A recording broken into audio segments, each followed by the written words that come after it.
All right, I think I am live according to YouTube. I am. So hello, Zen friends.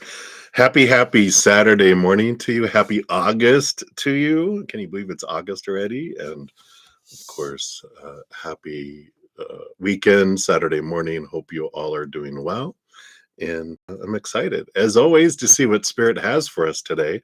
I don't know about you, but you've been dreaming like crazy, even more than normal. Just some really bizarre, extreme, even kind of a little on the borderline of angry dreams. But there's definitely a lot of emotion bubbling up for us all. So, if you're enjoying all this lovely astrological, dreamy, transformational energy, I'm so proud of you. and and we will do whatever we can, of course, to make it easy. And one of the things we'll do here is bring in some beautiful love energy today. You can all join in as we let this beautiful, eternal, unconditional love energy flow down into us, into our minds and our stories and our emotions and our heart, into our energy, our energetic fields, our meridians, our auras, our chakras, our all that energetic places, and then to our physical bodies too, into our bones, into our blood, to our organs, filling up our lives with that beautiful love energy, and then letting it flow out to the outside world. Let it do what it wants to do out there to help raise the vibration of the planet as well. Also, as I hit the singing bowl, um, something we can do to help immediately start raising our love vibration is focusing on gratitude, higher vibration, unconditional love, and joy, and laughter, and play, and gratitude are things that can immediately raise our love vibration. And so, if you're wanting to do that, you can join with me. Think of at least one thing that you're grateful for right here, right now, in this moment. Just think the creator universe, whatever you believe your higher power to be, just thank them, and that immediately raises our love, but also magnetizes us to receive messages from spirit from up above too, and magnetizes us to receive more of what we're grateful for. So if you'd like to join in, I'm going to start off taking a big deep breath just to come back to right here, right now, getting out of the future, getting out of the past, coming back to the now.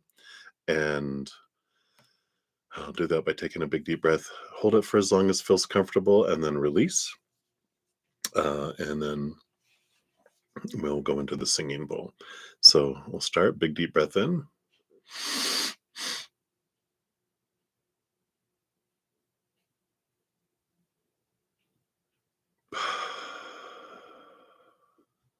All right, let's begin.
Beautiful, beautiful. Thank you so much for joining me in doing that. Such lovely energy.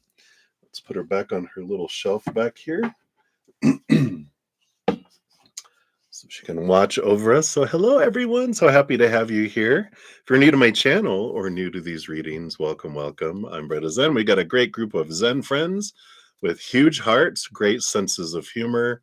As I always say, two things we can definitely use in our human adventure to make it an easier path, right? So I'm excited to have you here, and there's always room for more Zen friends. So it's a wonderful, safe place for you to be.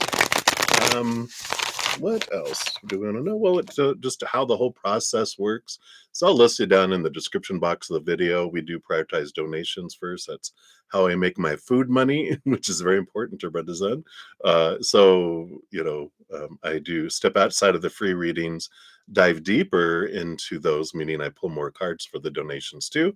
And today, for everyone's first donation, you do get a fortune cookie from the Seasons of the Witch Lamas Oracle.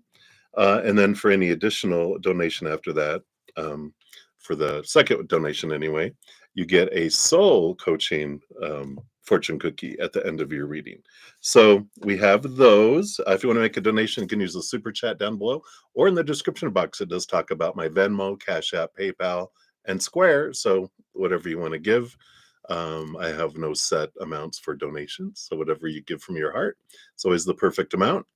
And then after that, I return back to free readings. I do limit my sessions to 3-hour sessions to balance, which is also brudda-zen's challenge to keep things balanced.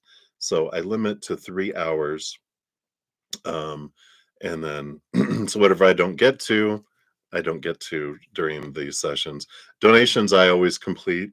So be aware of that. But for the free readings, whatever I don't complete, I don't follow up, except on Sundays. Sunday's a special day. Sunday, Sunday, Sunday, as I used to say. All those advertisements back in the day. But on Sundays, whatever I don't complete in my morning session, I do take a break, go eat, rest for a while, come back on and finish out everything from the morning session, including free reading. So if you have been trying to get your free reading, I wasn't able to get to it, make sure to come back on Sundays. It depends. Like last night, Friday night, we completed everything, all the free readings too. But sometimes we don't. So, that's what kind of happens. Hey, Trippy Sage, you stumbled in here. Well, welcome. Thank you for stumbling in here. All right. So, hey, everybody. Good to see everyone. Think that's the big stuff that I just wanted to mention. August 1st, yesterday, is, I think it's pronounced Lamas. Maybe it's pronounced something differently. My apologies. It's the first harvest of the year. It's one of the kind of rituals and celebrations that some people celebrate. We talked on Thursday night on ways that you can celebrate, because it is about abundance. I got my little sticky notes here with my notes: abundance, gratitude, and hard work. And this is the harvest that comes from all that. We talked about you can honor the land through ritual and do some sort of ritual out in nature, be safe, don't set anything on fire, and also create an altar if you want, with offerings and that include the natural elements. That was number one. Last night we talked about baking bread. Some sort of bread is a harvesty type of creative energy if you want to try that. For today's, you can have a little feast for Lamas with seasonal foods. So whatever foods are in season, you can have kind of this celebratory kind of beautiful little feast or dinner with some friends or even yourself. Just create a nice little celebration honoring the fruitfulness of Mother Earth and the gratitude toward Creator for everything that they provide. So that is some things we can do. All right, so let us jump in to the donations. We do have a few that we'll start with. We'll start off with the Gemini. Thank you for your donation via the CashApp. Then we'll go to Sudeshna, and then bump over to Swaroop, Bobby, and then back over to Sudeshna, and that's where we're at on donations right now. So let's shuffle these up and get this party started. Let me take a quick sip of coffee. Cheers to all of you. Thank you for being here. All right. So let's grab here. Oh, we had timestamps. I do post timestamps in the chat as I'm going. At the end of each session, I also pin a comment listing the order of all the readings with timestamps that I complete. So um, if you, of course, need to go live life and hang out for 3 hours for your reading, I get it. I appreciate those of you that hang out and listen to other readings. I know I learned so much from everyone else's readings, the questions and what comes through. That's why I'm so wise and knowledgeable. I'm just kidding. But a bunch. So if you want to come back, you can just check the pinned comment, click on that little timestamp. It takes you directly to your reading. So that is what we have. Want to make sure to say that too. All right. So let us go over here and let's start off here with the Gemini. Let's grab your timestamp. Ooh, 11:22. So let's post that down here. I spelled that right? Yeah, I did. All right. So the Gemini, thank you so much for your donation via Zcash app. And you want to know, how does the Sag really feel about visiting New Day? Oh, so they finally made plans to visit you, huh? All right. I think we've had that in one of your readings. It would be a while. They would do it, right? So let's see, how are they really feeling? Let's tap into Sag's energy here. Okay. So we've got these. We do want this. We do want this. And this. And this. And these. All right. Let's see what we got here. All right. You got the Chariot on the bottom here. The Chariot is Cancer sign energy. It's also the power of choice energy coming in here. And that is kind of an, for his energy right now, it feels undecided. It feels like they kind of are going back and forth on it. And we'll see how this is, because it's like, well, they think this way and then they think this way. They think this way and then they think this way, right? So let's see what's going on here with their feelings.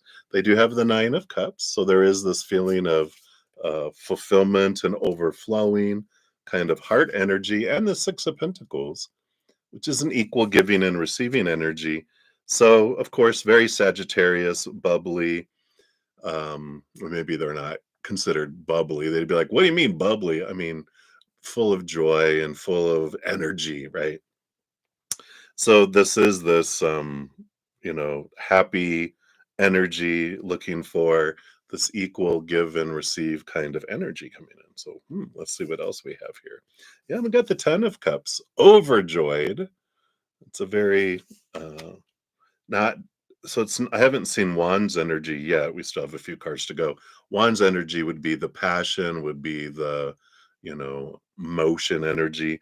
There's a lot of emotion that's here. I mean, Cancer energy underneath. Of course, realize Venus, the planet that rules over love, just moved into Cancer 2 days ago. So Venus love energy is all over the place, a big expansion of emotional energy, which feels like it's here. So there is a lot of emotion. Okay. And then the Four of Wands, which is a joy and celebration. They feel like this is going to be a joyful time. It's an equal, balanced, passionate energy.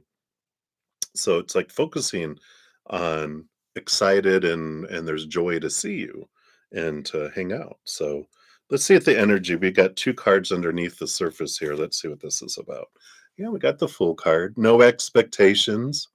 Kind of going in, just looking at um, seeing what happens, and it's like a new adventure, new exciting adventure. And so they're really looking at, hey, let's see, what unfolds. But I don't feel like they have these intentions and um, these expectations on what is supposed to happen and should happen, whatever. It feels very open, just flowing, going with the flow, very Sagittarius energy. They just, don't try to control so much, and they like to go with where the energy takes them, right? Also underneath, Ace of Cups. Yeah. So they've got this inner love going on, but also again more emotion. There's this surface of connecting with someone emotionally, which is really um, not surprising with all the energy that's going on. I mean, we're in Leo season, so there's extra fire, but all the planets, all this energy pointing to Cancer and emotional energy that's flowing, it's very ripe for people to be in a weird place where they express themselves more emotionally than they would in the past. So, if you haven't noticed that, but I mean, I've been noticing the flood of emotional energy. It's felt very heavy, um, but uh, very interesting.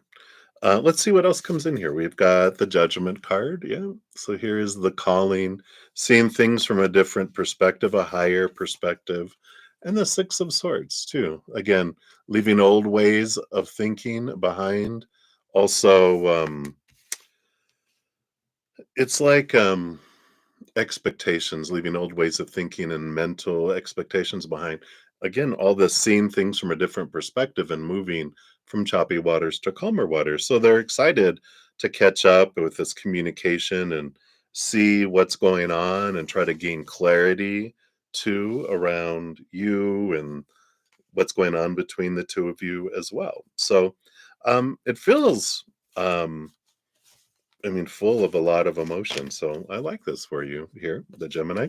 And we'll also pull here your fortune cookie. We'll see what else Spirit wants you to know here about the emotions and how the feelings um, of this Sagittarius, what they are. All right. So let's take a look here and see what we got.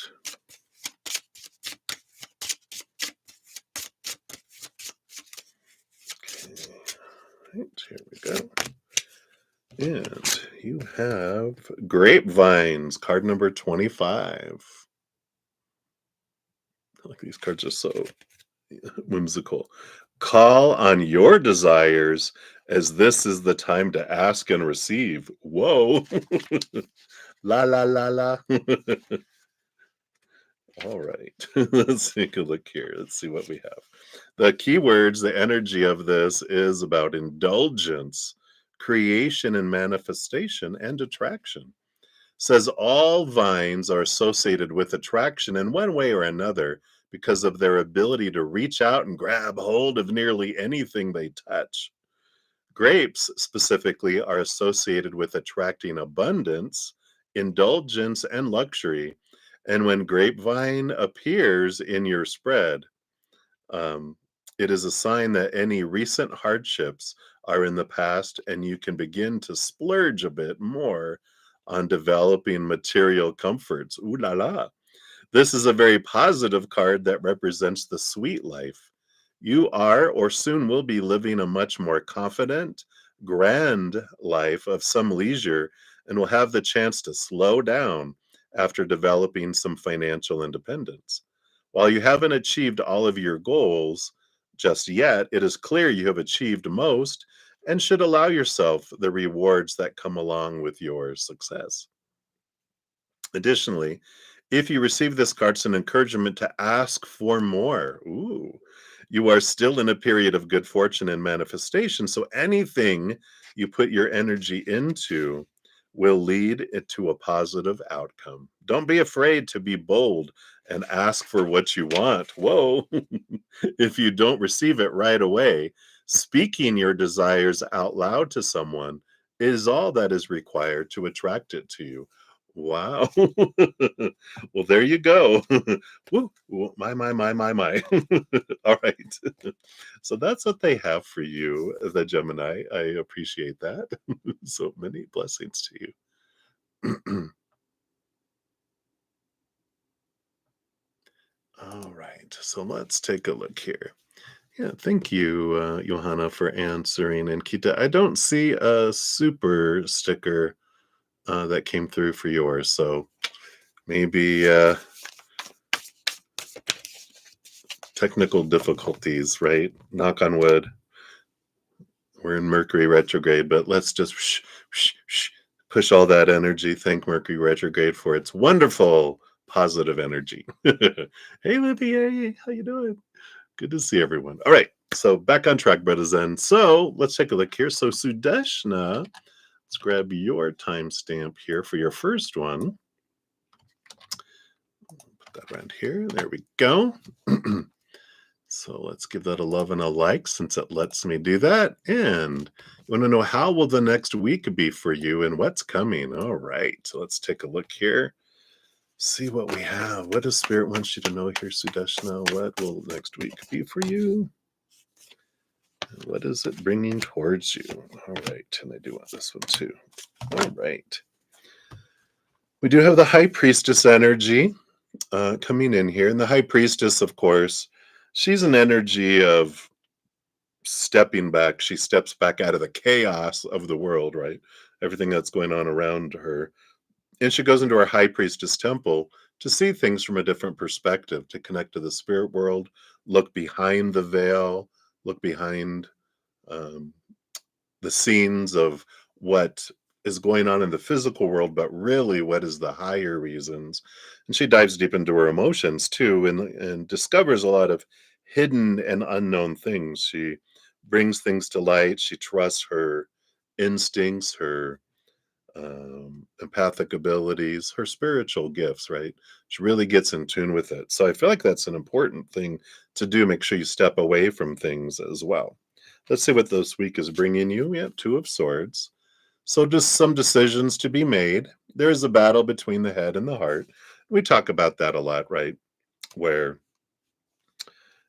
our mind wants to take us in one direction and our heart wants to take us in another. And so sometimes we feel like in a tug of war and we feel confused because it's like we're going back and forth between the brain really wanting this and the heart really wanting this. And so they're, really battling. And for a while, our brain kind of bullies our heart for a while to where it feels like we're really focused in life, but then the heart has a rebellion. And it's like, I'm tired of just being bullied by you. I'm standing up for myself. And you're in that period of time where your heart is demanding attention um, and to be heard as well. So I feel like this week, as decisions come up in your life, you're being guided to close your eyes, as I'm doing. Take a big deep breath and look into your heart. That High Priestess card too. It's step back, look and ask your heart what it wants. Not the mind, what it thinks it's supposed to want, but the heart. I'm going, where are you drawing me? Where's your joy drawing you, right? And allow that to be two people at the table making the decision instead of just one, the brain making the decision. Because they'll make decisions out of fear, not out of joy and living life, right? Three cards that are connected to this Two of Swords. You do have the Wheel of Fortune. It's important to trust that everything that is unfolding for you, not happening to you. When we look at that, then we, again, the expectations and fear will take us into victimhood of why is this happening to me instead of going, okay, why did I want this to happen for me? What is it? Knowledge is it bringing me? What is it freeing from? Where is it guiding me to? Right. I like that. You have the Seven of Pentacles, which is about the last thing that grows on the fruit tree is the fruit, and the Ace of Wands too that comes in, which is a new passion, a new drive here. And I do feel here the Seven of Pentacles, one of the energies that comes with that is after seeing some fruit, it's like, is this really what I want? You know, it's not filling me up like I thought it was because the brain goes, yeah, yeah, yeah, this is what you want. And we go after it and we accomplish it. And then we're like, where's all this fulfillment you told me I would feel if I obtain this? And they're like, well, it's not really, you know, not really. What happens, right? It's like, well, the broad is the completion, like the mind thinks fulfillment is checking off a box. Look, you checked off a box, and you're like, yeah, but I'm not emotionally fulfilled. My mind goes, okay, I did that, but why am I not feeling this? Because the heart is the one that goes, well, that's because the brain was telling you it wanted this, but I want this, and you did that. So there is this kind of energy of getting some things that I felt I wanted in life, but I'm feeling empty. And there's this new, now I want to go a different direction and a new passion to head off and go that way. So I feel like there's some of that that comes in this week. Yeah, Queen of Wands. I like this good reminder with the Ace of Wands and the Queen of Wands. What's underneath here? Yep, Temperance again. A patience card with things will unfold. Just our journey is a slow process that doesn't go at the speed that our mind wants it to, because it wants to check off everything off the list so we can finally be happy, because that's what the brain does, right? Creates this list of long supposed to be's and should be's and need to be's and have to be's, and I'll be happy when, but when never comes. When you reach that, there's always more added to the list and more. It's like the carrot on the stick drawing the donkey. They never get the carrot, you know. When they get the carrot, it's an old dried up carrot, and there's a new carrot, a fresh carrot that's put out and go, "Ooh, I want that one." So it's always drawing us, and we're never happy when our happiness is in the future based on an outcome, instead of realizing you have everything right here, right now. And that Queen of Wands with the Ace of Wands tells you too that you have the power, right? What does your week hold? What do you want it to hold, right? Because whatever we focus on is what grows and expands. If I'm making choices of story, of emotion, of energy, and action every day, every moment, and I'm the one that gets to decide. The outside world just brings opportunities to ride fear rides or to ride joy rides, and we get to choose. Am I going to choose something of lower vibration or higher vibration about what's happening in the outside world? If I choose to focus on lower vibration, I just get more of that. There's no right or wrong. We always talk about that. From Spirit's point of view, there's not right or wrong. There's just different choices with different outcomes, different experiences. When I choose lower vibration, rooted in fears, I get more of that and I get to experience it. More fear rides. When I'm tired of those and I want to experience something different, I can, which is higher vibration, right? Gratitude, unconditional love, joy, laughter, play, peace. All of that is higher vibrational energy. So that's what they have for you for next week. Let's see what your fortune cookie brings in. All right, there it is. And you've got garden tools, card number 23, which says you must summon the courage and strength to acquire the resources you need. So it's you choosing to reach out, not waiting for things to come to you. You're not in the backseat of a car being driven around in life. You are the driver of the car, right? You're the one in charge of your life. Creators, co-creator, they're supporting where your energy is taking you.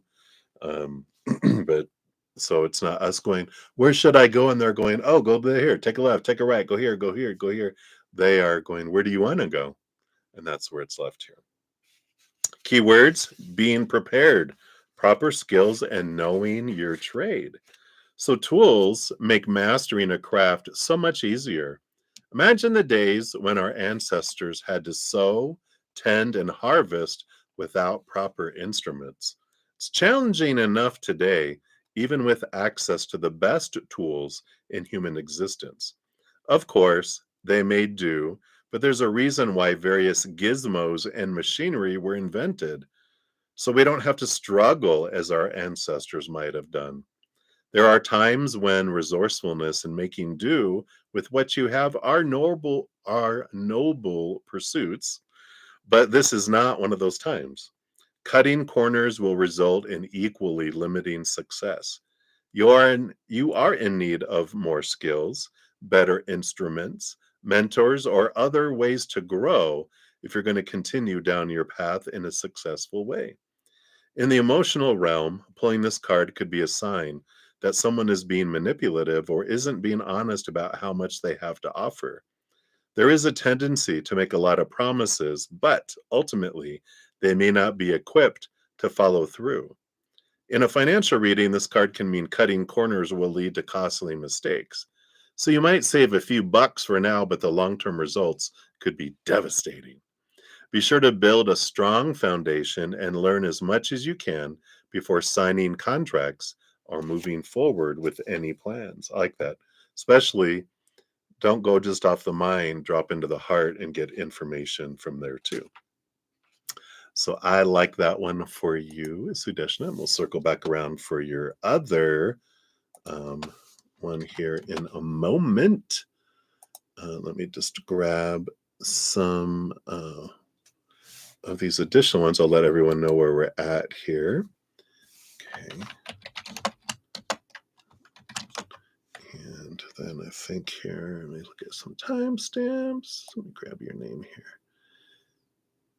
Hey, Johanna. I like to grab this from YouTube because they put your little special symbol over your name. All right. And then we look here. We got here. All right. Yay. And Kita, I do see yours now. It went through. Yay. 2, 3, 4. Okay. Sorry, I know you guys can't see what I'm seeing, so my apologies. So up next, we'll have Saru Bobby, and then we'll jump back to Sudeshna, and then we have Maria P. via PayPal, and then to Johanna and Jojo, and then to Ankita. All right, it was refunded back. Oh, how fun. I tell you what. And then we have Michelle Smith via CashApp. Yay, Michelle. All right. And then Valerie. Hello. You'll be up after that. All right. And that's where we're at on donations for the moment. All right. So I'm going to take a sip. We'll jump back in here. Thank you guys for being here. I feel so blessed just to feel your love and your energies and the thirst of spirit. So thank you guys so much. I really appreciate you guys. All right, Swaroop. Let's grab your timestamp here. There we go. And let's give that a love and a like since it lets me. Where will you meet your future spouse? Place Oracle. You know, I don't have those place cards nearby anywhere. There's in one of these. There's even some up top you guys can see, and there's some over here too, and another shelf. I've got a lot of Oracle cards. One of my goals is to organize them more. It's part of my purging and part of my organization. Simplification is what I was going to say. So let's see what we can get here. Well, we love it. Bottom of the deck, you do have the Lover's card. So good energy just to say, yes, this is about your spouse, just so there's no doubt. We like that. It is the power of choice. The first card that made itself known is the Ace of Wands. And this does say there's several different places that you guys will meet. And I did give you 3 cards here and then an extra card. We'll see what this is here. But of course, you have based on your energy, there's like possibilities. And they're really zeroing on 3 places that you could meet in this range of time. And because whatever we're focusing on, right, is what we're drawing to us. So something that can help in your journey is realizing if I'm focusing on, of course, we're taught to focus on want and need and fear of what will come into our life or not come into our life. When we do that, it actually pushes things further away from us, right? But if I have gratitude for what is, and I focus on raising my love vibration, things come in faster, right? Higher vibration, faster. Lower vibration, slower. So you have like the soonest that you could meet someone and the latest you could meet someone. But within that, you have 3 different times that you can meet them that they want to point out. And these might be places that you not a company, maybe a company. Well, you appear at, you visit a lot. I was trying to think of another word, but visit is it like you're here a lot. You have the 3 of Pentacles. This is a place of creativity, of a place where you feel true to your authentic self.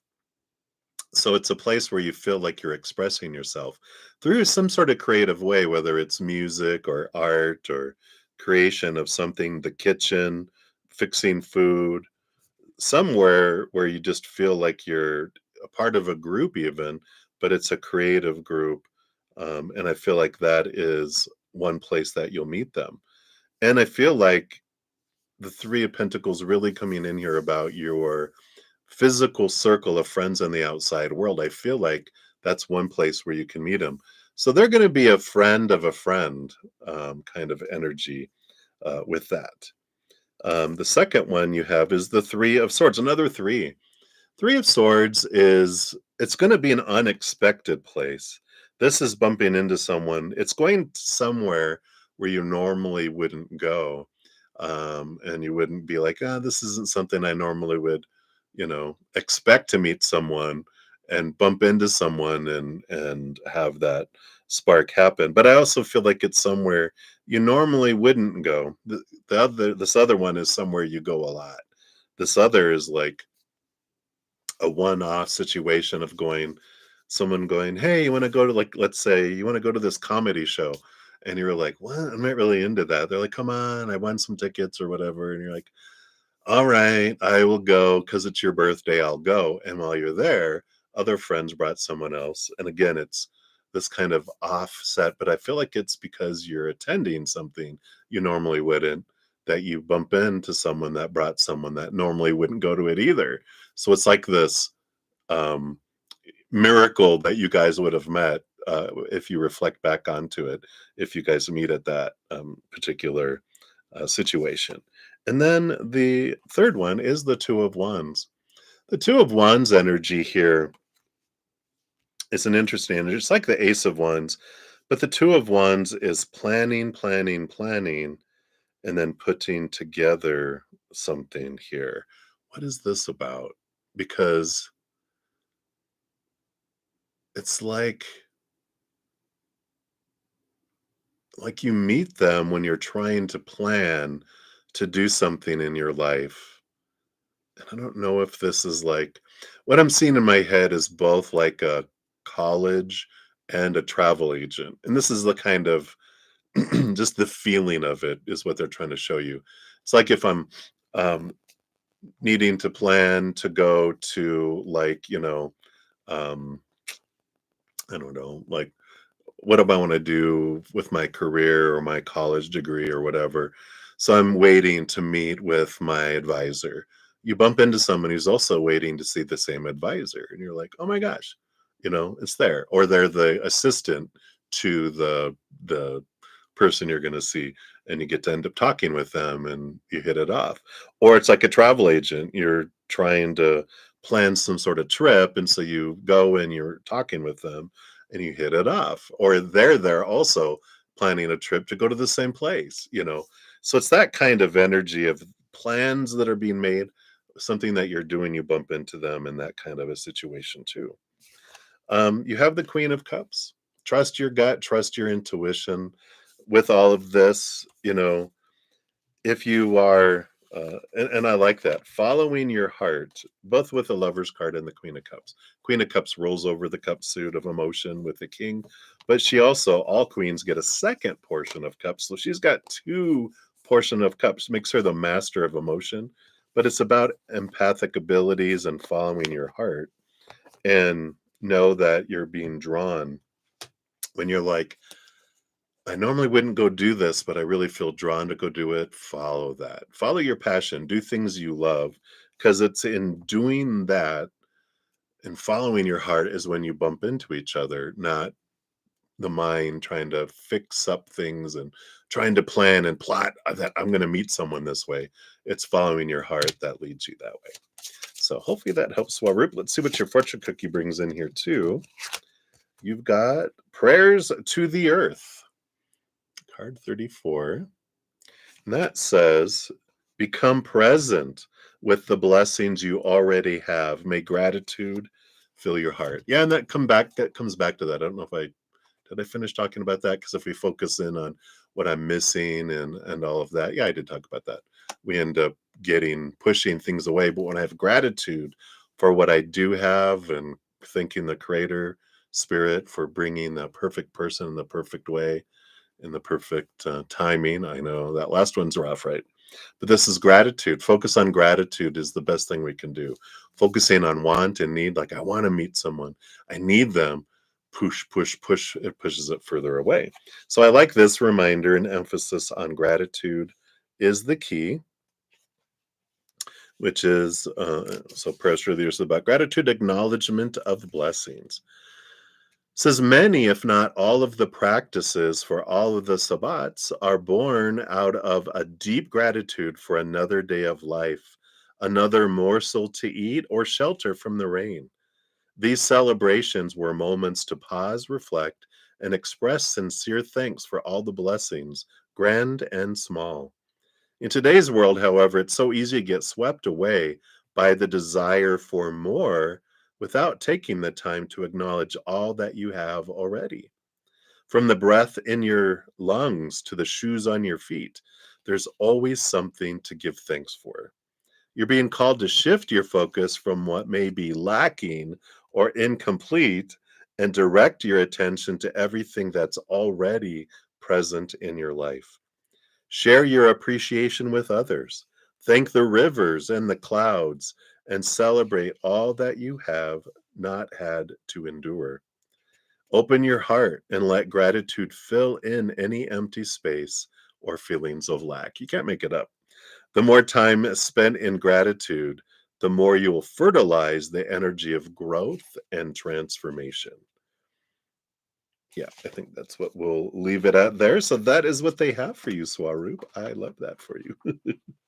So perfect. All right. So many blessings. Thank you again for your donation. I greatly appreciate that. All right. Many blessings. All right. Sudeshna, we're circling back around for your additional donation. Let's grab that. Here's both of your time stamps. Let's give that a love and a like since it lets me do that. All right, let's see what we got here. You want to know the current feelings and intentions of T toward you. All right, let's see what's going on. We'll do a little check in with T and find out what's going on in there, right? See if any energy has changed towards you. All right, let's take a look here. First of all, feelings. Have their feelings changed at all? Okay. And what's their current intentions? Okay. Yep. That's what I have. All right. So we start off at the bottom of the deck with the Hermit card. So the Hermit card is the energy of being alone, being away from, right? So already, it comes into the energy that this is both their energy and what the no, so I was going to cuss, right? What the hell? But what energy is around your experience, like what your soul is wanting in your experience, which is separateness. So, just as a follow up with what we've had before on them, it is destined right now with the new energies and the paths that they've chosen, you've chosen, that you're not going to be buddy buddy, at least based on energy right now. Let's see what their current feelings are. Yeah, they are looking here with the Wheel of Fortune. And this is a reminder everything that unfolds is for us, the tune of for you. But they also see that as I feel like they are searching for their fortune. And that goes back to energy we had with them before. They're just reminding me of past readings of wanting to fill up their outside world to make a solid foundation. And that's where their focus is at. So when we're looking at feelings towards you, very distracted about focusing on their abundance and their outside world kind of energy. It also is the major arcana number 10, the card of endings, which is the major arcana number 9. 9 and 10 are endings. Something's ending, and the Wheel of Fortune, the number 10s are ending into beginning into something else. Yeah, they've very much focused on themselves. 7 of Wands energy. which is about, not asking permission to shine, not needing permission from anyone else, just not defending what they are deciding that I got to be me and I'm going to do that, kind of the sun energy that comes in, which is the focus on self, focus on their world. So let's see here. We got one more card for feelings. Yeah. Well, yeah, we have the Eight of Cups, which is walking away from emotions that don't serve anymore, relationships that don't serve them anymore as well.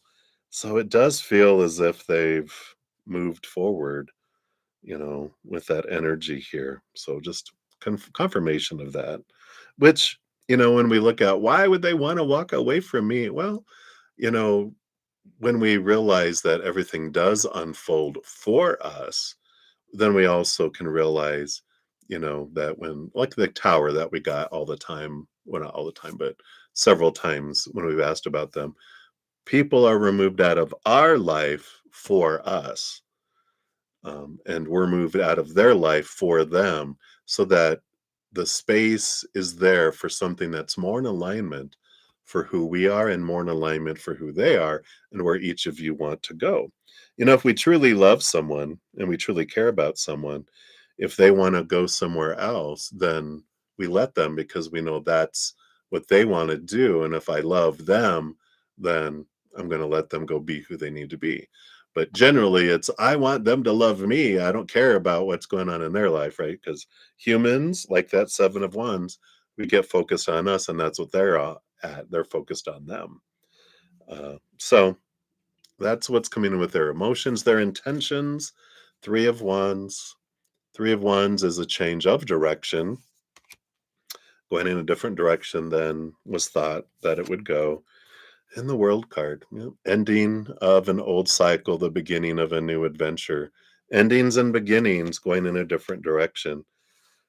So all of this, I mean, this really puts a big exclamation point on it that they have moved on and they're not looking to reconnect or all of that. They're focused on their path where they're going next. So they're not looking backwards. And I know we have an opportunity to go, oh, this means I'm not worthy or I'm not good enough or blah, blah, blah, right? Which is okay. If we want to go that route and experience our victimhood, we do come here to experience victimhood. And trust me, I did a ton of that in for decades. And I got tired of it after a while. I'm like, I'm really tired of crying and being woe is me and being tied to the railroad tracks like the old, you know, melodrama of victim, hero, and villain. It's like I got tired of all that. Got up off, pulled the ropes off myself, and got up off the railroad track. No longer being a damsel in distress. I'm ready to live and be my own hero, and that's what is coming in here. All of this is for you, so that you can move into something that's more in alignment with who you are. So yeah, I know, my dear, I know. But it's part of your adventure to really realize you're not defined by other people's actions or non-actions, their words or their silence.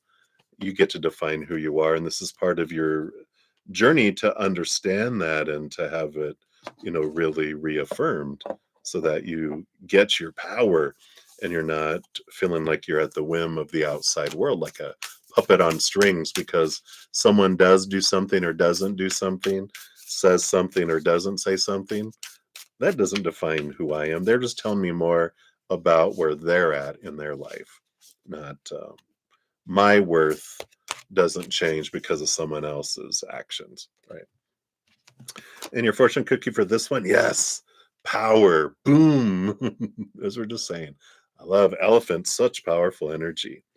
And there's Lord Ganesh, remover of obstacles. They done removed an obstacle out of your life. All right. It says, express your strength with grace and take back your power. It's safe to own your gifts. Accept that within you is a place of divine strength and inner ability. Your soul wants you to know that this card appears when you're ready to stand in your power. If you've lost or given away your authority to someone or something else, it's now time to reclaim it. If you're holding on to limiting beliefs, or if you're afraid of being shunned, judged, or ostracized, it's time to let go of those limitations. Release any fear of misusing your power. True strength doesn't dominate or manipulate. It's a gift from the Creator that dwells within you. You have the spiritual power that's born of sacred love, wisdom, and grace. This ability can heal others and bring light into the darkness. Your affirmation for this one: I am a radiant, glorious, powerful being. Repeat it after me. Everyone, you can join into. I am a radiant, glorious, powerful being. Exclamation point. I love it. And there's that exclamation point. It was at the end of that too. So hopefully that helps a little bit, Sudeshna. That's what they have for you, my dear. Thank you again for your dual donations. I appreciate those. All right. So hello, everybody. Good to have everyone here. And let me just let everyone know where we're at here for a moment here too. I have several more that just came in. So let's grab these. Whoops. If I can type. All right. And I think I had one more. Yes. All right. So, oh, and then I also had another one coming over here. Sorry. Let me just see where this one was. Okay. So that was before all of those. All right. All right. Now I have it all. So we'll give you a quick update here. Let me just move this up here. All right. So up next, I'll have Maria P. and then Johanna, then Ankita, and then Michelle Smith, and then Valerie, and then Aditi. Hello, Aditi. And then to the Gemini, Happy Pill times 3, and then Rose Crump. You'll be up after that. And then, hey, Nelia, Nelia Majeros. We just had one pop in here for you too. So you'll be up after that. All right. So that's where we're at. And we will jump in here and continue with all of this. So thank you guys again for being here. All right, Maria P., you are up. Let's grab your timestamp. I think the coffee's hitting. Can you tell? All right. So Maria, let's jump in and thank you for your donation via the PayPal. You want to know Wally's thoughts and feelings towards you today? Let's do a check-in. What's going on with them here? Where are they at in their little mental, emotional world?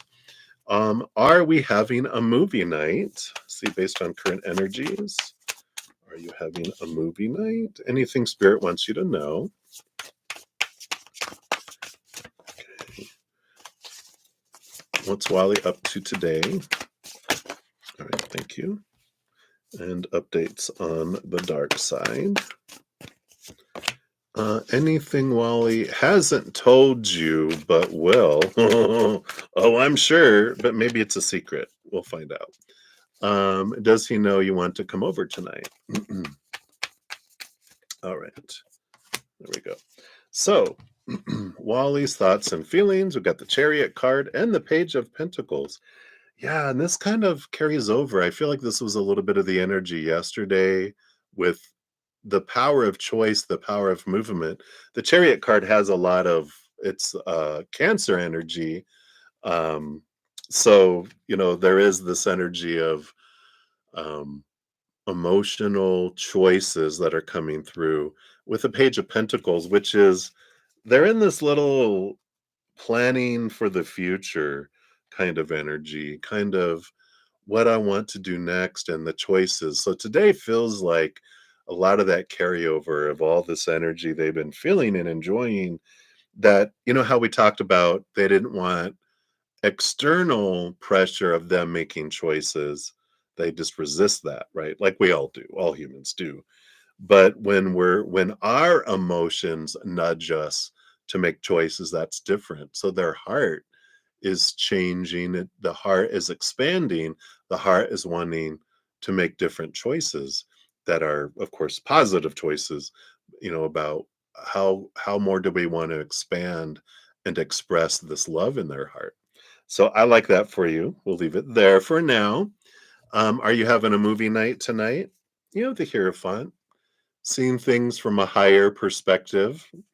There is some clarity coming in here. Though this is Taurus, home sense kind of energy, it does feel movie night kind of energy. More home, more to ourselves, more the senses, more the cuddling. It's like, will you watch the movie? I don't know, but it does feel more that kind of energy. Anything spirit wants you to know? Queen of Wands, yeah. Whatever your experience is based on your energy with the Queen of Wands.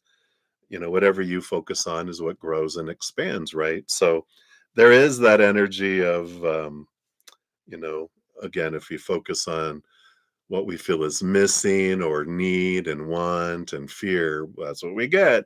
If I focus on gratitude, gratitude, gratitude, I get more of that, right? So it's a good reminder just to keep coming back to that your life is not, you're not on an out of control drama train that's going to unfold. Whatever your energy focus moment by moment is what you're creating.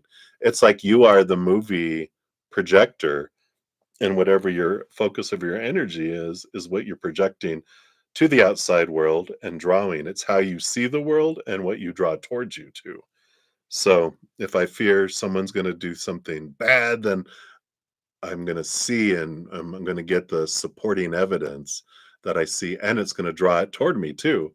But if I focus on what I'm grateful for and love about someone, again, I'm gonna see evidence of that. My mind will allow me to see it, but also draws it toward me. So important energy. What's Wally up to today? Yeah, boom, boom, boom. 10 of Wands. A lot of energy. We got the Moon card, so there is a lot of energy going on around activity and movement and getting things done. So there's a lot of, uh, it's almost to the point of burden, but I feel like there's a lot of, they're in this energy of, I got to get a lot of stuff done. This emotional energy, underlying moon energy, I feel like there's mom energy that's coming in today too. So I feel like family has asked them as things. So they're trying to get all this done, trying to get all this done, trying to, a lot of energy being extended in their life today. Update on the dark side. Yep, 9 of Cups. The dark side just feels very, the nine is a hermit's energy, very much to themselves. And I feel like that's why they're out doing a lot of stuff with the family. At least he is. And so there's kind of feels like there's this calmness. Whenever there's calmness, it means they're both busy doing other things. And the dragon is distracted, so they're not blowing fire. That's what. Anything Wally hasn't told you, but well, yeah, the Fool card. Yep, there is. That's all they're gonna tell you. That's hilarious. Yes.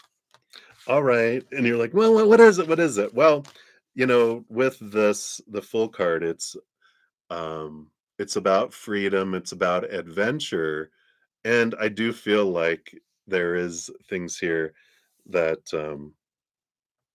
it's better to be left as a surprise, because this is what they want. One, if we tell you too much, your spirit guides say, you're gonna get super focused on these things instead of being in the moment. And right now, your journey is about being here now without any expectations, full of gratitude for what is. Because if they tell you all this stuff, you're gonna be hyper focused on, okay, it's like, if that's why you don't, again, we talk about this a lot, right? You don't tell a child, we're going to Disney World next summer, not this summer but next summer, because what's that going to do? They're going to freak out for how many how many, you know um you are we there yet? Are we there? When are we gonna go? It's like, oh my God, just simmer down. It allows them to focus on the moment instead of the next summer, right? So, yes, there are trust. It's nothing spooky.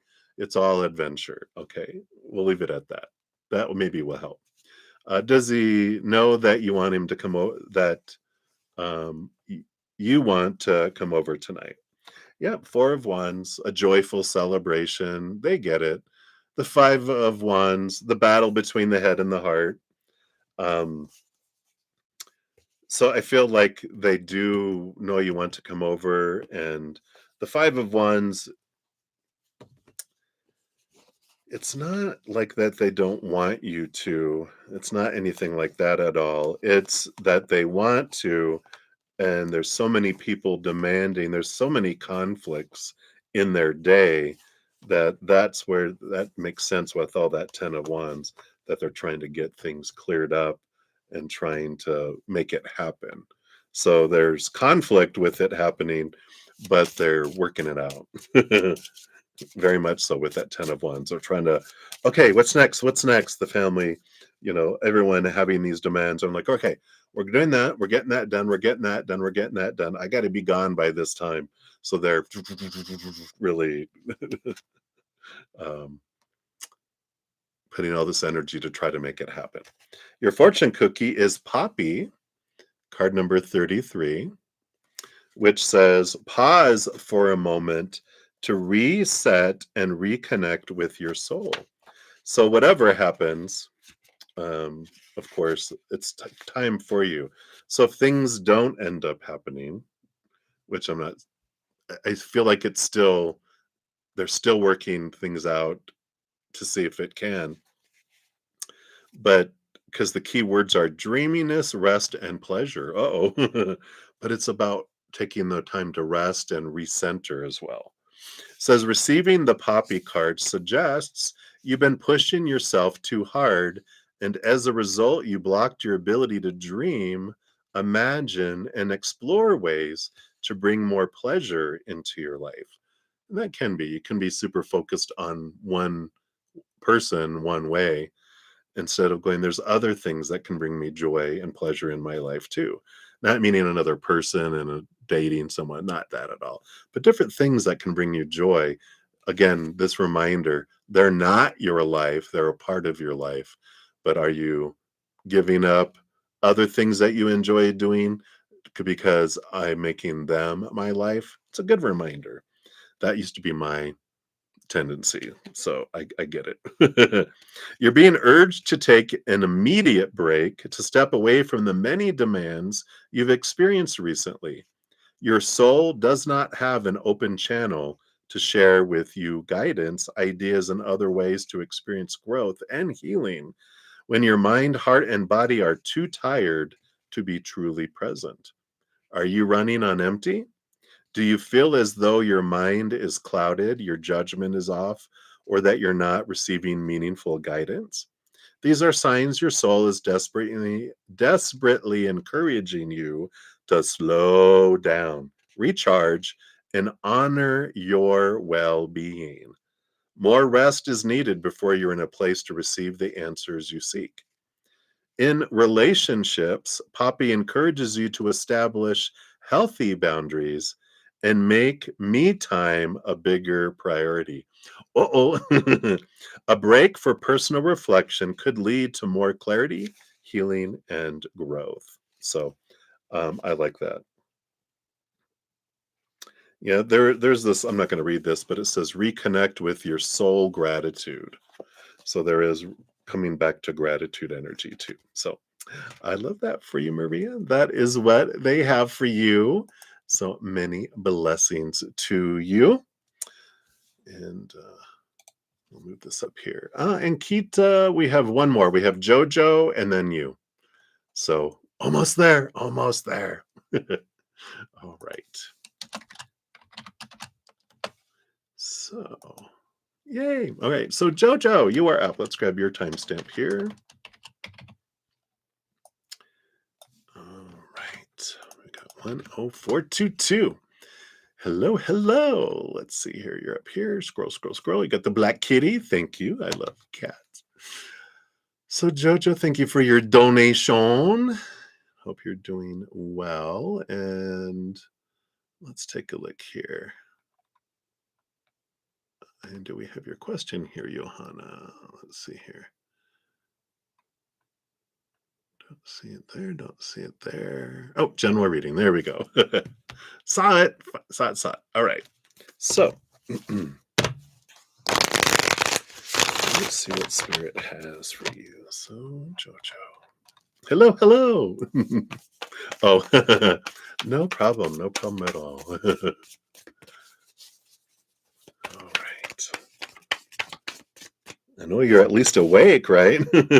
So I'm like, I don't worry so much about, well, I don't worry at all anyway, but um, it's only in the evening sessions when I'm like, oh, she might have gone off to Sleeping Beauty land.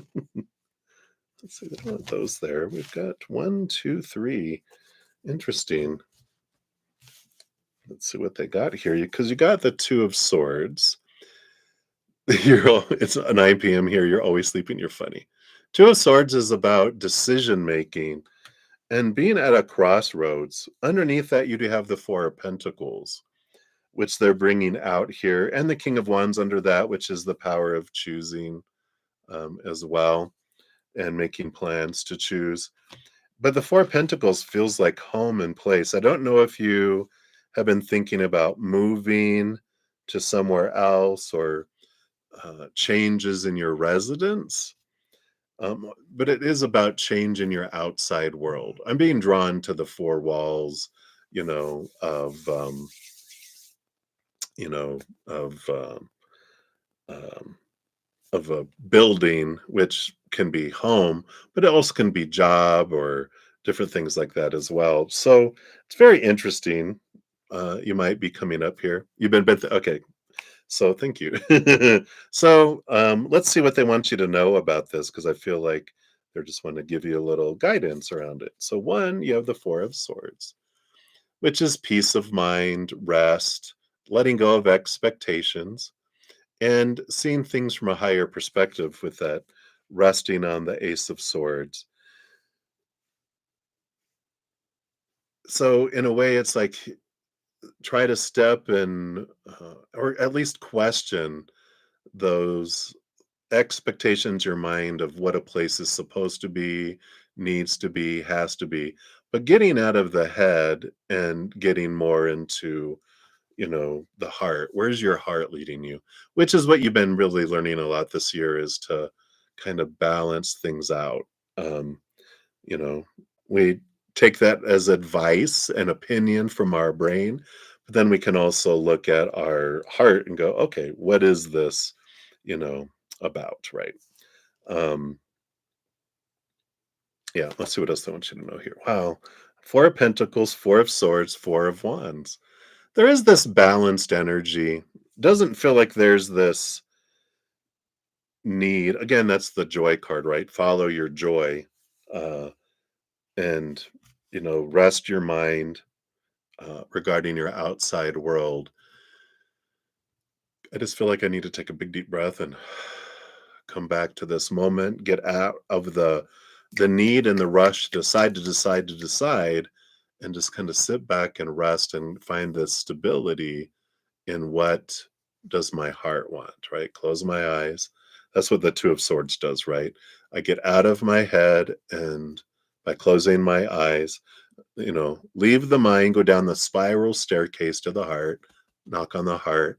They answer, and you go in for some coffee and some tea and chat and see what it is that they where your heart is guiding you, and that will help bring some clarity in for you. And the Hermit card, yeah, I'm definitely stepping back away from all the chaos, get into the quietness of the cave, right? The hermit goes into their cave up in the mountains, connect with spirit, and just really see what is it that's important and why do I want that? And is that something from my head that I think I'm supposed to, or my heart where I feel drawn? Because your heart is the one that is more so in leading. They also had on the bottom of the deck, of course, the Eight of Swords, which was about leaving behind old thoughts and beliefs and mindsets that used to make you feel blinded and bound and trapped and restricted before. So I like this for you, and I feel like they're just guiding you, going, there's no wrong choice. So there's just different choices with different outcomes and different experiences. So just keep that in mind. There's not a failure.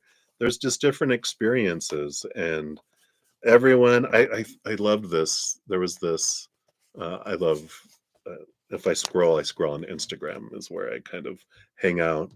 It's realizing that adults are always going to be disappointed in something we do, whether it's decisions or our wardrobe choices, are the people we date, the people we hang out with, our whatever we post, whatever we do in our lives.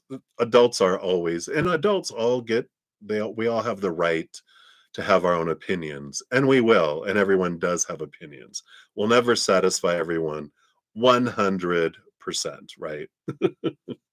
So we're always going to disappoint everyone some point, sometimes.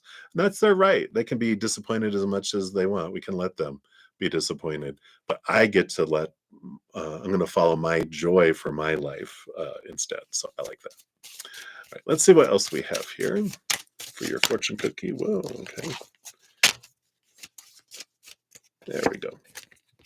So your fortune cookie is fennel, card number 19.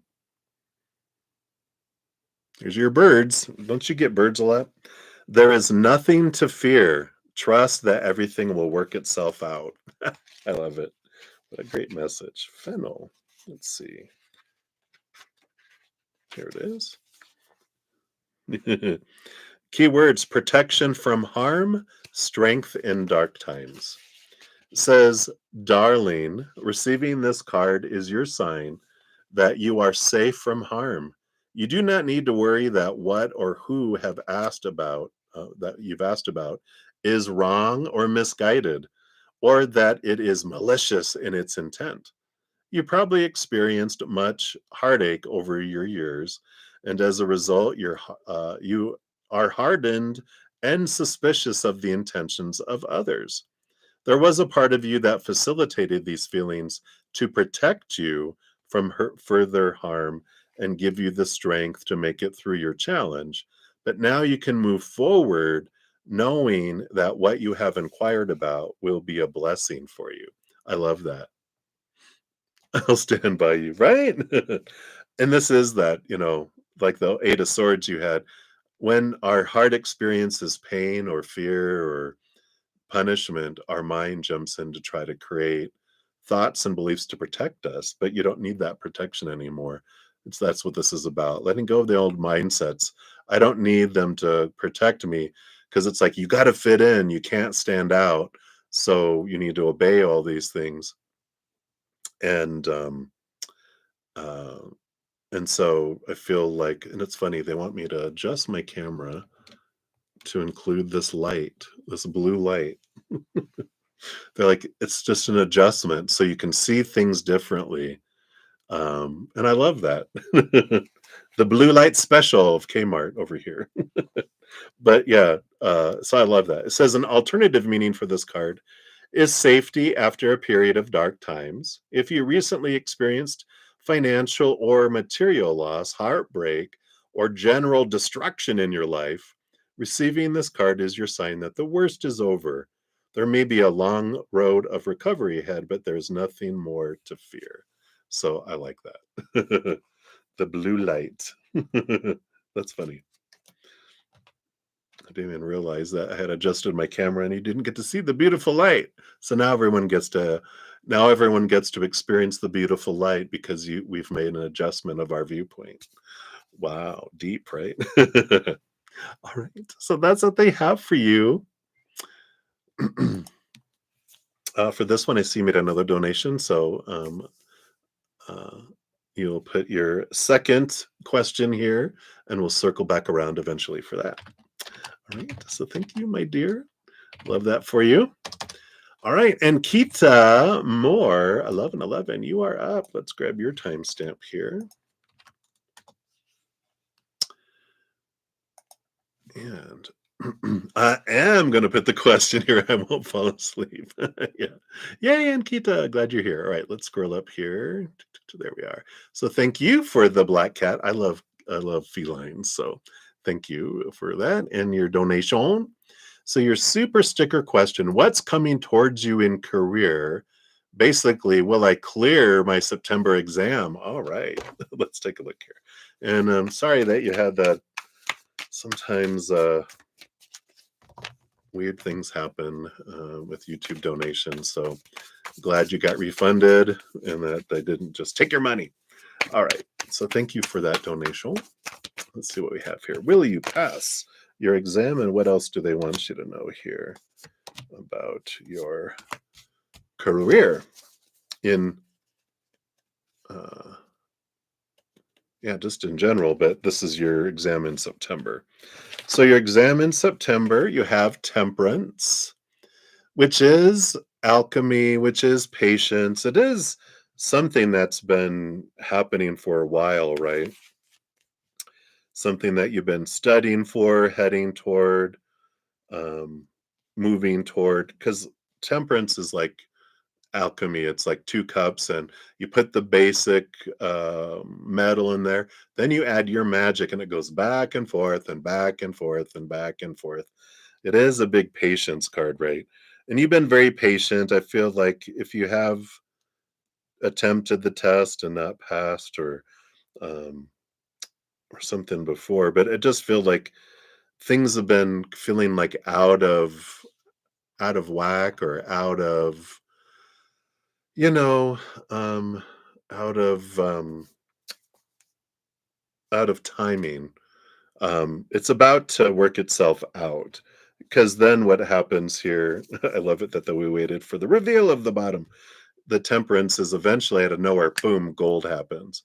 But it's each time magic is happening, things have been, even though it doesn't feel like things have been moving forward, things have been moving forward.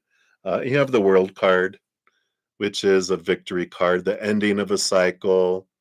No, no, no. That's not what that's saying. Don't jump ahead, Ankita. Don't put words in spirit's mouth, because you have the victory card, the ending of a cycle, the beginning of a new adventure. You even have the Wheel of Fortune underneath that. So it feels like a positive outcome here for September based on current energies. Unless you focus on not passing, then your energy can alter the course of everything, right? Let's see what else they want you to know about career, because you got 2 cards, then 3 cards, then 1 card. Usually it's 3, 2, 1, or 1, 2, 3, but it's like 2 and then 3 and then 1. So things have been feeling like out of the regular timeline, the regular process. Let's see what they have here for your career. Yeah, you got the Knight of Cups and the Seven of Wands.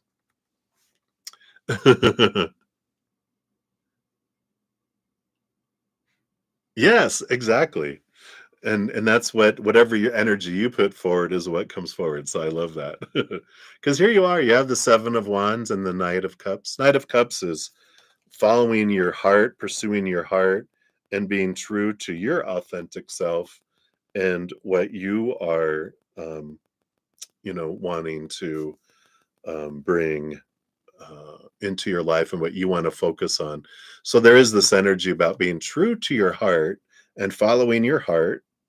And so if where you're going with your career is something that you want from your heart, not from your brain of someone else's opinion that you've grown up with, but something that you want from your heart, this is why this is important to stand up and be true to the direction you're wanting to go in your life, which leads us to the 3, which you have the 9 of Wands, which feels like a block.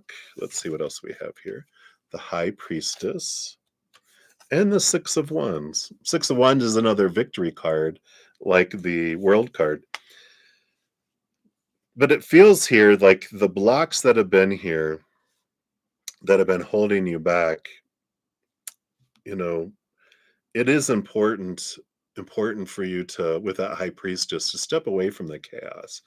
Go up into the High Priestess temple, see things from a different perspective, communicate with spirit, look behind the veil of what is my purpose. But the High Priestess also dives deep into her heart, into the emotional world, going, where's my heart leading me?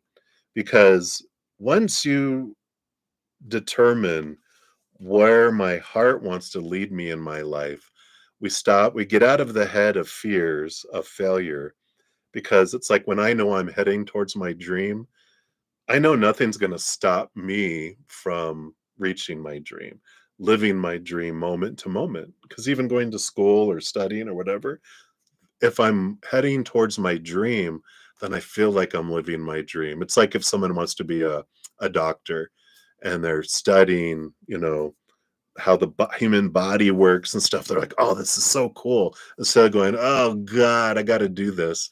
It's, I love this. I love it'd be like me learning about new things about the Akashic records or Atlantis or past lives or this. I would be like so excited, about learning it. I wouldn't be like, all right, let's get through this damn book because I got to get to the end of it. I got to learn this stuff so that I meet expectations. It's like, no, you're doing it for you. You're doing it for your life and your love. Then that really brings a lot of awareness around things, right? So at the bottom of the deck, they're showing me the Three of Swords, which is the fear of disappointing someone or the fear of not living up to expectations. Like I was talking about, we start to fear not doing something because we fear what other people will think. Well, that's us not living life for ourselves. That's living it for someone else, right? So I like this. Yeah, the Ace of Cups, returning to your heart, really determine what it is you want to do, right? So they have that, and the heart will always win at some point, um, which is great to know that there is no rush from spirit standpoint because they know we're eternal and we are eternal. Whatever I don't accomplish or experience in this lifetime, I'll do in another expression of my soul in another lifetime as a human or another expression as something else somewhere else. I'm gonna experience it. So there's no judgment from spirit standpoint. But I do feel here with this energy is that if you'll pass, you'll do all this stuff, you'll get to this point, you'll achieve and try to fulfill all these expectations, then at some point your heart will be like, I'm not fulfilled. I don't like this anymore. And when that ugly feeling of not being true to ourselves outweighs our fears of not living up to expectations, that's when we take action. But when our fears outweigh that desire, we'll continue on the path of trying to fulfill those expectations of the outside world. So, something to look at, doesn't mean you have to change your course. If it's like family, like it's parents usually, right? Or grandparents that we're like trying to please and do what they're telling us we should do. And then we do, and we can make it happen. But eventually, at some point, um, even if it's when they pass away, you're like, finally, I can be free. Now I'm going to go do what I want. You will get to have that. And you can always do it on the side too. Follow your heart as a hobby. And then someday you can make it your life. So I love that for you. Your fortune cookie says that, uh, is that county? Oh, no, country fair. The country fair, card number 13, which says summon the strength to reach out and discover the unity of community around you. So again, there's this um, I want to be in unity with my family or whatever. That's cool too. Says community celebration and belonging. Wow. Okay. So country fairs are a great way to get out of your day-to-day routine to connect with your community, learn or try new things, or celebrate a cultural bond with like minds. It's easy to feel as though you're alone when you're hiding in your home without the benefit of human interaction. But when you get out into the world, you might discover how many people are available to you, waiting to be a support network for you and your dreams and challenges. Wow. Oh, your dad is probably the one bringing this through, going, girl, go live your dreams. It's a fundamental human need to desire community and a sense of belonging. To be part of something greater than yourself makes life feel shared and easier to manage and goes a long way towards the feelings of acceptance. But you can't wait at home and expect the community to find you. You have to go out and seek people who are waiting to support you and welcome you with open arms. Taking the initiative to connect with others, both socially and emotionally, will open your spirit and send out a beacon to those who are meant for you. Whether you're looking for help in starting a business or finding a friend or lover, being brave enough to be vulnerable with others is the path towards gaining the acceptance you're seeking. It's okay to experiment and change course as you learn more about yourself and what brings you joy and fulfillment. Let me read that again. It's okay to experiment and change course as you learn more about yourself and what brings you joy and fulfillment. That's almost like word for word of what we mentioned earlier, right? Don't be afraid to put up boundaries with those who do not provide a feeling of emotional safety or take a risk when you feel the presence of a kindred soul. Building community is an ongoing process of refinement, moving closer to or further away from people who represent you and your ideas. So I feel that is a message from your spiritual support team, which your dad being on the other side is part of that. Um, and there's an important thing with all of this. Of course, he's nudging you, going, don't be afraid to change course and live your dreams, is his message for you, right? And they brought back an old Byron Katie, if you've heard of Byron Katie. She's got a YouTube channel and a great website called thework.com, thework.com, where she offers a free Judge Your Neighbor worksheet. But they're bringing back an old video I saw of a young man who lost their father, and they were very impacted by it. Of course, if you have a close relationship with your father, that definitely can, right? And so he had a belief that I was not supposed to lose my father. And so she had him question that belief. And she goes, switch it around to I was supposed to lose my father when I did. And then think of three reasons why that is true.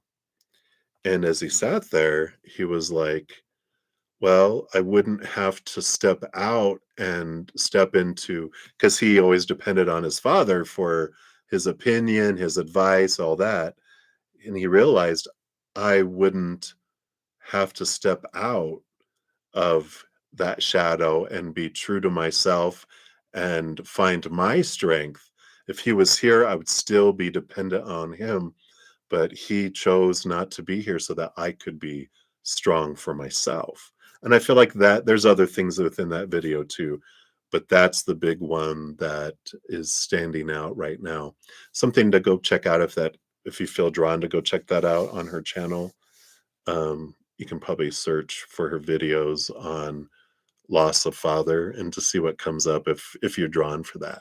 But I feel like that's your father going, girl, you just need it's okay for you to change course and follow your heart whenever you want. I support you 100%. And he's always with you. The moment anyone leaves our physical body, we're immediately by every single one of our loved ones and will be with next to them present for the entire remainder of their human character's life, our human character life, right? They're around us the entire time till we go to the other side.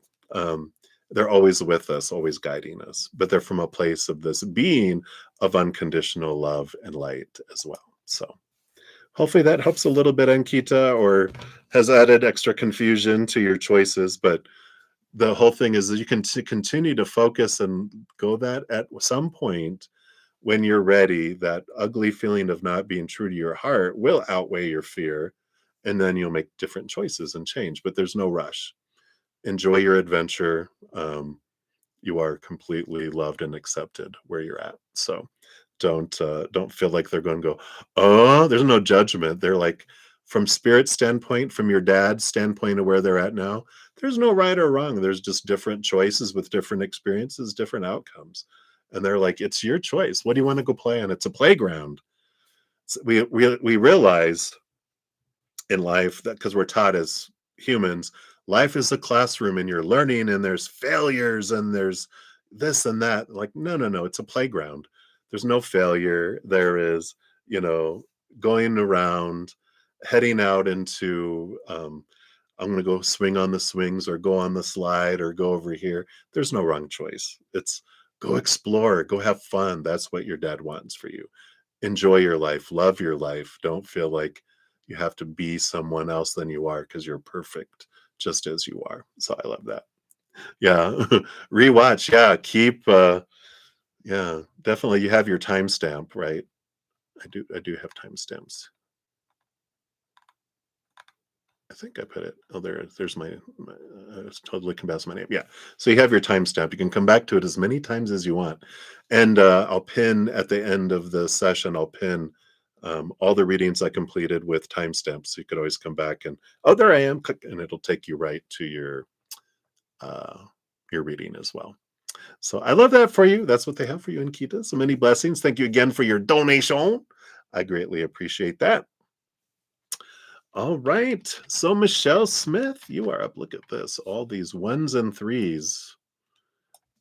You are very welcome.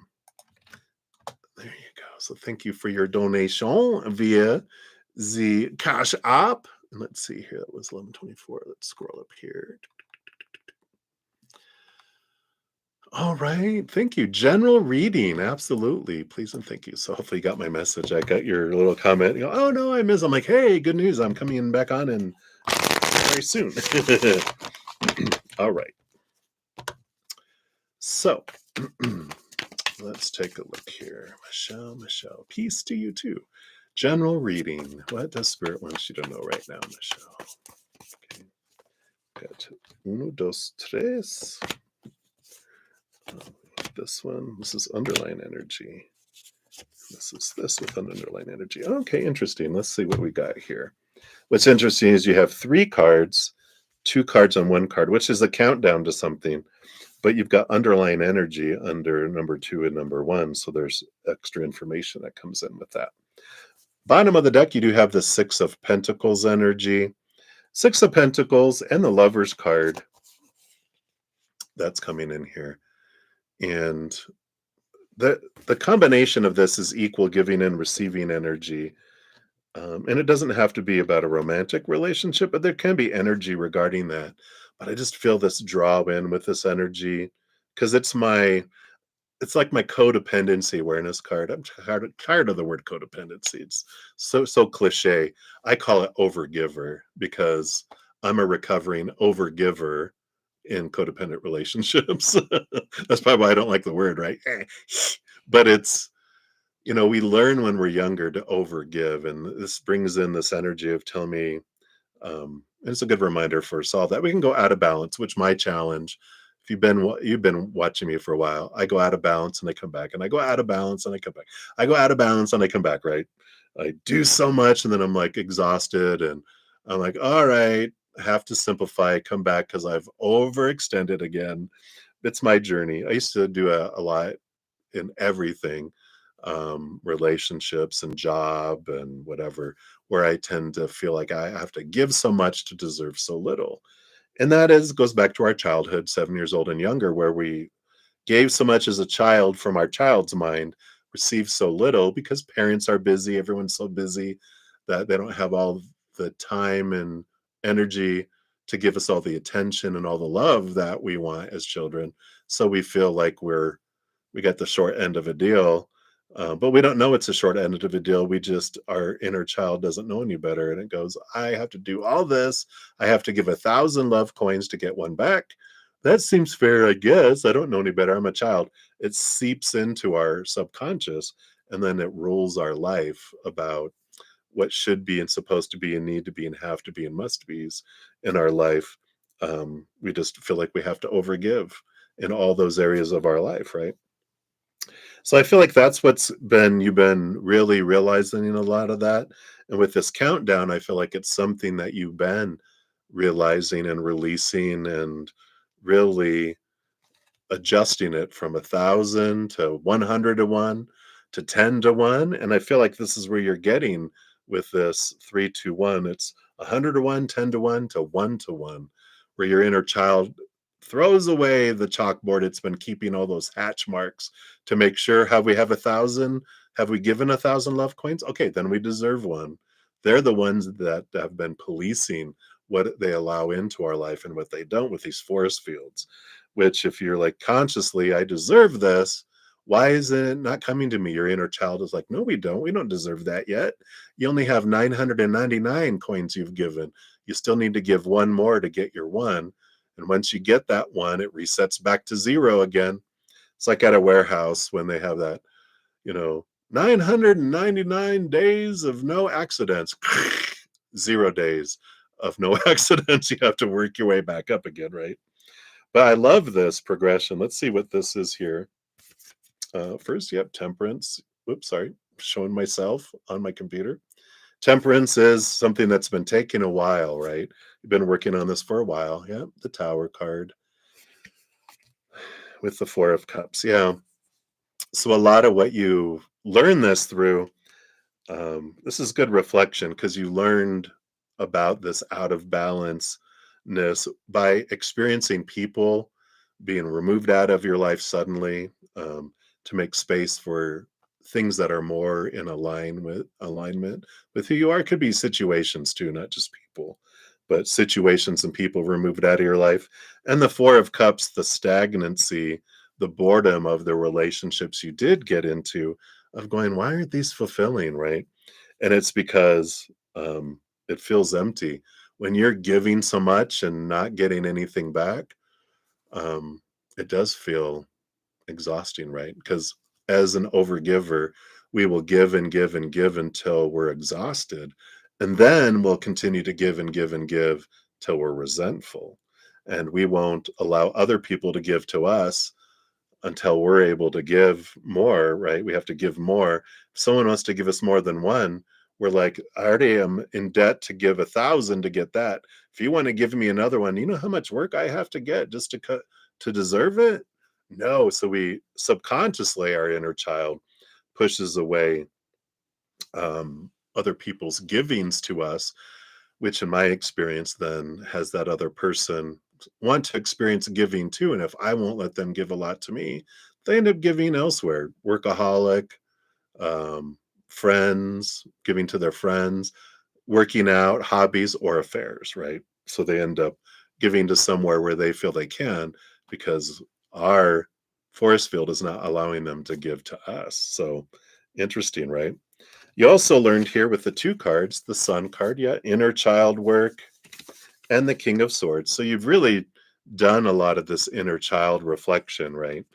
That's a lot of the mental work of our thoughts and beliefs that come from our inner child, which is where we talked about in the beginning, where it all comes from, the underlying energy. Yeah, I love that. So you had with the Eight of Swords is leaving behind a lot of the thoughts and the beliefs and the mindsets that no longer serve you or served you, because they did serve us for a time, because it made us feel safe and it made us not get ostracized from our family. What we needed as a child to be able to have that, love and food and protection, safety, right? But you're not a child anymore. You can take care of yourself. And so that's why I don't need these safety gates anymore. Usually it's like when you were a baby or a child, they put up safety gates at the top and the bottom of stairs so we don't die, at least nowadays. Back when we were young, they were like, how many times did I hit my head? Well, that makes a lot of sense, right? Hitting my head, falling down the stairs. That it makes a lot of sense of who brudda-zen is today. But those safety gates that were put up were to protect us as children. But now that we're grown up, they more are obstacles that will might lead us to tripping over and falling down the stairs. So removing the safeties that our mind created to protect us, thank the mind, thank you for creating those, but we don't need those anymore, right? So I like that. Down to number one, yep, Knight of Swords. Quest of seeing things from a higher perspective. So you definitely have been doing that and having that movement. And underneath that, you have the moon energy, Cancer moon, Mother Luna energy, a lot of emotional awareness. Again, the subconscious world bringing it up. and coming up to where we can see those things and the revelation of things. So, a lot of hidden and unknown things that you've searched after. There could be a few more things to kind of reflect on. But I feel like a big piece of this one is celebration of the amount of work you've put into this, and this awareness, and that it's bringing you to the Nine of Pentacles, where you have this independence energy that you've been gleaning and growing, to where you've really learned, um, that if I can't be happy with myself by myself, I can't be happy with anyone else, right? So I like this good energy, but a lot of celebration, a lot of acknowledgement of look how far you've come. Still a little bit of tweaking. There's always a little bit of tweaking to do inside of these human characters, but I feel like you've made some huge steps, the 3 to the 2, and I feel like you're on this last step of clearing out some last minute fine tuning things, more so. So I like that for you. Let's see what your fortune cookie brings in here too. Right, here we go. Whoa, all right, sorry. Summer games. Look at that. Time for play, right? Woohoo! Inner children. It's almost like the Fool card when they leap off into the ending of a cycle, the beginning of a new adventure. Says when fear rears its head, no need to be wary. Lean in. You're at the edge of evolving. Wow, how perfect. Card 36. Some more 3 energy coming in here. Let's see what this has here for you. So this is friendly competition, managing fear and failure, overcoming adversity. Let me see here. I think that's it here. Yeah. So it says sometimes competition isn't much fun, but it can be productive when approached with the right attitude. It prevents you from resting on your laurels and believing you will always be on top without giving any additional effort. Competition pushes you outside your comfort zone, but that also means you are forced into situations that show you what you're made of. So I feel like that's talking about the progress you've made, right? Your current situation is pushing you to overcome your fears and level of familiarity. You may have been playing it safe lately, doing what is comfortable without challenging yourself to go a little bit further or reach a little bit higher. What you're experiencing now is an opportunity to shake things up. While there may be some fear or anxiety, receiving this card is a sign to move ahead regardless of any apprehension.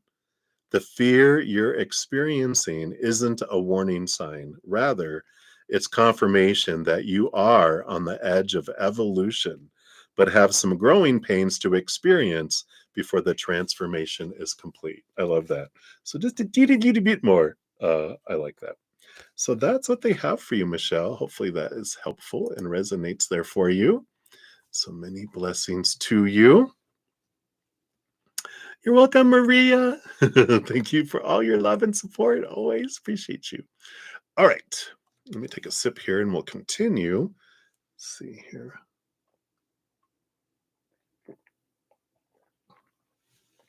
All right. So, Valerie, you were up. Oh, look at that. 143.43. Look at those repeating numbers. I like that. Synchronistic. You might even look up what is,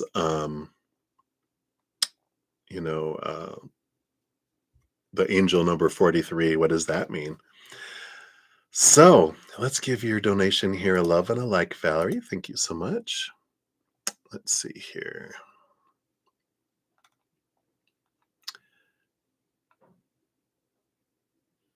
So, money and resolving daughter issue with sunglasses. I like it. Cha-ching. All right. Make sure there's nothing else down here. I think that's it, right? Okay. So let me just stay up here so I can remember this. Well, it's not really that much to remember, but just so I can focus. So, Valerie, let's take a look here. So, Let's look at money.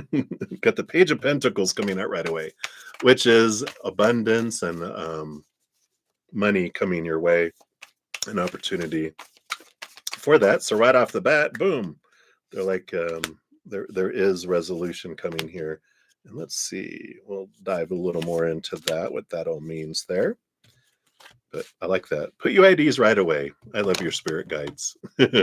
And then resolving your daughter's issue. Let's take a look here at this. Resolving daughter issue. Okay, thank you. We got this. We got this. We got this. And I feel like this one here too. All right. All righty. So, Valerie, if you're here. Okay.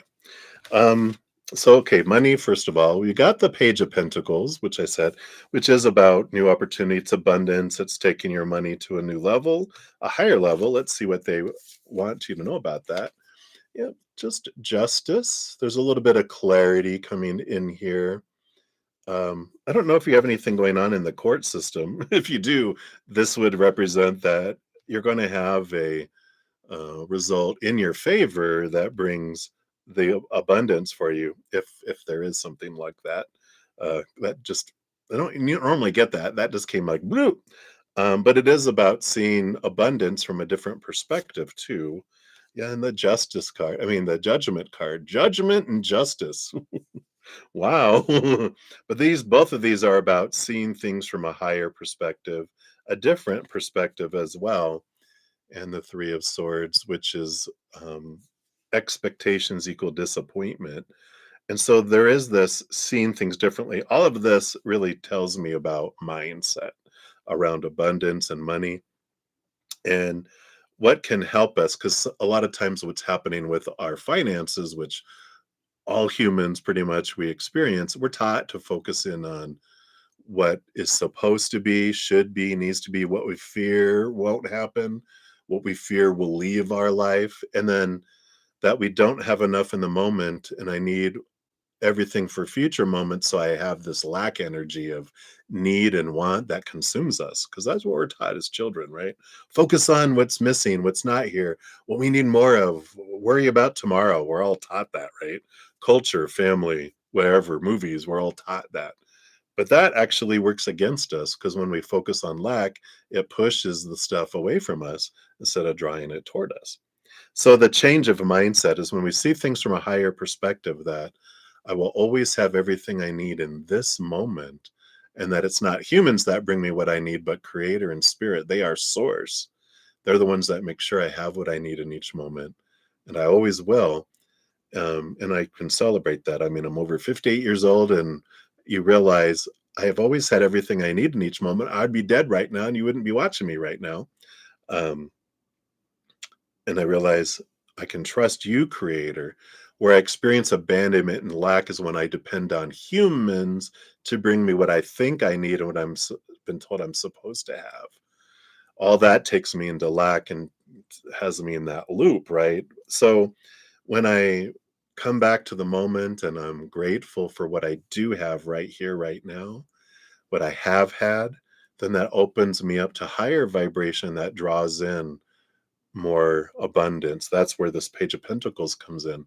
Instead of me resisting and pushing abundance away, I'm opening up and inviting it in, and it comes to me easier. But it's changing that mindset that I'm focusing on lack and need and want, and come back to this moment right here and right now and sit in gratitude for what is, instead of being drawn to the future, that I need all my future abundance now too, so I can feel safe. It's like when I trust humans, yeah, that's why we feel unstable because humans are unstable, right? When our inner child feels unsafe and out of control, we do all sorts of unstable, stupid, unloving, uncompassionate things and pull back support, right? That's where we experience abandonment from humans, never from creator. And when we change that, then that can happen. So I feel like that's what they want you to know around money. You definitely have that ability just to change some mindsets. And what's great is that it's not like, oh my God, I got to change my entire life or 24/7. I'm focused on gratitude. Otherwise, I draw in this. The whole thing about energy is lower vibration is very weak. It's like, let's say fear of lack is a 10 on the chart of energy. Gratitude is a million on the a million units on the spectrum of energy. So a moment of gratitude counteracts so much lack energy. And so the more we can have gratitude, the stronger it draws it to us. But we don't have to be like, oh God, I got to make up for a lifetime of thinking of lack. No, it happens fast. When we change to gratitude, things happen fast. So hopefully that makes sense. All right, let's talk about your daughter, resolving things with your daughter based on current energy. Where is this at here? We have the Six of Pentacles along with the Star card. Well, this is good energy here too, because one, there's very balanced energy here. The Six of Pentacles usually has scales, and the Star card usually has 7 small stars in addition to the big star, which is our balancing chakra energy. So there very much is this balancing energy that comes in here with your daughter. So I feel like things balance out. There is a victory energy of both of these. The Star card is a dream come true energy. Six of Pentacles is also an energy of receiving so much you have enough to give to someone else. It's that kind of abundant kind of feel to it. So I feel like with daughter energy, this situation balances out and it does feel like a victory and like dream come true energy. However, that resonates for you. Let's see what's below the surface here. We do have temperance. Oh, wow. So this has been going on for a while, right? Something that's been dragging out for a while. Does it have to do with court? It's interesting. Wonder if this has to do similar with each other, but it is something that's been slow. It feels like slowly ever, but it is. There has been progress, even though progress doesn't feel like it's being made. And then out of blue, boom, the gold happens, and this alchemy that's been going on with pouring things between 2 cups suddenly turns to gold. So I like that for you. You also have the Ace of Swords. A lot of clarity coming in, new communication. Um, but it is about here with all of this energy of seeing things differently. So in this case, we can also about gratitude, right? Instead of focusing on something that isn't working out well with the daughter situation, because the more we focus on what's not happening, that's like the expectations card. When I focus on expectations, I'm usually focusing on not what is going well, but what's not going well, right? What happens when I focus on what's not going well? I get more unwell, right? But when I focus on what I love about my daughter, the situation with my daughter, what I have had with them, what I do have, what has worked out well with my daughter's situation, what is working out well, then I get more of that. So this mindset will impact every area of your life if we can get into that and realize, wow, one moment of gratitude transforms so much lower vibrational energy. So I love that for you. Then your last card, you have the Tower, trusting that obstacles will be removed out of the way here. The Tower card is trusting that things will be moved out of the way to make space for that which is truly in alignment for me. Again, it comes back to trusting Creator, realizing that we're not at the whim of the outside world. Our energy is what's impacting things, but the universe is on our side. You know, the universe is on our side. They're always wanting to have what's for our highest experience for us. Um, and they're here with us, supporting us on the playground, no matter how many fights we get on the playground with, right? They're like, all right. Let's see what else we have here for you, my dear. We've got the Lamas Oracle. Let's see what your fortune cookie brings in. All right, this one immediately wanted to be seen. We've got Tiger's Eye. Ooh, card of protection, right? I think. Card number 40, a new path and opportunities for positive transformation await you. I like it. Let's see here. So, overcoming fear, trying something new, attracting luck. So, what we talked about. Have you been feeling like you've hit a string of bad luck? Hell yeah, right? Yes. Perhaps a once thriving patch of your life has felt like it has been slipping through your fingers. You give and give and give some more, hoping more effort will equal better results. And all the while, you can feel the tiny nudge in your spirit telling you it's time to try something new. Yeah. Not the old way of thinking, but that new way of thinking. You receive this card as a sign to walk a different path. There's nothing wrong with you, what you're doing, or how you're doing it. Things are simply coming to a natural conclusion, and you're being encouraged to step through this portal of opportunity to begin the process of evolving into a different version of yourself. Pay close attention in the coming weeks to signs and opportunities for positive change. It may feel like a crisis when really this is your comfort zone being shaken up. Your luck will turn around once you overcome your fear of change and allow yourself to make the choice of moving on to a new adventure. Wow, I love that for you. But tiger's eye is I believe, is a stone of protection as well. So if you have tiger's eye, check that out too. Right. So that's what they have for you, Valerie. Thank you again for your donation. I greatly appreciate that. Hang in there, my dear. All right. And then we have Aditi. You are up. Let's grab your timestamp here. After this, I'll give an update on where we're at and add any new ones onto the list as well. So just to give you guys a heads up here. So Aditi, I did, okay. Couldn't remember if I posted your timestamp. No. All right. So Aditi, here you are. Let's give you a love and a like there since it lets me. And you want to know, is there some other girl in your ex's life with whom he's having late night conversations, or is it just your imagination? All right, let's take a look here. See what we got here. Your ex's life. All right, so let's take a look here. So I see their name up. S is their first initial, I know. I don't want to mispronounce it, of course. Late night conversations. So is there? Okay, thank you.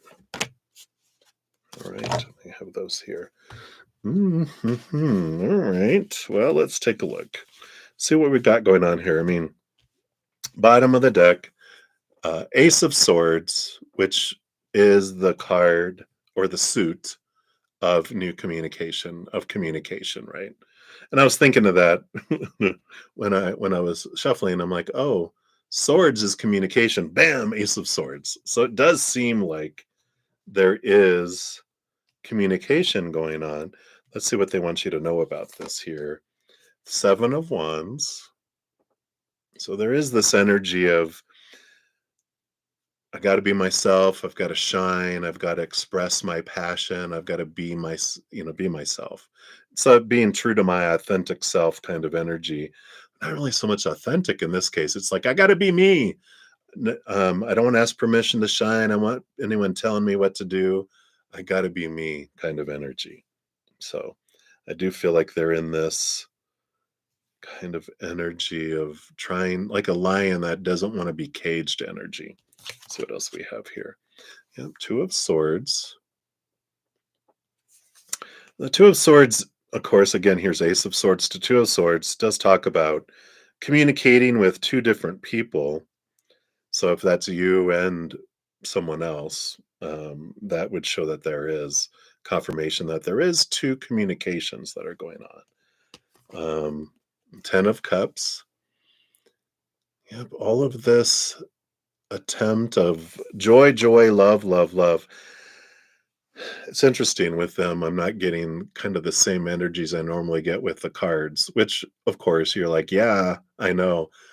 Definitely a different kind of animal they are, right?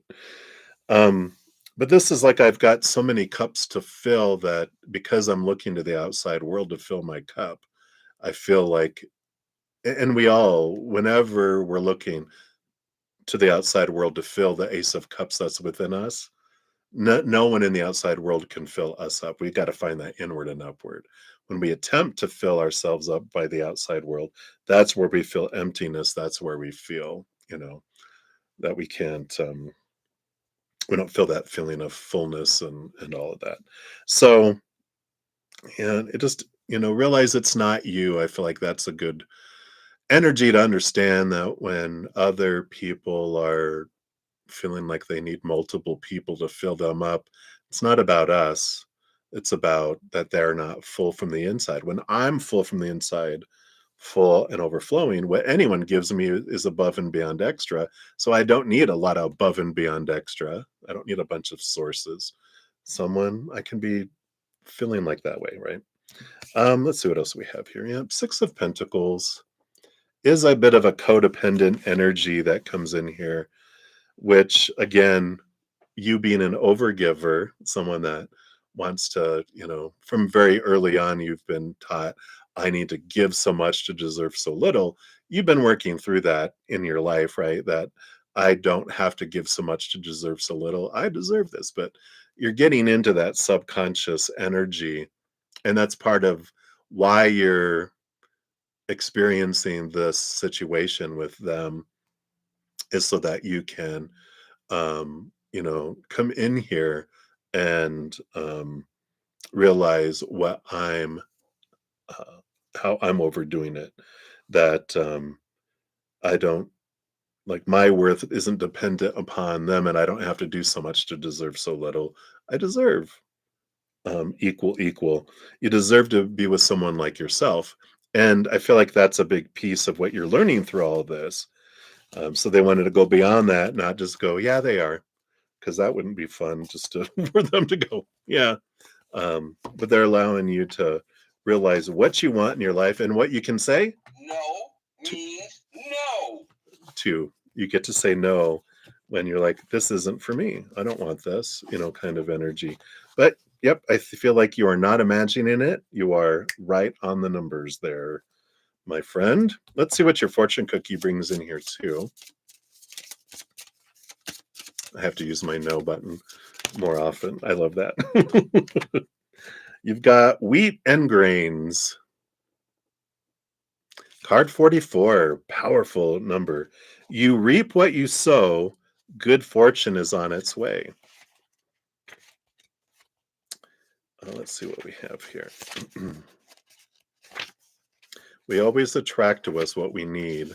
And that's kind of confirmation with this other as well. But this is about success, bounty, and good fortune. So this card is confirmation that you are in a period of growth and harvest, or you will be very soon. A dream is on the cusp of manifestation, and cause for celebration is in order. You're being guided to make the best of your newfound fortune. Don't question, and that can be emotional, mental, physical fortune, right? Don't question the seemingly good luck that has dropped in your lap, for it is not luck at all, but a result of your willingness to heal, evolve, adapt, and trust. Just as wheat and grains become flours and breads, you too can expect your success to continue to evolve and open up additional pathways to expansion and prosperity. This is not momentary bliss, and you can be sure the reward of your efforts will be the gift that keeps on giving. However, be mindful not to hoard your blessings. Wheat can last for a very long time, but it does have a shelf life and can spoil or grow mold if left for too long. Can also lose its nourishment if it's not stored and cared for properly. I feel like this is all about your heart and your journey, your um, the energy you're putting in to releasing yourself from things that don't fit you anymore, so that you can move into something that is. The same is true for wealth and achievement. Don't rest on your laurels or fail to make the most of what you have. This is not the end of your journey, but the ingredients for the start of a new one. And I love it because we're talking about lions. You do have a lion that will embrace you like that lion. I like that. You do have this, this lion, this X doesn't want to be caged, but this other lion that's coming down, fiery Leo energy, they do want to be in this uh, committed, relationship, true commitment. So hopefully that helps. That's what they have for you, Aditi. So many blessings to you. Thank you again for your donation. All right. And then we're jumping to the Gemini. Thank you so much for your additional donation. Let's give you your other timestamp here. There we go. Boom, boom, boom. And it was via CashApp. So thank you for that. Oh, well, if you're here, Gemini, you said, yes, but he finally made plans. However, you don't think he'll keep them. You'll let me know. It sounds positive. All right.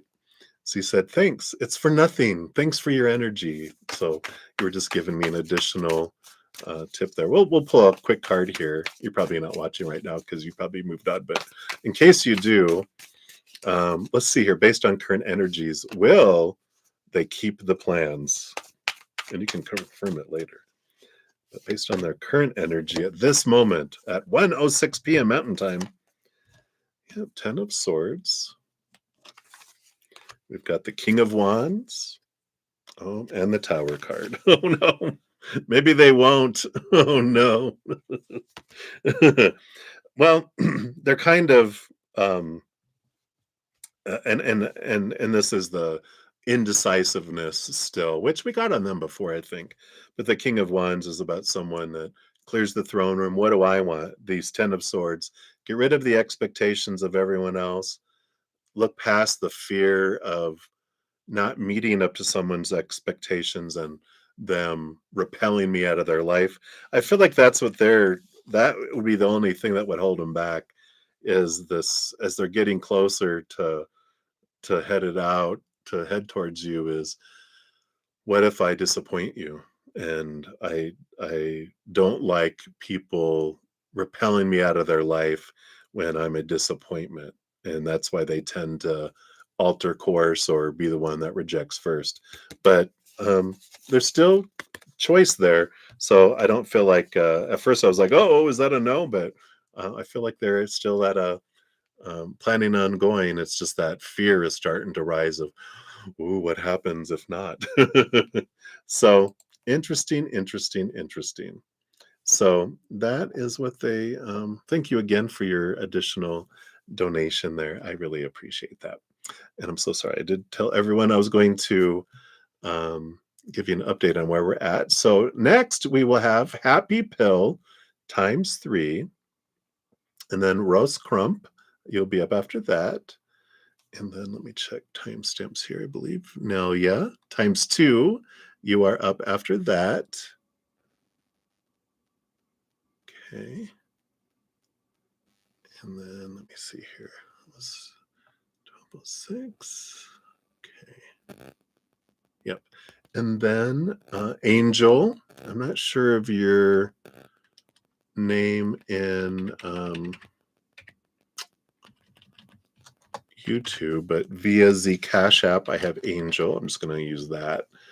I won't do any other initials or anything like that because you'll know who you are. Okay.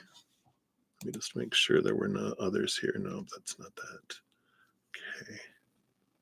Okay. All right. So that's over there. And then we circle back around for Sudeshna. Let me just grab your name from up here. We've got Sudeshna. And then we have Jojo for your second one as well. And I think that's it. Is that it? Yes, that is it.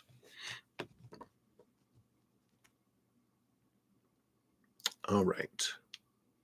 Oh, no, you haven't. Thank you. You're like, did I miss it? And then I just, maybe I sense people wanted to know. I know I would want to know, okay, where are we at? One of these days I'll figure out a way to like have it running somewhere. Maybe I'll have like two cameras and have a camera on the list up in the corner, or update something like maybe have a comment, a running comment that I update as I'm going along or something. Try to make it as easy as I can. brudda-zen is an old man. He's learning technical stuff more and more. These kids these days, I tell you, they're so smart. All right, let's get back into it. Let me take a sip and let's jump back in. All right. So happy pill, you are up. So 2, 10, 21 times 3. So these will be for all of your donations here. And let's scroll up. All right. There we are. So let's give your first one a love and a like since it lets me. So thank you for your multiple donations. And spirit guides messages on your personal life and its future. Why are you guys? Come on. Do I need to switch out decks? Are you guys tired? Okay, there they go. They're like, no, no. All right, here we go. Okay, spirit guides and messages on your personal life and its future. So this is, of course, the future is based on current energy, which can transform and change at any time, right? With your personal life, you do have the Empress card coming in, which is an energy about really Mother Nature, Mother Nurture. I'm getting a big nurturing energy for yourself, creativity and creation. But before all that, it's like restfulness, because I'm just picturing it. I think it's the Empress that's usually pregnant. It's like before you can birth things, but they're showing me the progress of moving towards birthing something, and it's important to rest and care for yourself and bring all this energy about everyone else to yourself, because you have, not that you're pregnant, but you're growing something within you, and that takes that love and attention and rest and energy. So there is this switch of your personal life of bringing a lot of energy that's focused outward and refocus it inward, because you, out of anyone, you deserve that energy, and it's important for you to fill up, and then everyone else can have the overflow of above and beyond extra, but you deserve, that other. Let's see what else. 7 of Wands, yes.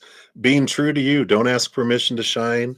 Don't dim your light. Don't try to be what other people want you to be. This is about you standing tall and bright, shining light like the sun, not asking for anything in return, but also not letting anyone tell you what to do, right? Not needing to defend your actions, but be true to you and allow yourself to move forward. Uh, Shining the light upon yourself. Again, this energy reinforced. And then these 3 cards, you have the Chariot, the power of choice. Here's this mother energy with Cancer moon energy with the Chariot too. Mother Luna, Mother Nature, Mother Nurture.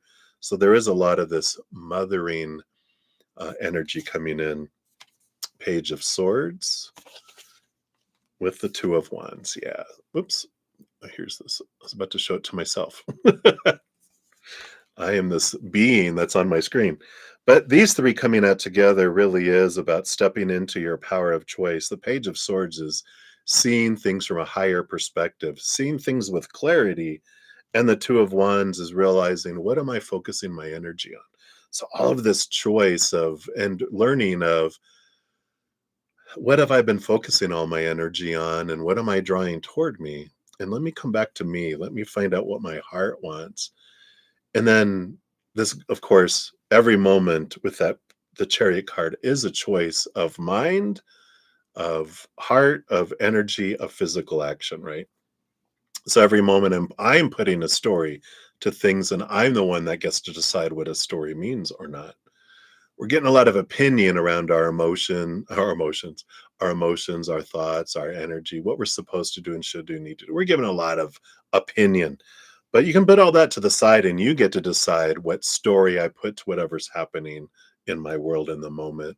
I get to choose what emotion I want to feel, what energy I'm putting forward and attracting, what my physical actions are. And there is this release, again, all the energy of trying to control others, other situations, other people's choices of mental choices, emotional choices, their physical actions. I can't control any of that. Trust me, I was a manager for many decades where my job was try to make people do what the corporation wanted people to do, and with very little success. It's about trying to have people realize this is what they want to do. That what do they want, what do they want, and try to find a way to mirror that together, because you can't make anyone do anything they don't want to do. And that's a great awareness of all this that's coming in here for you, because this all of this is about coming back to you and your power, not investing all this energy into things you can't control. Yeah, you got the strength card, Leo energy here with the Page of Pentacles too. Page of Pentacles is this seeing your worth in relationship to the outside world in a different way. And that strength card does bring in a message in itself, which is, the lion, there's usually a lion and then a maiden in the strength card. The lion is our human self, the maiden is our higher self. And our lion comes down here, our human, before they realize that we're so much more than this human character. We're just one expression of our huge, powerful, eternal, supernatural soul, right? One expression. Um, so we're so much more. But before we realize that, we're taught define your worth by these things of the outside world, relationship situations and things.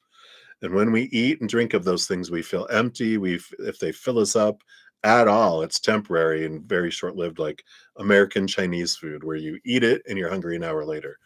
Um, that's the way outside world is. We eat and drink of it and we feel even more hungry, even more thirsty, to where we become this roaring jungle. I mean, this roaring lion roaring out in the jungle, because we're so desperate. We're hangry, we're hungry, angry, and we are so want to be filled up so much, but the outside world isn't. Well, eventually, our higher self introduces and says, "Come in here, inward and upward, because what you're hungry for is the eternal, unconditional love of the higher realms.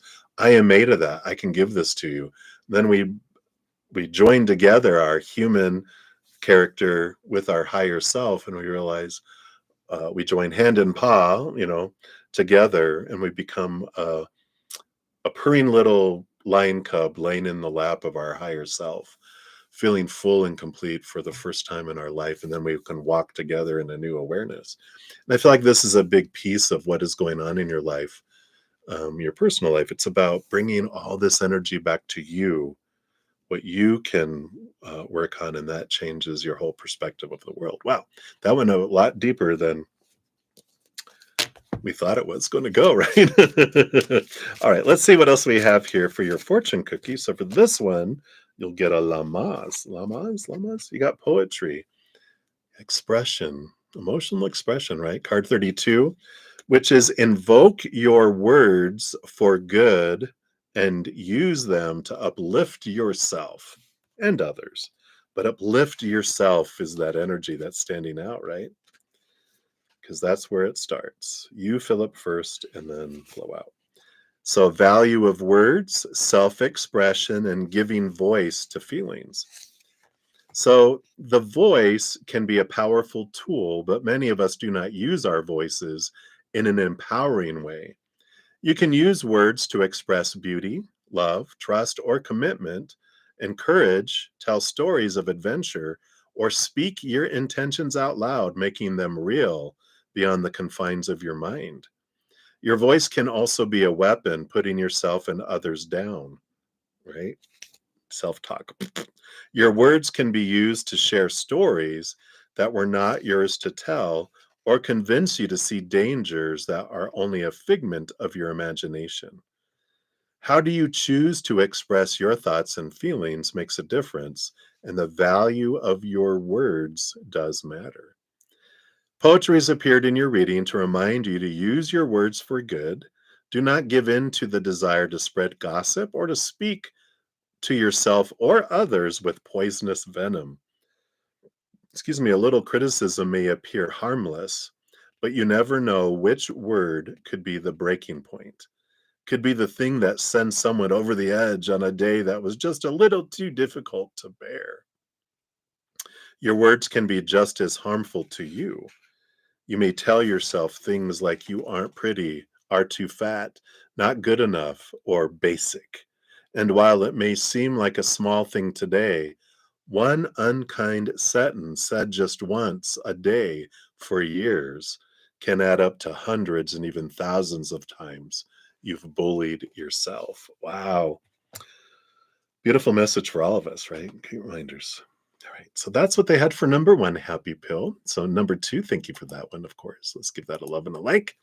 Spirit guides messages on your professional life and its future.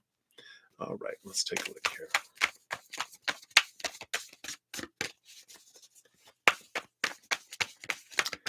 All right. Professional life and its future. Okay. Do you want this one and this one? All right. Wow. I like this because you got the Seven of Wands coming up again on the bottom of the deck now, but this is about standing up and being true to yourself, right? And I like this about professional life because we can sometimes find ourselves in a job that isn't an expression of our heart, but to try to fulfill an expectation of our minds instead. So that's a good energy to be aware of starting off. What else do they want you to know? Yep, 10 of Wands. It's a card of burden and investing a lot of energy. Nine of Swords, our mind and our fears. And then the Knight of Swords. Pursuit of clarity, seeing things from a higher perspective. So these cards just really ask you, are you investing your energy really where you want it to go? Or is it just you're trying to live up to expectations out of fear of disappointing other people? Are you really living the life you're wanting to live, or are you existing? That's what this energy brings in with all those cards together. Um, so I feel like it's a nudge to really question: am I doing what my heart wants or what my mind wants? Because this is living, this is existing. And when we wake up in the morning going, oh crap, I got to go live my dream today. That's not our dream. It's a dream we took on from our culture, our family, all this information from the outside world, all this opinion from the outside world, right? So something to reflect on. Right now, based on your current energy, your future, yeah, 10 of Swords, you're eventually going to get sick and tired of trying to live up to please everyone else. It's like, I'm tired of trying to live up and meet everyone's expectations. I've had it, right? You got the Knight of Cups, yeah, pursuit of your heart and starting a new adventure with the Fool card. Yeah. So all this energy does all kind of come together, don't it? It's about, yeah, even with the Two of Swords, the battle between the head and the heart, and that you are getting to this place of, I don't feel like I'm living. I feel like I'm existing, and I just need to go do something that's more in alignment with my heart. They're reminding me of in 2020 when the plague was hitting. Um, I was like, what am I waiting for to live my dream to die? And I was like, if I have to review I was in the automobile insurance industry. And I was like, if I have to review another auto policy because it went up by $5 for a year or whatever, I go, I'm going to poke my eye out. And I'm like, I think it's time for me to go. And we'll get to that point. When our fears outweigh the ugly feeling of not being true to ourselves, we don't act. Until that ugly feeling of not being true to ourselves outweighs our fears, then we take action. So I feel like that is what's headed your way here. That you're going to be wanting to change jobs. So we'll take a look here. Also, for your second donation, you get a soul coaching oracle. And then for third readings and beyond, we don't do another fortune cookie, just for the sake of being fair. Well, you got compassion, card number 12. Reminds me of the strength card with the animal and the maiden, right? Getting in line with your higher self. I like that. Card number 12. Let's see what we got here. So, you're a deeply compassionate being. Allow the light of your goodwill to shine to the world. Accept the care that the Creator has for you. You're loved and immensely lovable. Wow. Your soul wants you to know true compassion starts with yourself. Here we go. Coming back to you, living your love, living your life. Gently, lovingly, and unconditionally accept yourself just as you are. It isn't necessary to be perfect in the mind of the outside world, and there's no one that you need to please but your higher self. I love it. The more you can release judgments and negative beliefs about yourself, the more true compassion you'll have for others. Be gentle with yourself and cherish who you really are. It's time to release guilt and shame because they no longer serve you. Forgive yourself and others. Anytime you notice a negative thought about yourself crop up, immediately replace it with a positive one. That's like your first card, right? The affirmation is the vibration of compassion shines through my every cell. I love that. So that's what they have for number 2 for you, Happy Pill. And then free readings, I'm probably not going to get to those in this session, so don't look for that one there. Um, so just a heads up there because I saw your free request there too. But where we're at, I've got about 30 more minutes left, and I've got plenty of more donations to complete. So I probably won't get to free readings. I can probably guarantee I won't get to free readings. All right. But thank you for your third donation. Let's give that a love and a like here. And you want to know, what does 2 years from now look like? All right. Let's take a look here. Let's see what we've got there. So based on current energies, your trajectory, what can you give us where you're headed? What does that look like? Of course, 2 years from now, you have so many decisions to make, you could end up completely in a different direction, right? But let's see here, based on where you're at right now, what does 2 years from now look like? And, oh, they don't want that. They want this one, all right. Oh, uh-oh. Well, don't freak out about the death card. Sorry, Happy Pill. It's not that energy at all. It's a rebirth. You are in a completely different place in your life than you are right now. And it just feels like a huge transformation that you've made.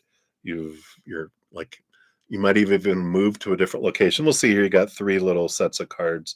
We'll just look at 3 little blots, what they call it, ink blots, little of what they want you to know about the next 2 years or where you'll be in the next 2 years. So you've got the Judgment card and the Lovers card. Yeah. So you definitely will be, if you're in a relationship, you'll be in a different type or whatever. But I feel like with this Judgment card, you are being called. I mean, 3 major arcana so far. So definitely big transformational energies, just reinforcing that.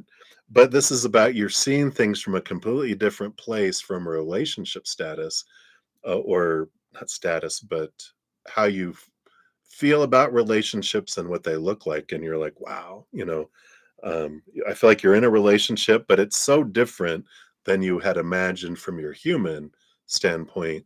And you're like, wow. But it's, of course, always better. What spirit brings us isn't like, oh, you're giving me this. Like, I wanted a cake and you brought me a piece of chocolate that had fallen on the ground and been, you know, under someone's desk for 10 years. Thank you.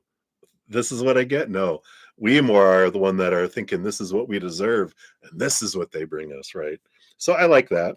Definitely relationship material there. You have the 7 of Pentacles and the 10 of Cups. So you have made changes here. You're following your joy here in 2 years. The Seven of Pentacles is you got some stuff you wanted, and you're like, I don't, this isn't my joy. It doesn't bring me joy. So you've made these alterations. And I feel like that's why it's like, I feel like you're living somewhere different. You're working somewhere different. You're with someone who you never thought you would be with. They weren't on your list of expectations and supposed to be's. You've really let a lot of stuff go, and you're really following your heart, and you're following your joy, and you do have this great joy energy here. So I like where you're headed here. Let's see what else we have here. Temperance. Yeah, another patience card like the Seven of Pentacles, but this is the gold. You've put in the timing, and it's been worth the wait and the journey. And you even have the Hierophant, which is an energy of seeing things from a different perspective, a higher perspective. Definitely, they've shown us clarity around things and shown you clarity around things. There might even be some um, what structured education of some sort that you've taken or done or even taught, or you're being guided to become a teacher. But there definitely is this energy of education that comes in, something that's taken a while. You've learned a lot. You're seeing things differently. Look, and here's the Strength card, the Lion again, coming into your picture here. So maybe a lion is one of your spirit guides, because they've been showing up in every one of your readings, I think. But it is about being embraced with your higher self, and the relationship you have with higher self is all part of this journey and this adventure that brings you to those places. So I love that for you. So that's what they have for you, Happy Pill. So many blessings to you. Thank you again for your multiple donations. All right, here.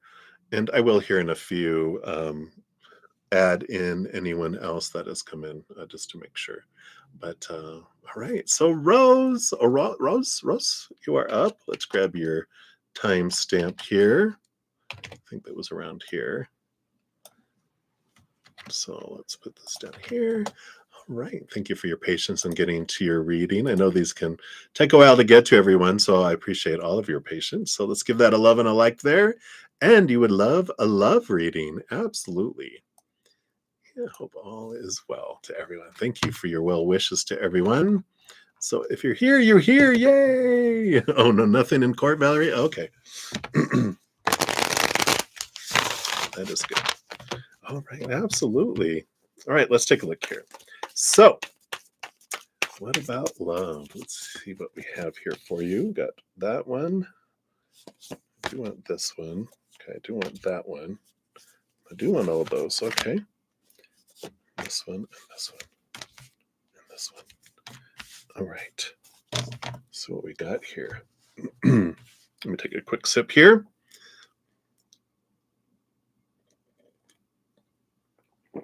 And let me wipe my. Got a little bit of coffee here. There we go. Drink a little more than I thought I was going to there. All right. So you got the Justice card coming in here. That's funny because we talk about Valerie, nothing in court. Here's a court card. But the Justice card, too, is a card of, because we're focusing on love, right? They have the balancing scales, and that Ace of Swords gives us connection to see things from a different perspective to help us balance out these scales. So you're getting a lot of clarity of love coming in around what's the difference between what your mind has been taught it's supposed to want and what your heart wants, right? And so there's this changing and shifting, and maybe even a battle between head and heart that comes in here. But you know, and what that looks like a lot of what we're given growing up, right, are what um who is someone supposed to be? First of all, just what is this list of this person that's I'm supposed to be the one in my life, right? Who are they supposed to be? What are they, or who are they supposed to be in the relationship? How is the relationship supposed to start, progress, and end up? And what is it supposed to bring me and what am I supposed to be in that relationship? And there's all these opinions around all of that that make this long list that makes it exhausting to try to live up to, right? And to find. And that's where we experience our disappointments because expectations equal disappointment, because we end up focusing on what is not happening rather than gratitude for what is, right? So there's this awareness that's coming here, this clarity of what the mind is thinking it's supposed to want and what the heart really is drawn to. Where's your heart drawing you in? So that is just the start at the bottom of the deck there, right? 333.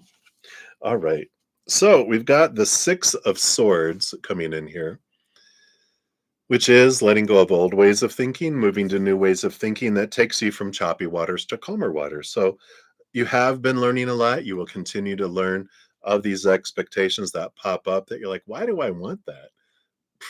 It's because I was taught that's what this means about me or whatever. It's like, no, what does my heart want? It's clearing away the mind with that Six of Swords and the Queen of Swords, balancing of the head and heart.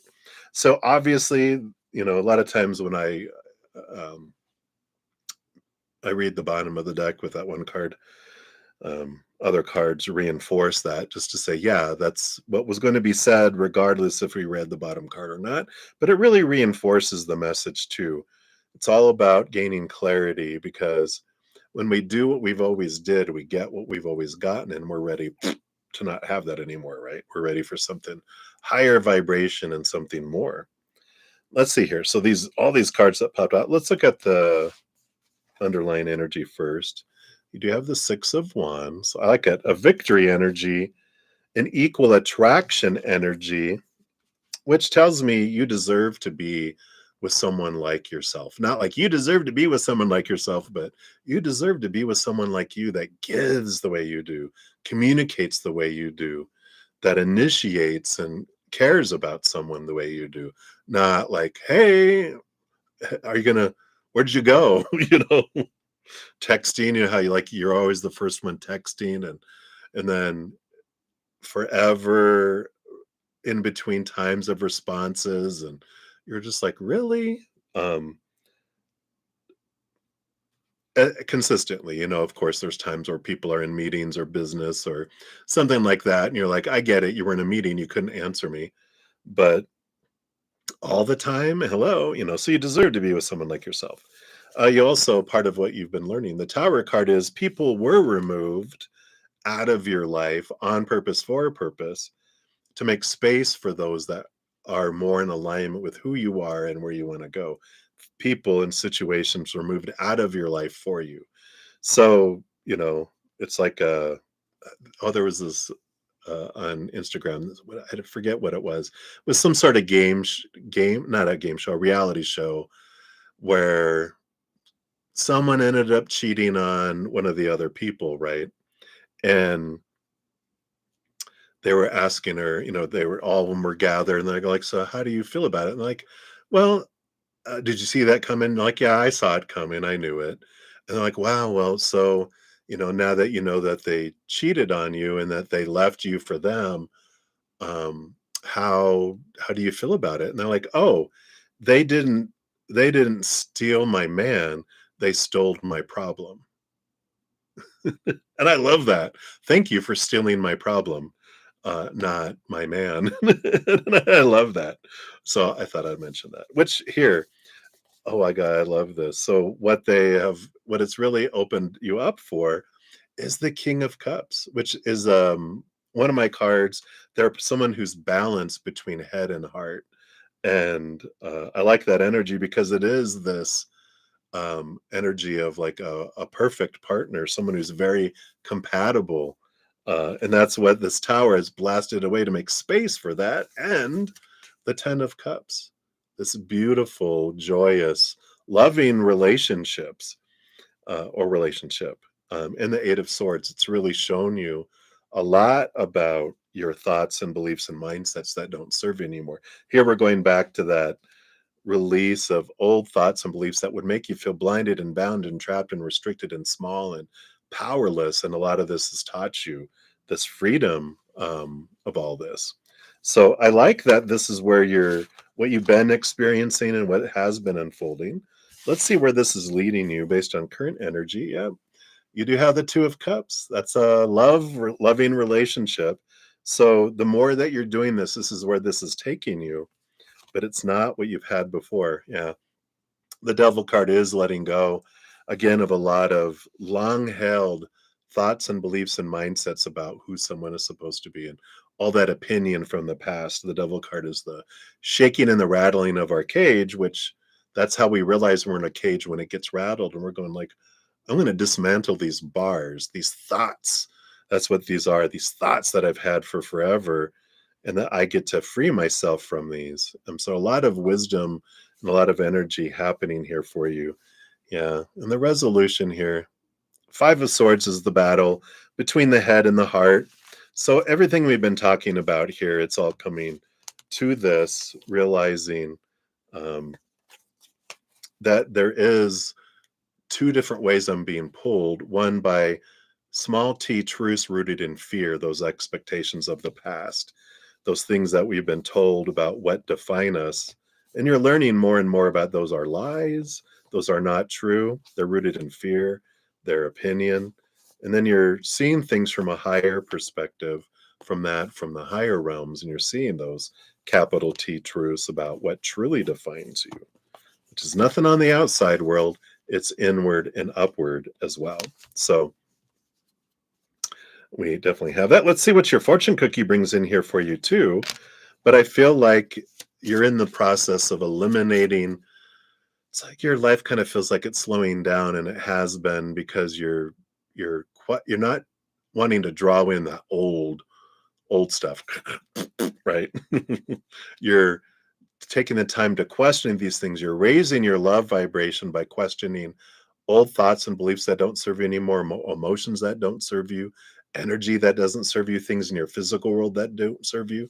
So you're kind of doing this purging and transformation and release of a lot of stuff to raise your love vibration. So you draw in something, you know, more in alignment with who you are instead of drawing in what you've drawn in before, right? Yeah, exactly. Yeah, I love it. So it is. I love the Two of Cups. You do have a relationship that is fated that will be coming your way in the future, but both of you are working on releasing this old stuff so that you don't, uh, you know, experience it like you've experienced it at lower vibration. You're ready for higher vibration. Your fortune cookie is, oh, look, a flower bouquet. Maybe that's marriage. 20, card 20. Savor presence with life and notice the magic living in the small moments. So enjoy the adventure, right? Keywords are beauty, bringing in the outdoors, and sacred living. Says the presence of flower bouquet is an immediate call to stop and smell the roses and engage with the little moments in life. This card is all about self care beyond that of just rest. You're encouraged to develop a shift in your mindset and work towards reducing your overall stress and anxiety. It is a sign to spend time in nature, cultivate a better sense of fulfillment, and deepen intimacy in your relationships. There is no need to move out to the countryside to develop the art of slow living. All that is required is a willingness to explore the things that bring you peace and comfort. Turn on relaxing music, set the mood with candles and soft textures. Cook your favorite food or take a stroll through your neighborhood park. The idea is to be present rather than letting life pass you by, because doing so will have a profoundly positive impact on all areas of your life and especially what you have inquired about today. I love it. Beautiful, beautiful flower bouquet. You are very welcome, Ross. Thank you so much again for your donation. Glad it resonated there for you. So many blessings. All right, everybody, we are continuing down here. So up next, we'll have Nelia times two, and then we'll jump to Angel, and then to Sudeshna, and then to Johanna, And let me take a look here. Did we have any more? Let's take a look here.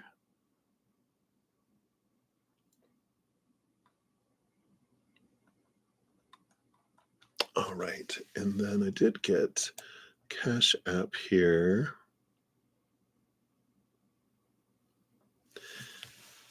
I think, is that, I always forget. I think this is Lucky.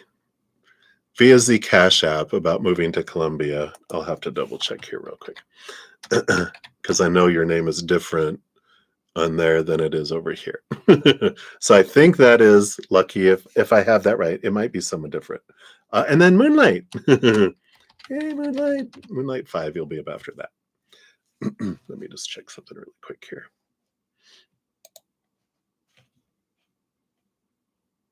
Come on.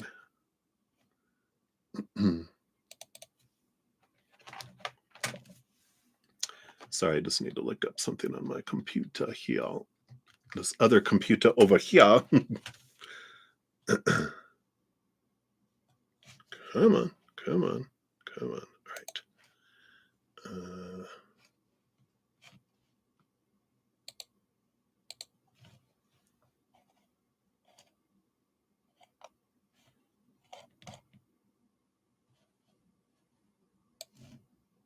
Just go up here. I think I can find it right here.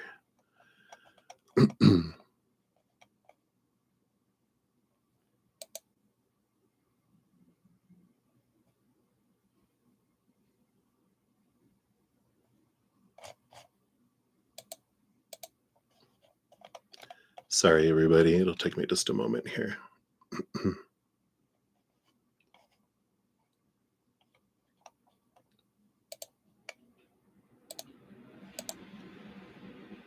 Oh, how did I forget? Delcy Joy. That's not Lucky. All right. So we've got Nelly Medeiros ×2, Angel, Sudeshna Ghosh, Johanna, Delcy Joy, and then Moonlight 5 is where we're at on donations right now. I won't be getting to any free readings in this session. I'm coming up, like 2 hours and 45 minutes in, and I cut off at 3 hours for free readings, and I'm not going to get through all the donations within 15 minutes. So I won't get into any, but I'll be back tonight from 6 to 9 p.m. Mountain Time. Also tomorrow. Sundays are different, where whatever I don't complete in my morning session, I do come back in the afternoon after I eat and rest a bit and finish out all readings. So if you want to try, like if you're like, I don't want to try tonight, I understand that, but definitely try tomorrow, Sunday. I usually post around 10 a.m. the session, and I go live from 11 to 2 in Mountain Time. And then as long as you have your question in chat tomorrow, I will complete it sometime tomorrow. So if you guys are trying for a reading, please, please, please try back for tomorrow at the very least, if you want to try tonight too. Like last night, Friday, I got through everything last night, all donations and free readings. But Thursday night, and then probably this one I won't. So all depends on how many donations I get and everything. So hopefully that makes sense. All right. So thank you guys again. So many blessings. Let's jump back in here. I might need to take a bio break here in a moment, and then I'll come back and finish all of the donations. But the coffee is calling me, so I might need to step out for a moment. Otherwise, you're going to see my eyes turn yellow. All right, Nelia. Sorry. You guys, TMI, right? All right. So, Nelia, thank you so much for your dual donations.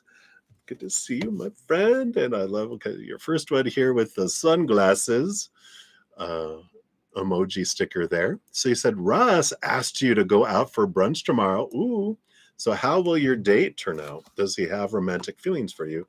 How will the situation unfold?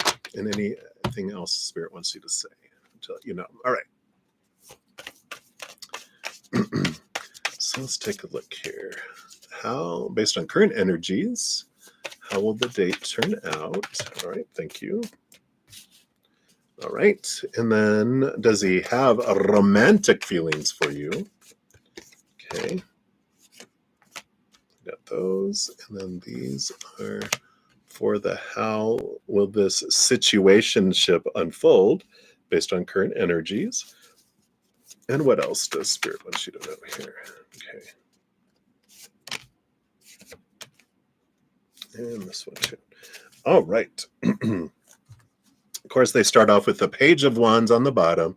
Just a reminder that how things unfold has so much to do with your choices of your energy, right? If I focus on the expectations and fears and want, need, blah, blah, blah, lower vibrational, it's gonna, of course, amplify and draw that in. If I focus on what I'm grateful for and what I love about a situationship or whatever, then it expands. Like I can have a really, really great time by having zero expectations and enjoying everything that's happening. Or I can have a time if all expectations are met, or a disappointing time if my expectations are higher and things don't turn out. I live in lack instead of abundance, right? So it's good reminder, right? What is my energy around going into towards anyone or towards any situation? Well, that's going to impact my experience, right? Based on current energy, how will the date turn out? A lot of conversation. Yeah, I saw the Devil card come out, and the Ace of Swords. This is Capricorn, um, shadow energy. It brings in a lot of thinking, a lot of questioning of thoughts and beliefs and mindsets. That's expectations, right?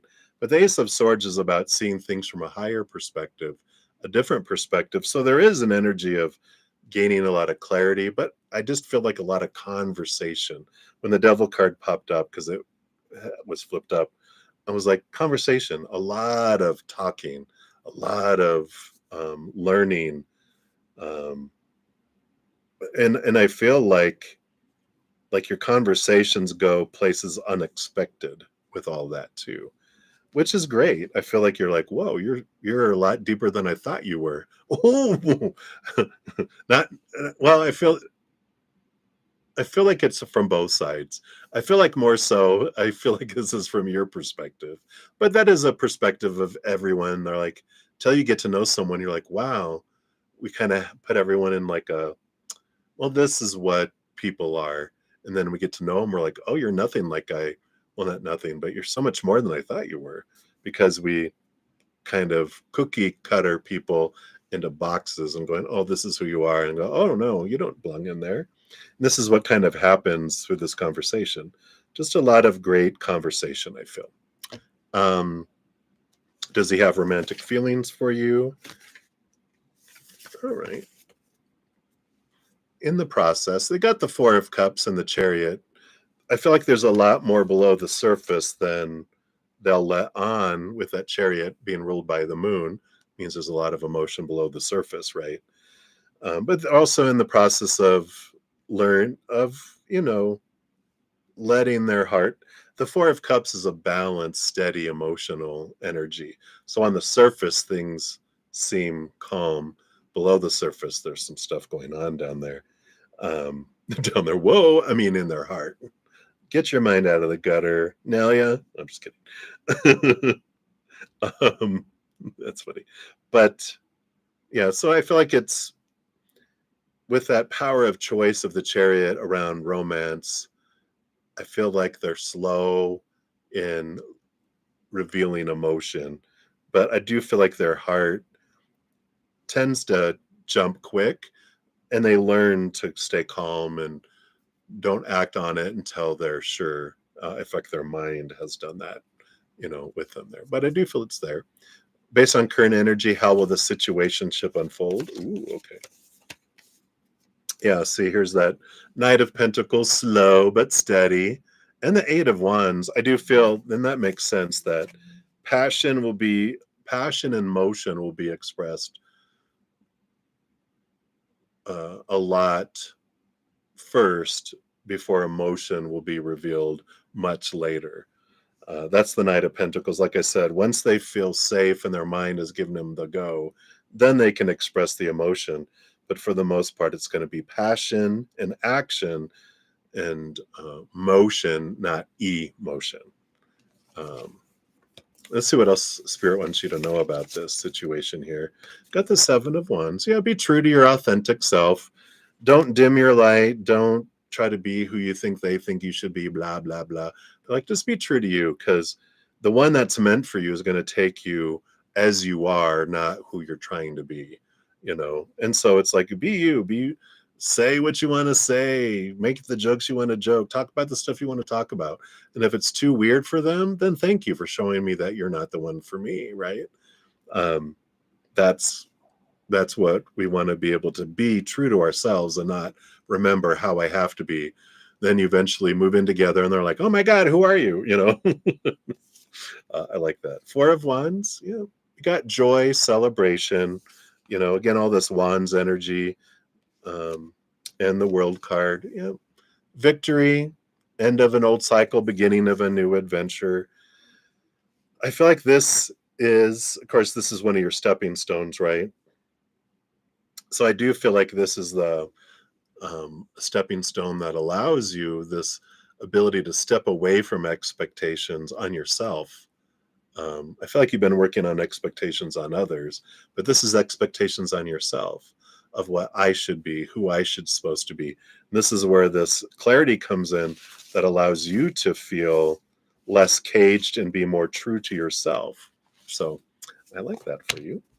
And we'll see what your first fortune cookie brings in here as well. But it feels good. It feels like the slowness, of course, teaches you that, all right, yeah, passion is fun, action and doing stuff and wanting to do stuff together and do stuff together, you know.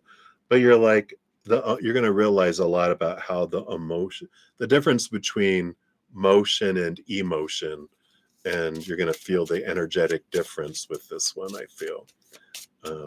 So let's see what else we have here. Your fortune cookie, right here it is. And you've got community service. Whoa, you're doing community service. That's funny. What came to my mind with that is, I think it was some sort of comedian that mentioned, I date a lot of people and I help them grow, and then I return them to the wild. I consider it like community service. The balm to your wounds lives in the spark that radiates love and brings healing to the world. Wow. So, the reflection you are to others is also helpful. They're a mirror for us, but you're a mirror for them in ways you will never know, at least in human form. Giving back, acts of kindness, offerings, and resources. So it says the community service card has appeared to bring a beautiful message of how transformative and healing kindness can be to your life. Moments of compassion and generosity have the ability to brighten someone's day, inspire hope, affirm support, and become one more deposit toward healing the wounds of humanity. And it's interesting too, because I'm hearing, of course, the biggest thing we can do to help the human collective is to work on our own self-love, raise our own vibration, because our vibration is part of um, our contribution to the human collective. So I can try working on everyone else while having lower vibration, and my lower vibrations feeding into the human collective, and I'm not doing a whole lot of good trying to change other people, right? Because that doesn't work out well. But the more I work on changing myself and raising my love vibration, not only does it help the human collective and myself, but it also allows me to fill up and overflow to where my interactions with others is also different, right? I like that. This card is a gentle reminder to actively seek opportunities to give to a worthy cause, whether that's your favorite charity or helping a next door neighbor. Doing so is not just for the benefit of others, but also a way to nourish your own soul. Kindness can only be given from an open heart, willing to allow the essence of love to channel through. By consciously choosing to be kind, you are affirming your desire to experience greater connection, which will inevitably return you in the form of increased finances, experiencing more love and openness to new opportunities, fulfillment, purpose, and the manifestation of your most heartfelt desires. That's all. I like that. So, and there is an energy of realizing I'm living my life, and that people that I will date or end up married to or in partnerships with, I'm sharing my life with. They are not my life. I'm focusing on my contribution to the world. They can be a part of it, right? So I like that one for you there, Nelia. So many blessings to you.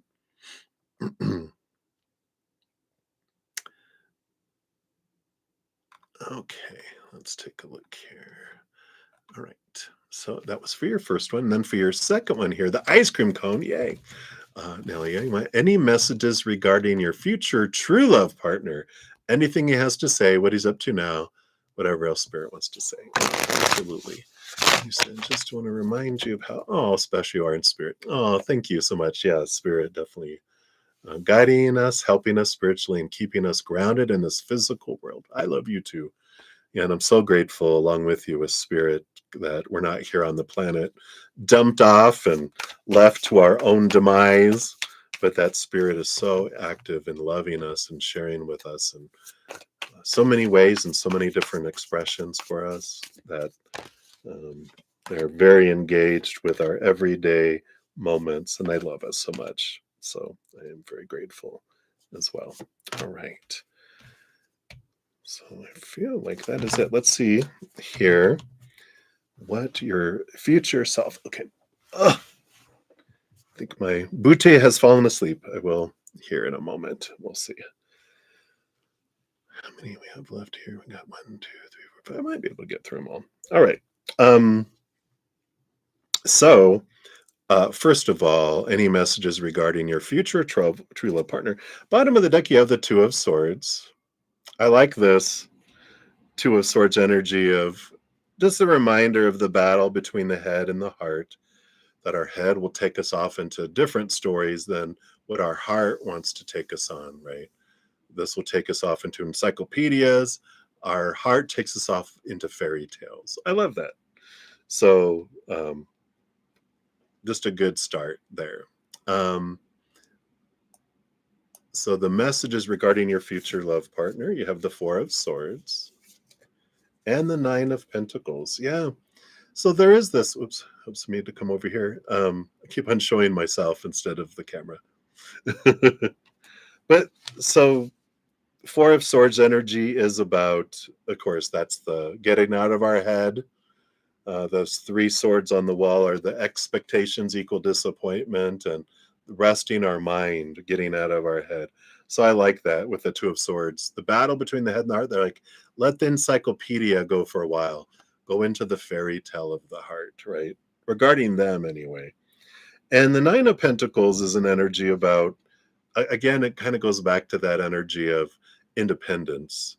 It's about being alone and being okay being alone in the world, but being happy and joyful and full of self-love by ourselves. um, we can't be happy with in a relationship with someone if we're not happy by ourselves. So as we achieve that place of independence and that feeling of fruitfulness and being independent and alone, living my life, then when someone comes into my life, they get to share my life, but there's a grounding that comes in where I don't try to make them my life. And I lose my life because I'm giving myself over to them as and dumping my life, instead. So I like that energy coming in. It's important for you to know that.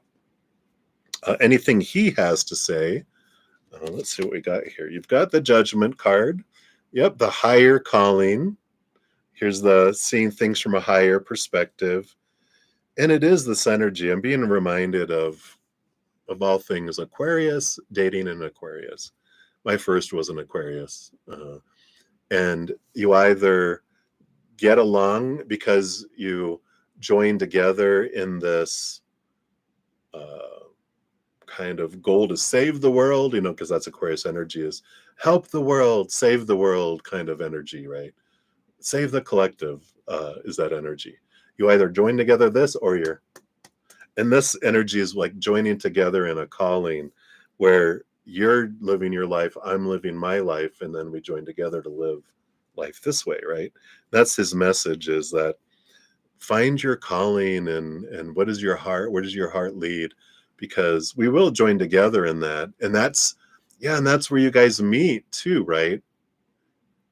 Is that how you meet in your reading? They're bringing back just, you meet while you're living your passion.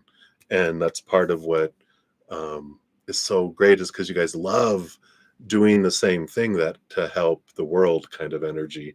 And in doing that, living your passions from your heart and doing things you love is how you meet as well. Yeah, the Judgment card, the Sun card, shining a bright light in the world. Again, not dimming your light. It is this warmth and this victory energy that comes in here. Um, and not being afraid of being in the spotlight.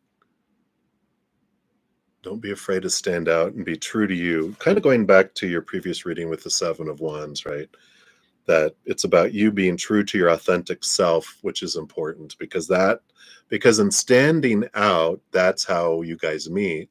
Because if you blend in with the crowd, you're not seen. So you being true to you and standing out is also part of how you guys meet.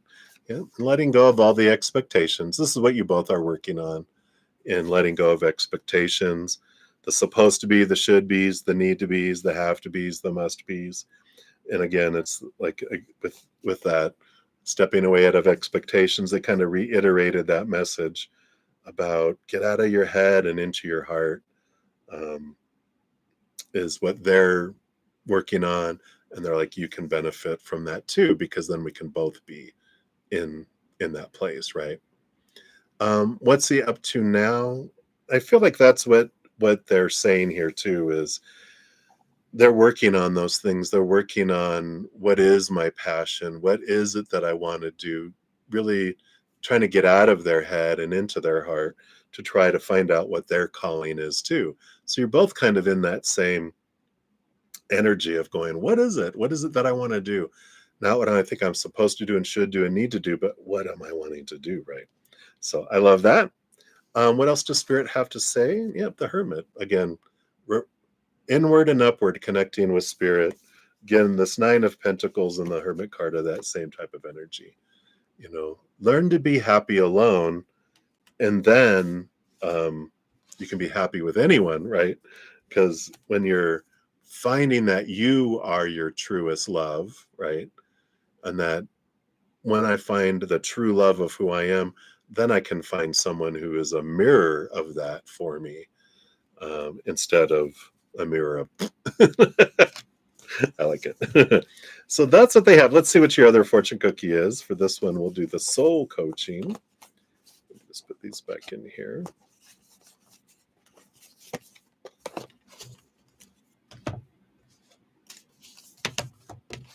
All right. Oops. All right. I guess that's your card here on top. Boom, boom, boom. Yep. Breakthrough. Card number 9. I think there's a hint here. Number nines, number nines, number nines. Beautiful card. Wow. I love that. Card number 9 is breakthroughs. The card meaning is you're at the precipice of a huge positive breakthrough. Everything that you've been doing for the past few years has been preparing you for this time. An immense self-realization is on its way. Something for which you've waited a long time is about to come to fruition. Wow. Your soul wants you to know fruit drops from the tree when it's ripe.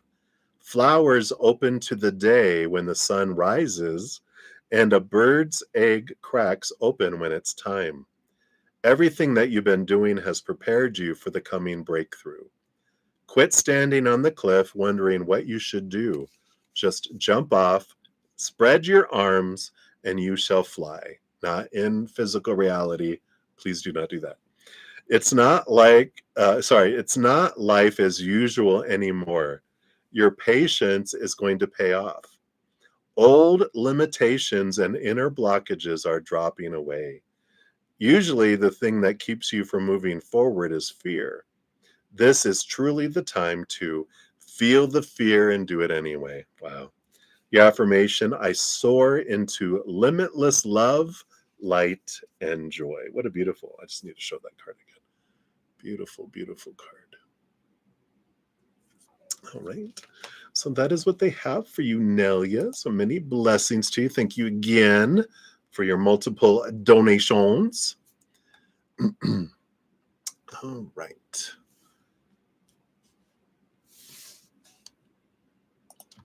All right. So, Angel, you are up. Let's grab your timestamp here and put that down here. Let me just take a look here.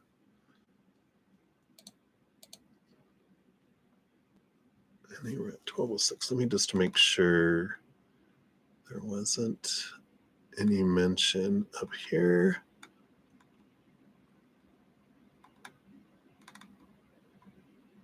Maybe it's really far up. If not, let me just go down here to see if you said anything. I don't see anything from Angel. All right.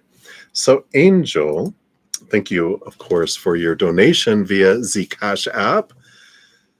And you wanted to know the odds of your son considering reconciliation with, it said, it says FA, maybe father, but Spirit knows what you're wanting here. So we'll take a look here and dive in here for you here.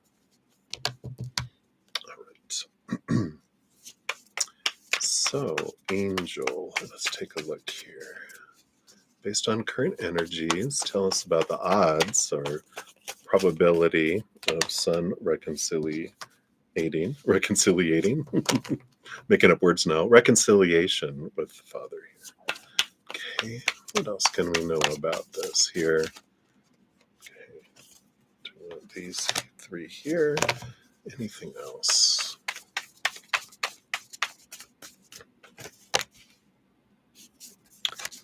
I feel like any advice from Spirit for you too. Okay, do about these. All right.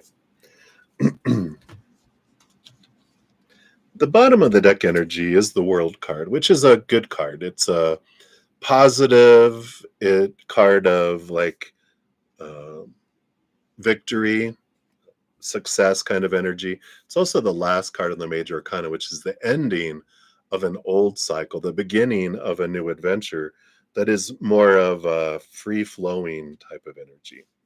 When we asked at the possibilities of them, the two cards that first came out, we do have the Two of Wands and the Four of Cups. So there's emotional stability here with the Four of Cups.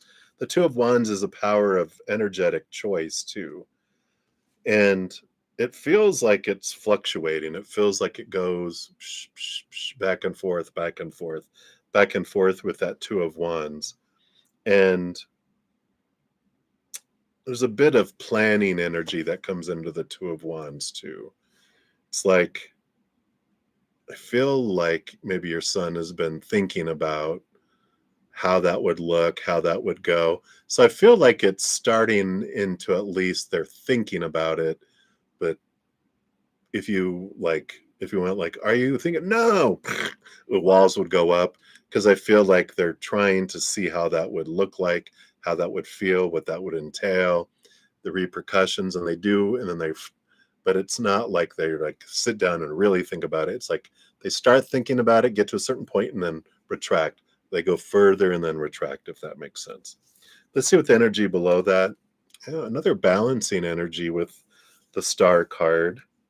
So it feels like there's this, things are calming down. King of Wands energy again is an energy of trying to decide what I want. And they're in this process of getting everyone else's expectations and opinions, clearing the throne room, having to put all that stuff in a box on their way out so that they can decide what is it that I want. And like with that Two of Wands, then I will make the plan, then I will put things into action. And in a way, it feels like they are the ones that I want to be the one that decides when and how and blah, blah, blah. I need to be in control kind of energy. We have the Knight of Swords. So this is the movement of thought and thinking, the swords being that suit and the knight being an action energy. This is about, they've been thinking about things and all that. I don't feel like they've made a decision, but they've been mentally exploring it. Let's see what else Spirit wants us to know here. We have the Knight of Cups. So their heart, on the other hand, right? So this is their mind trying to figure things out. The one, our fear side that needs to be in control, so like our inner child feels safe and in control about reconciling. It wants to control it, right? The heart, again, you have the Knight of Swords, which is movement of thought. You have the Knight of Cups, which is the movement of heart. Let's see what their heart is bringing in for us here. Yeah, the heart is trying to see things from a higher perspective, a different perspective that comes in with that.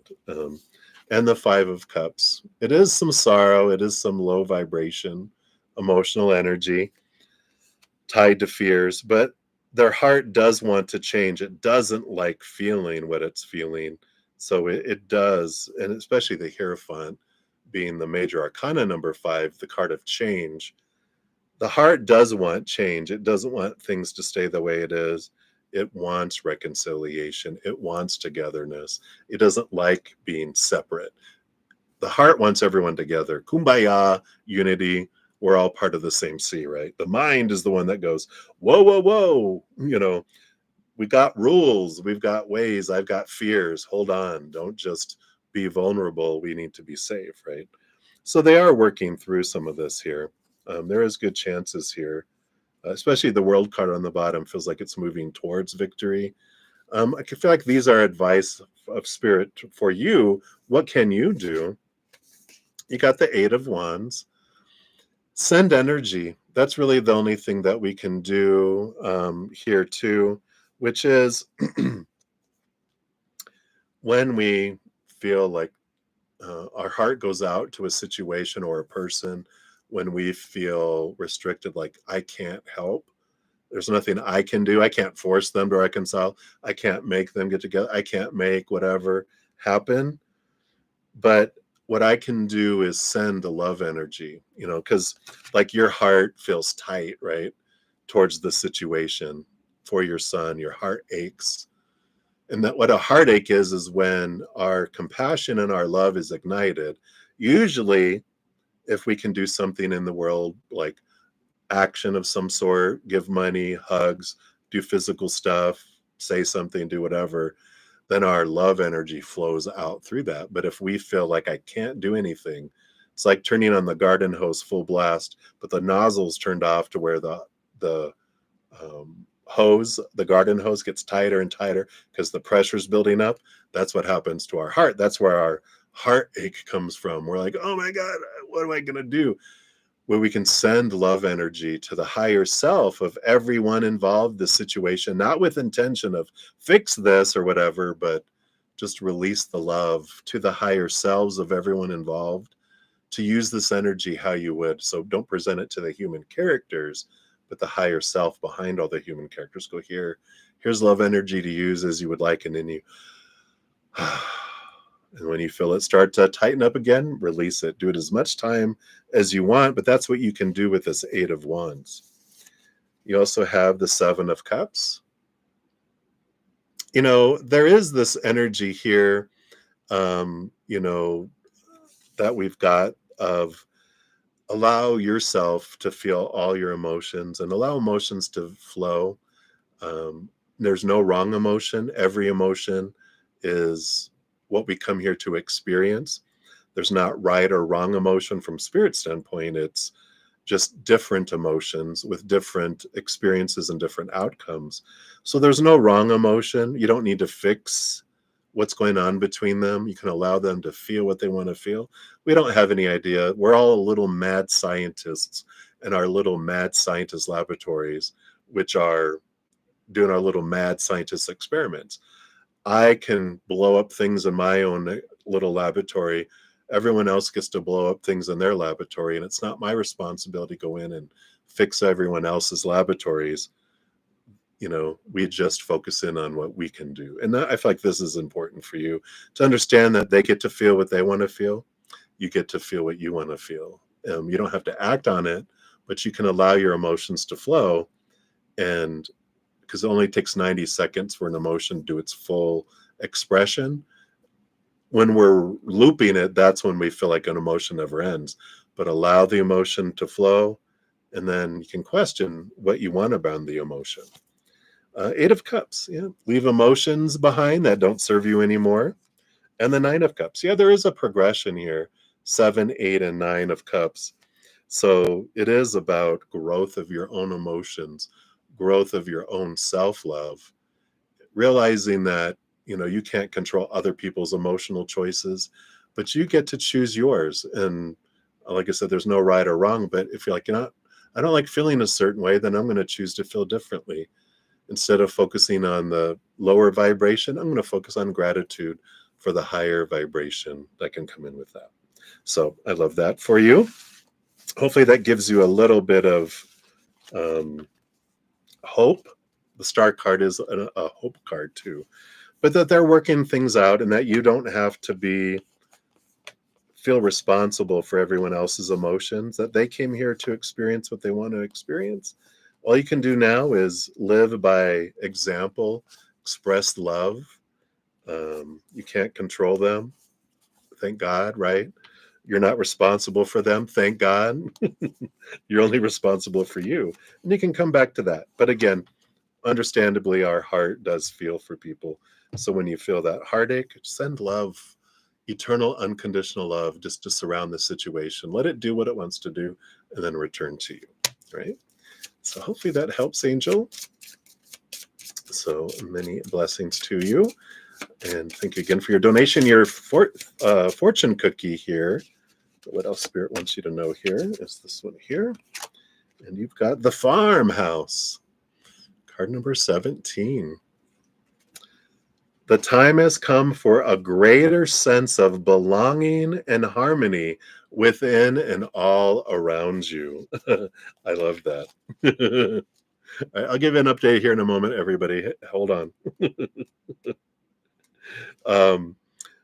Keywords are homey, comforting, and familiar. It says, there's no place like home. The iconic Dorothy said as she clicks her red heels to return to her family's farmhouse in Kansas. We all have such a place that feels comfortable and familiar, whether that's a physical place, such as your childhood home, a space you've established for yourself, or an imaginary realm in a book, or one crafted inside your mind.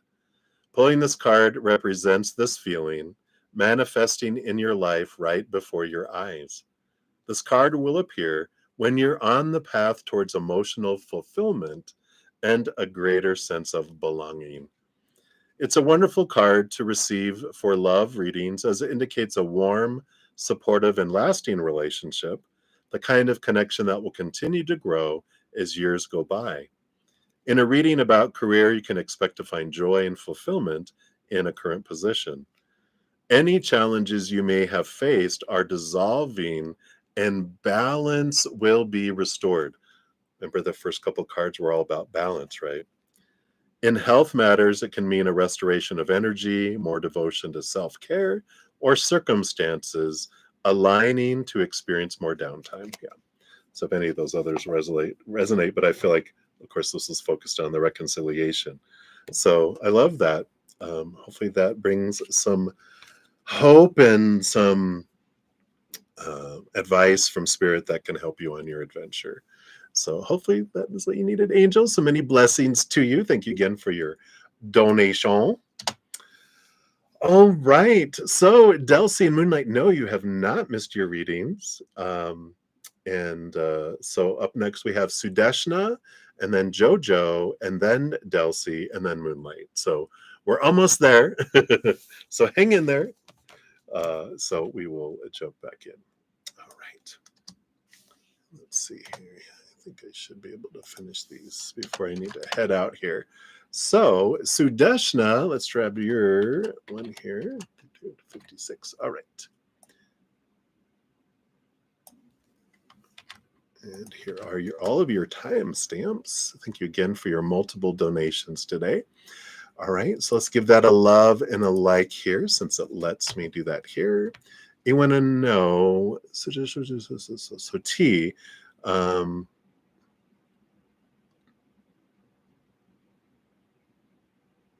so he will start a new job and will move from this company in August. You both currently work in the same company. You have common friends, and you thought of giving him a farewell. After this, what should I do? Should I give him a farewell or stay away and just wish him for a new journey? What will happen in both cases? Okay, good question. Of course, as a reminder, there's never any shoulds from spirit, right? It's always different choices with different outcomes. That's why, I like you're asking what will happen in both cases. So if you give him a farewell, let's see what happens there. Okay, and that one. And if you don't, and just wish him well wishes for his new journey, bye-bye now. Let's see what happens with that here. And we have that one here and that one here. All right. So if you do throw a farewell for them, we've got the Devil card, shaking and rattling. It's very work-related energy. Let's see what else we have here. Three of Pentacles, which is a group of people, like, again, group gathering, kind of energy. We have the Hanged Man, which is seeing things from a different perspective, transformational energy. And we got the Magician here as well. Three major arcana with all this change and stuff here, but I just don't feel here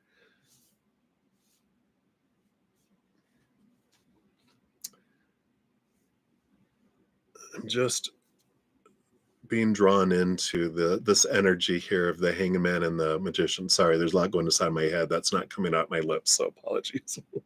Because I'm really just looking at all this and go, what does this mean? This cocoon, this transformation, this new start. Oh, that's what all this is. Thank you. They're like, they're leaving. I'm like, oh, that's what all this is. So they're in their transformation, their energy. This is what this is. Their energy is focused on their transformation, their movement, and going into a different direction. So I feel like they'll be cordial. It's very work. They'll act like they're at work with a Devil card, because that Devil card is ruled by Capricorn, which rules over the 10th house of work. So I'm getting very much this mental work energy, not emotion. Three of Pentacles, being around, like you said, common friends. They're being friendly. They're being in their friends group, but they're really focused in on where they're going in their next steps here. There's not like a spark or a change or anything. In fact, I kind of feel like you might go into that with expectations that, well, if I do this, then they're going to be forced to talk with me, interact with me, and then we're going to become friends again. That won't be the case. You'll be disappointed in it because they're going to be very professional, very much about friends and everything like that. And then they're off and they're gone. So that's, if you did that, it's not going to bring you what you're hoping it would bring, underneath the surface, either subconsciously or consciously. But even if you're saying, oh, no, I just want to wish them well and everything, there are subconscious motivations, right? You're not just wanting to give them a going away because you care about them. You want to be able to interact with them, right? So keep that in mind with all that. It's not going to feel, you're not going to get out of it what you feel you would get out of it. If you just wish him farewell on his journey here, Six of Swords, that is movement of communication, a little bit in between, the Ace of Swords. There's all this clarity. Let's see, Death card and the Nine of Swords, which is fears. you know. So all this communication, all this clarity. Again, wish him if you wish him well for his new journey, don't give him any kind of going away and all that kind of stuff. Just say, best of luck for you on your journey. You're going to get a very thanks. I appreciate that. Very bland. It's not going to initiate conversation between, but it's going to allow you to move past it. I feel like if you have this farewell, you'll realize like, wow. And if you wish them farewell on their new journey, just without a farewell get together, you're going to be like, wow, it's like, that's what I got is, I'm so excited for you in your journey and blah, blah, blah, da, da, da, da, da, da, da, da, da, da. Thanks. Really? But I feel like it would help you move past them. But really, I mean,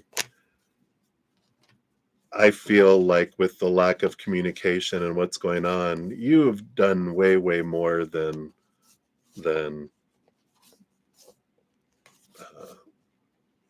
it's like the investment has not been worth the result at all, right?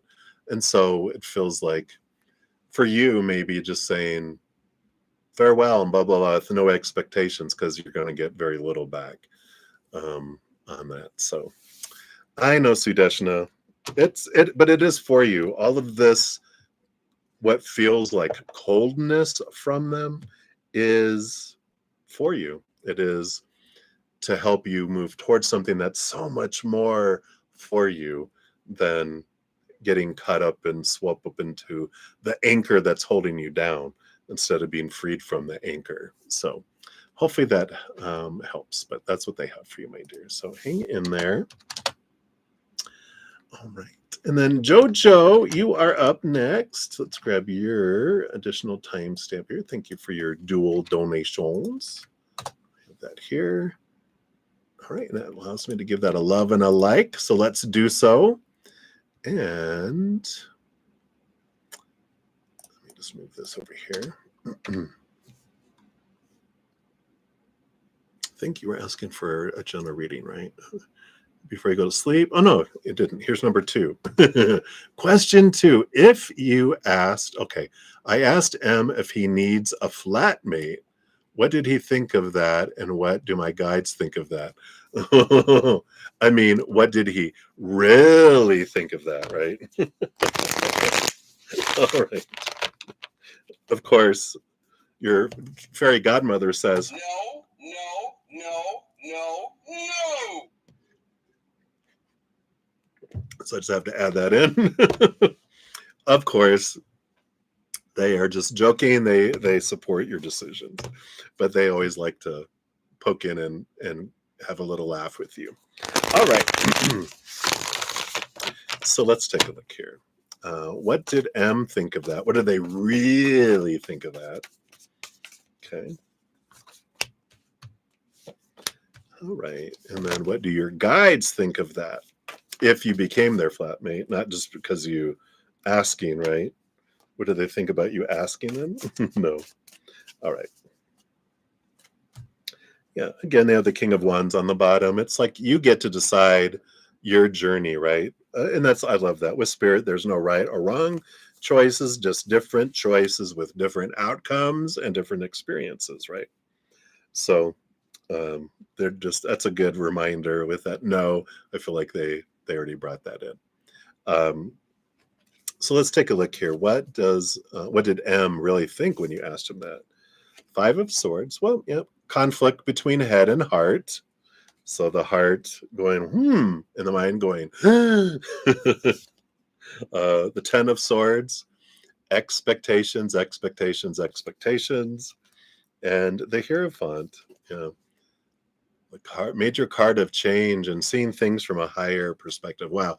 It just said 333, 33 in the video. I'm like, wow, look at those threes. So a lot of conflict of their mind. Their heart, obviously there wouldn't be conflict if their heart was like, wow, that would be, what would happen? Their body, what would happen? Whoa, this kind of energy coming in, but their mind very much conflicted. They feel like there'd be so many expectations that would come with that. and that there was more tied to that than just the question. So their mind went 100 different places.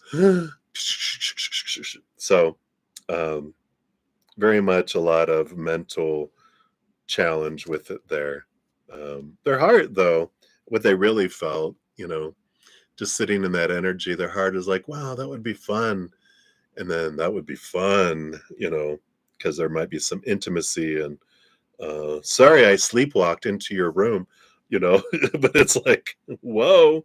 Um, but they are feeling like all the stuff that would come with that there's so much more attached to this than just that is where their mind went, right? Your spirit guides, what do they have to say? Eight of Cups. Leave behind relationships that no longer serve you. The Six of Wands. Um, is victory. It's support energy, really. The Six of Wands, it's usually a victory card, but they more focused in on that it's someone on a horse that they support. And they're like, again, coming back to we're always in your corner for whatever you want to do. But if you're asking for like advice, they're like, I would walk away from that one because it doesn't serve you anymore.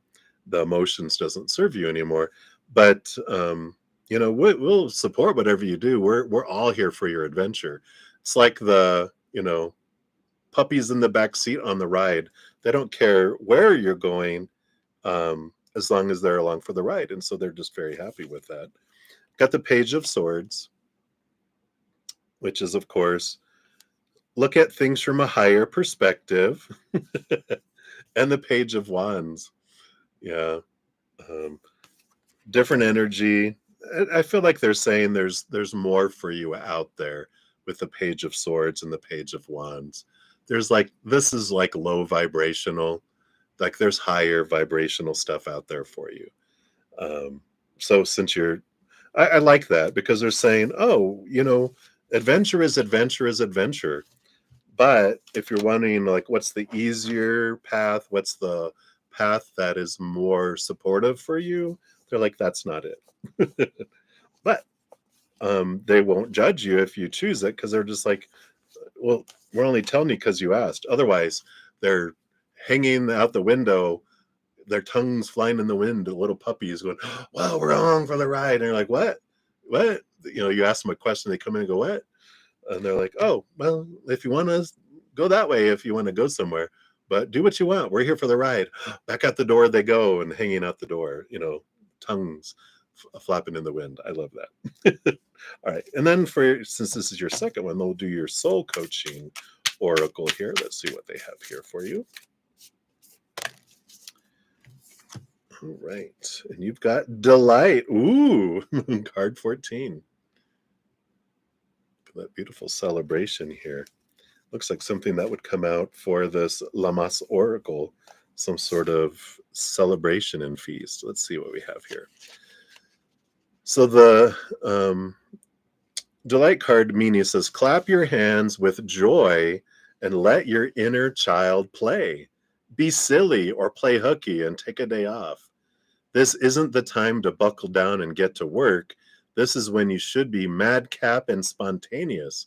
Have fun. That's what it comes down to. You're on a playground. Have fun. There's no judgment of what you do. Just if you slide down this slide, it's hot. It's going to burn the back of your legs. But, there's other rides too. Your soul wants you to know your spirit guardians are delighted when you're filled with childlike wonder, joy, and exuberance. When just one person experiences true delight, this joyous energy radiates outward like ripples in a pool, reaching even the farthest shores of humanity. Your pleasure can rejuvenate you and can have a powerful healing effect on others. Your affirmation, I delight in everything in my world, and divine joy fills me. So I love that. So again, going back to that, you're on a playground, you're here to have fun. There's no wrong choice, but if you ask, well, should I go on the slide or should I go on the merry-go-round? They're like, well, if you go on the slide, that burns the back of your legs because it's hot out and the sun's been out for hours. So that metal slide, But the merry-go-round, wind, it'll cool you off, might make you a little dizzy, but you have that too. So they tell you those different types of things. So hopefully that makes sense. All right, so that's what they have for you, Johanna. So many blessings to you. All right. Oops.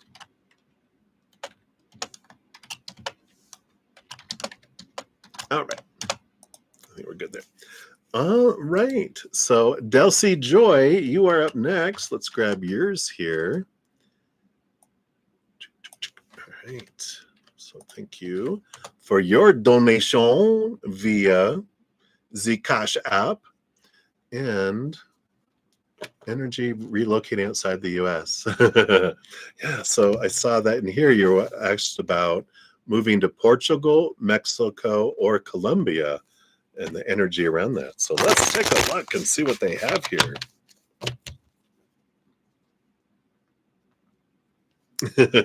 Right? Yeah, spirit knows what you're concerned about, right? So, and then Colombia. All right. That one and that one. So Colombia gets 4. All right.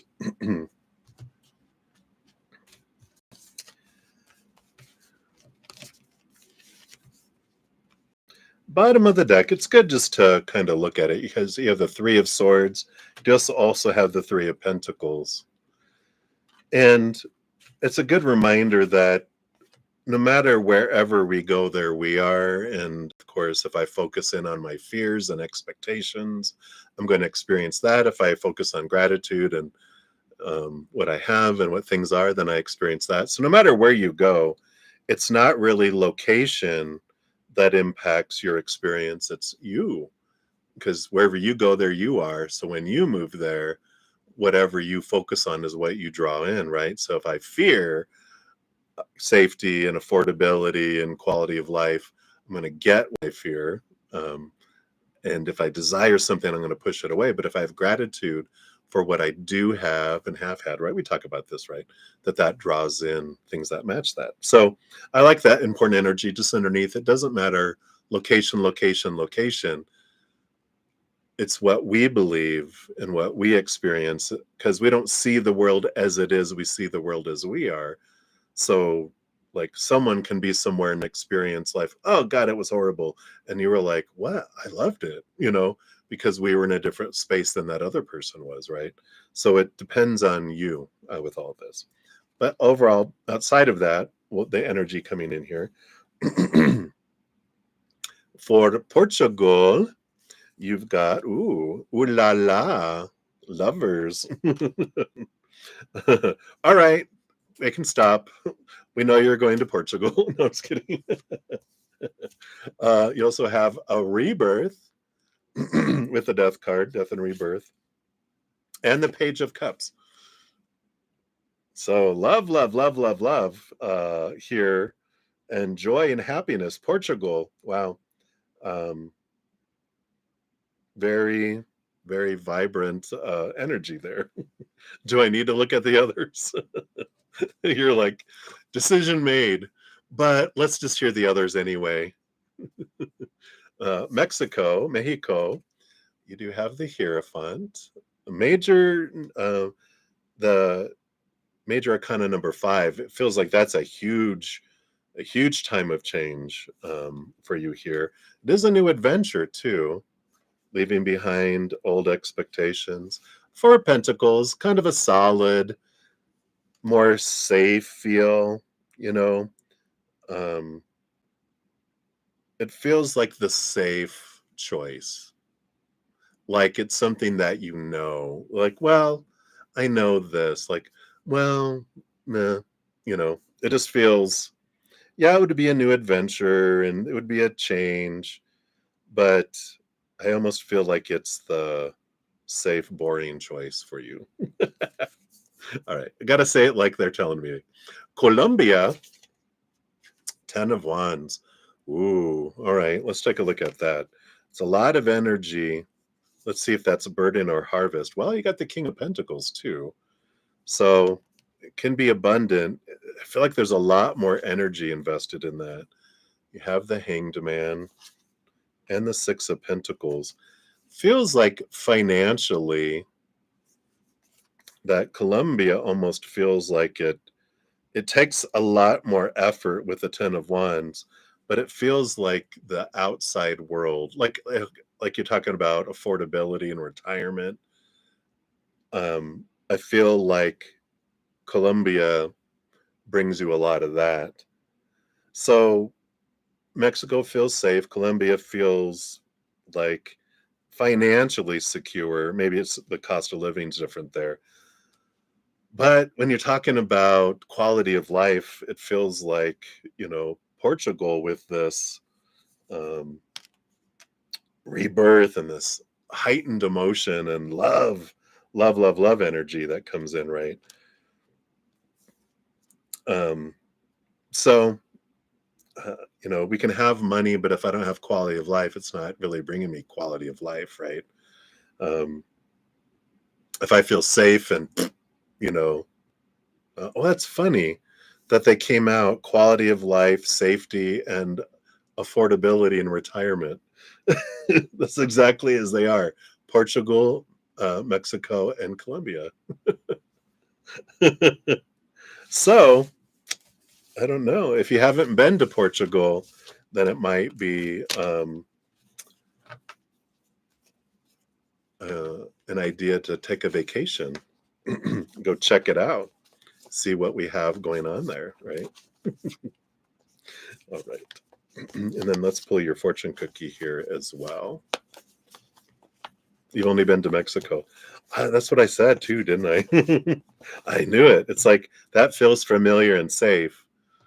Colombia, I kind of feel, maybe more Portugal. Feels like the safe quality of life. It might not be the same amount of security. It might be a little more expensive than the other two, but I feel like it's going to be worth it, right? All right, let's see what your fortune cookie says. Okay, this is the one. Yeah, the failed harvest, which is card 16. Embrace the lessons of life and sow the seeds of a brighter future. So let's see what we have here. Reap what you sow, repairing the damage. And it says, all actions and inactions have consequences. And this card represents the result of actions that were not in alignment with kindness, compassion, and nourishment. In this instant, the choices you've made have caused negative effects for you and anyone else involved. And I feel like this is the fear you have, the fear of a failed harvest is really what they're overriding this card around. You can run across the border, right? um, the words you've said were harmful, and the actions you took were given in malice, even if that wasn't your conscious intention, or you might have failed to show up when someone needed you the most, including yourself. Just as with a failed crop, you can clear out the old, fertilize, and begin again the next season. Be warned that this could mean the end of a relationship or career or other such closing of a chapter. This is the cost of the lesson, however unpleasant it may seem. You may not be able to salvage the current situation, but you can begin again, only this time applying more knowledge and care and understanding. I like this because they're saying, like, there is no failure, there's just learned lessons. So, there's no wrong choice, just different choices. Like, I would go visit Portugal, feel like what the energy is there, and go, okay. And then if you move there after a while, you're like, no, this isn't for me. You're like, oh, I don't want to have to move and everything all again. But you will, if it doesn't bring you what you want, then you can always move again. But I feel like um, follow your heart. I feel like Portugal is where your heart is. And it's like, I'm going to go there, I'm going to go check it out. And then I'll move and I'll follow your heart and where it's leading you. It doesn't mean that's where you're going to be the rest of your life too. You'd have to leave your mate. Yeah. There you go. Bye. And which I feel like you're okay with, right? Because that's that death and rebirth in Portugal. Ooh la la. Um, yeah, I don't feel like they want me to read this other piece here, too. But don't be unkind to yourself with unrealistic expectations is kind of the ending energy of the card there. So hopefully that helps bring a little guidance there for you. That's what they have there for you. All right. So thank you again for your donation and good luck on your adventures. Yay! There's I think there's a tarot person that a tarot reader that I follow on Instagram, and he's from Portugal. And he actually, I don't know if you've seen him, he does sign language as he's doing his readings, and he'll do stuff. But he's from Portugal, and he's a funny guy. But I saw that he's from Portugal, so I don't know. Maybe you were like, hey, how's it like living in Portugal? Anyway. All right, so that's what they have. All right, let's continue on here. Now I've got Moonlight 5 and then Miss K. Hey, Miss K. And then we'll circle back to Moonlight. I've been on almost 4 hours, so after these, I do need to go and rest and eat. I won't get to any free readings in this session, but I'll be back at 6 p.m. in about 3 hours this evening. And then I'll return back tomorrow between 11 a.m. and 2 p.m. Tomorrow is different. Tomorrow on Sundays, I always, whatever I don't complete in the morning session, including free readings, I do come back later in the afternoon after I eat and rest and finish out everything else. So we will complete those. All right. So Moonlight 5, let's grab your first one here, and then we'll circle back around for your second one here. Boom, there's number 1. Let's see. So for new, for that donation, thank you for that. I am good. I hope you're doing well. You'll take anything Spirit has for the upcoming week. All right. Let's see what they want to bring to your attention for next week. 1 and 2 and 3. 1 and 2 and 3. Yep, there they are. That's what I heard in my head. 1 and 2 and 3. All right. Well, the bottom of the deck, you do have the 7 of Pentacles. And with this one here, Moonlight, this does feel as if there is a change. Like you've been waiting for things, waiting for fruition of things, and you're getting like fruit of your labor in a way, but you're also realizing, I want something different. There is this energy of what I've done just hasn't brought me what I'm looking for, and I'm ready for a change. Let's see what this is about here. Yeah, 10 of Swords. I'm just sick and tired of trying to live up to everyone's expectations, trying to please everyone else, trying to live up to all these thoughts and beliefs in my head, too, of supposed to be and should be and need to be and have to be. I'm exhausted. I'm ready just to say, screw it. This little duck, they're like, I'm done. I'm done. I want to do what I want to do, not what I think I'm supposed to do. So there's a lot of getting out of your head this week, which makes sense with the 7 of Pentacles. You also have the 4 of Wands. Yeah, joy, celebration. What is this? Where's my joy? And this is following that. It's like, what is your, follow Delcy joy. She's going to Portugal. You're like, here you go. Or they're going to Portugal, sorry. It's like, let's go. We're headed to Portugal. But there is this follow your joy. You've been following your mind, and you've been releasing a lot of these expectations, a lot of these mindsets. But there is this week is like this culmination of, with all the energies of the planets and everything going on. It's like, what do I want? Where's my heart? Where's my joy leading me? Not my mind, but my joy leading you. Yeah, the Wheel of Fortune. So 10, this desire for endings and beginnings, to do something that you feel is for you, the tune of for you, instead of for other people. And I do feel like that is this energy that's coming in with all of this. Even underneath all of that, you have the Four of Pentacles, the Emperor, the number 4. You're looking for this stability, but not stability of the mind, of checking off things, the stability of heart, where your heart can feel full, right? And it can be a movement of residence, a movement of where you live. Maybe that's why I'm saying, follow Dulcie, where you going? Follow Dulcie joy. Yeah, even 3 of Cups. Follow your joy, follow your joy, follow your joy.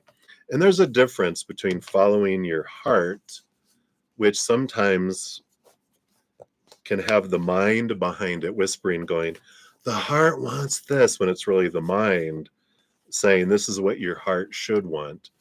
So sometimes it can be disguised, where I'm like, what does my heart want? And the mind goes, well, the heart wants this. And you're like, let the heart speak for itself, please. Instead, follow my joy. Where's my joy leading me? Because joy doesn't happen in the head. Completion happens in the head. Fulfillment and joy happen in the heart. So follow your joy, I feel like, is the big message with that. Let's see what your fortune cookie brings in for this one here. All right, here we go. Yep, Leo energy, roar. Lions roar. Look at that, huge, holding their heart in their hand. To deny your heart's joy is to deny nourishment to your spirit. Shut up. That's what I just said. I love it. I love it. You just gotta love this, right? Sorry, I'm not paying attention down here, Moonlight, if you're saying things. Hey, you want to go to Brazil? Hey. Yeah, on Leo Moon, how perfect. Regality, self-esteem, and chasing passions is the energy. So I love this. Leos are expressive and determined people who have a zest for life. They know what their passions are, and they are 100% committed to the things they want. They will go after a goal with everything they have and use everything you have to, if they think it will get, oh, I'm sorry. They will go after a goal with everything they have and use everything you have too, if they think it will get them the recognition they not only expect, but demand. That's too funny.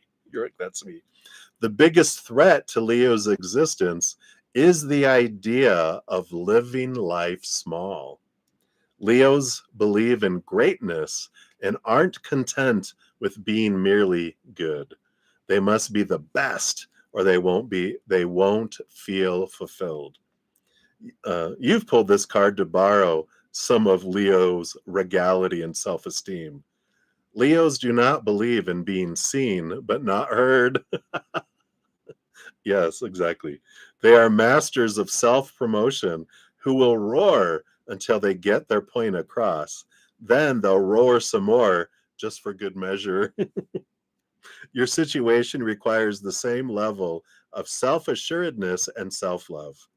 You must learn to love yourself enough to expect others to treat you with dignity.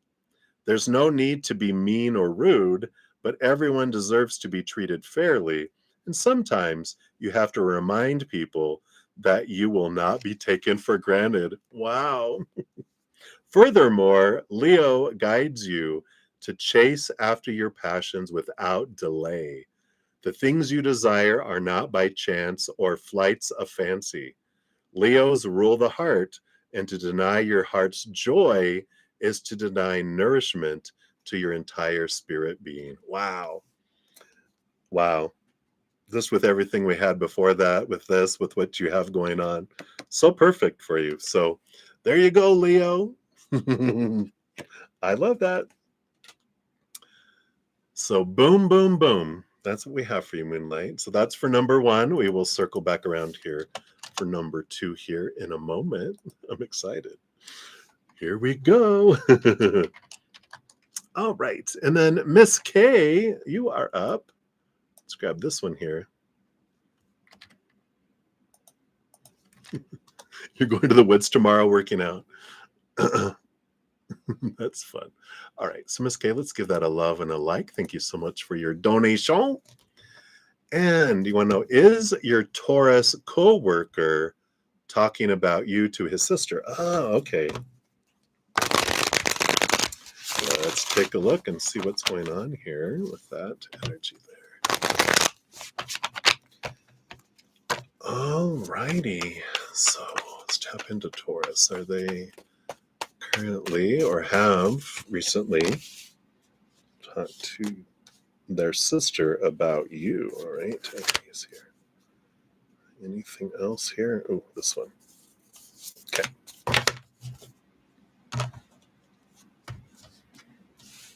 All right. Bottom of the deck, we do have the Moon card, which is a lot about the hidden emotion, a lot below the surface. So I don't feel like they've like blah, blah, blah, blah, blah to their sister about a lot of their emotions. I feel like they keep a lot of emotions to themselves, this Taurus, right? Let's see. We do have the Three of Pentacles. We do have the Ace of Pentacles. There's an energy here of talking about gatherings, new opportunities, something in the physical world here. Because the Three of Pentacles is like three people doing something in the outside world, and the Ace of Pentacles, which is about a new opportunity. So I know they're reminding me that you guys were going to go on a trip together, but this doesn't feel like that. This feels like it's not that. This is about, I feel like that he's talking to his sister about something else that they're going to do, that they're like, can I invite, you along too? Like maybe, I don't know if it's like going to see a concert, something like that. Like, hey, we're going to go see this person in concert. Do you want to go with us? Kind of energy. So I feel like they're talking about a different gathering. I feel like he's talked about that. Let's see what else is here, though. We got the Hierophant, which is Taurus energy. Got the King of Cups, balance between head and heart, and the Three of Swords. Yeah, they're being very Taurus here. We'll see what the underlying energy is, but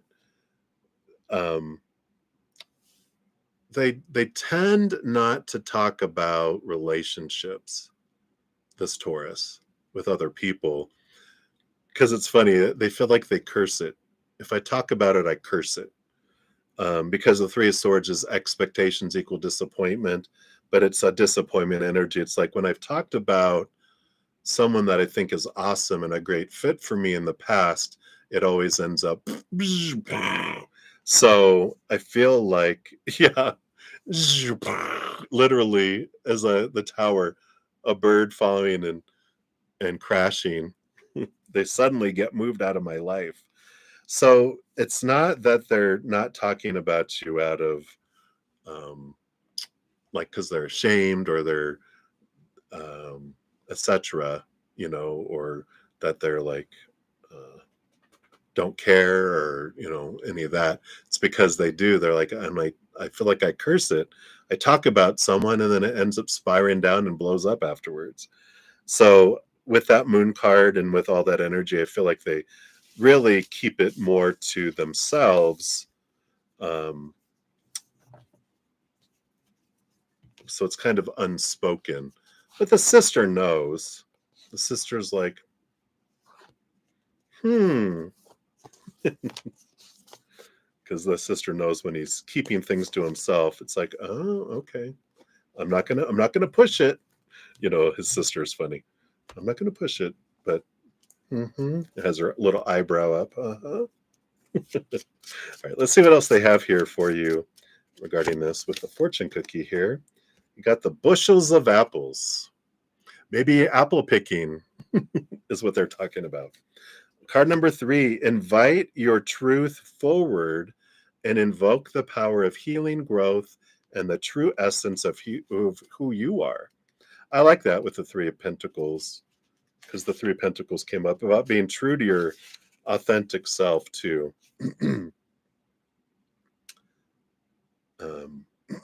Which is like, I feel like one of the things that he has mentioned is, I just love how you're true to your authentic self. You are who you are. You're real. You don't try to put on airs and be what everyone else thinks you should be. You are you. It's like, here I am, and he likes that. And I feel like he said that. Keywords are healing, well-being, and self-knowledge. They say an apple a day keeps the doctor away, and that's what self-knowledge does for your spirit. Being aware of your strengths, your weaknesses, desires, dislikes, and any other valuable piece of self-awareness, combined with a commitment to your holistic well-being, including your mind, body, heart, and soul, result in the perfect conditions for spiritual nourishment. You're receiving this card as your guidance to take a deeper dive into what makes you you. There's that authentic self. Each piece of information you collect moves you closer to expressing yourself in the most authentic way possible. Wow, literally. This is true healing, accepting yourself for exactly who you are while also taking steps to become the person you wish to be.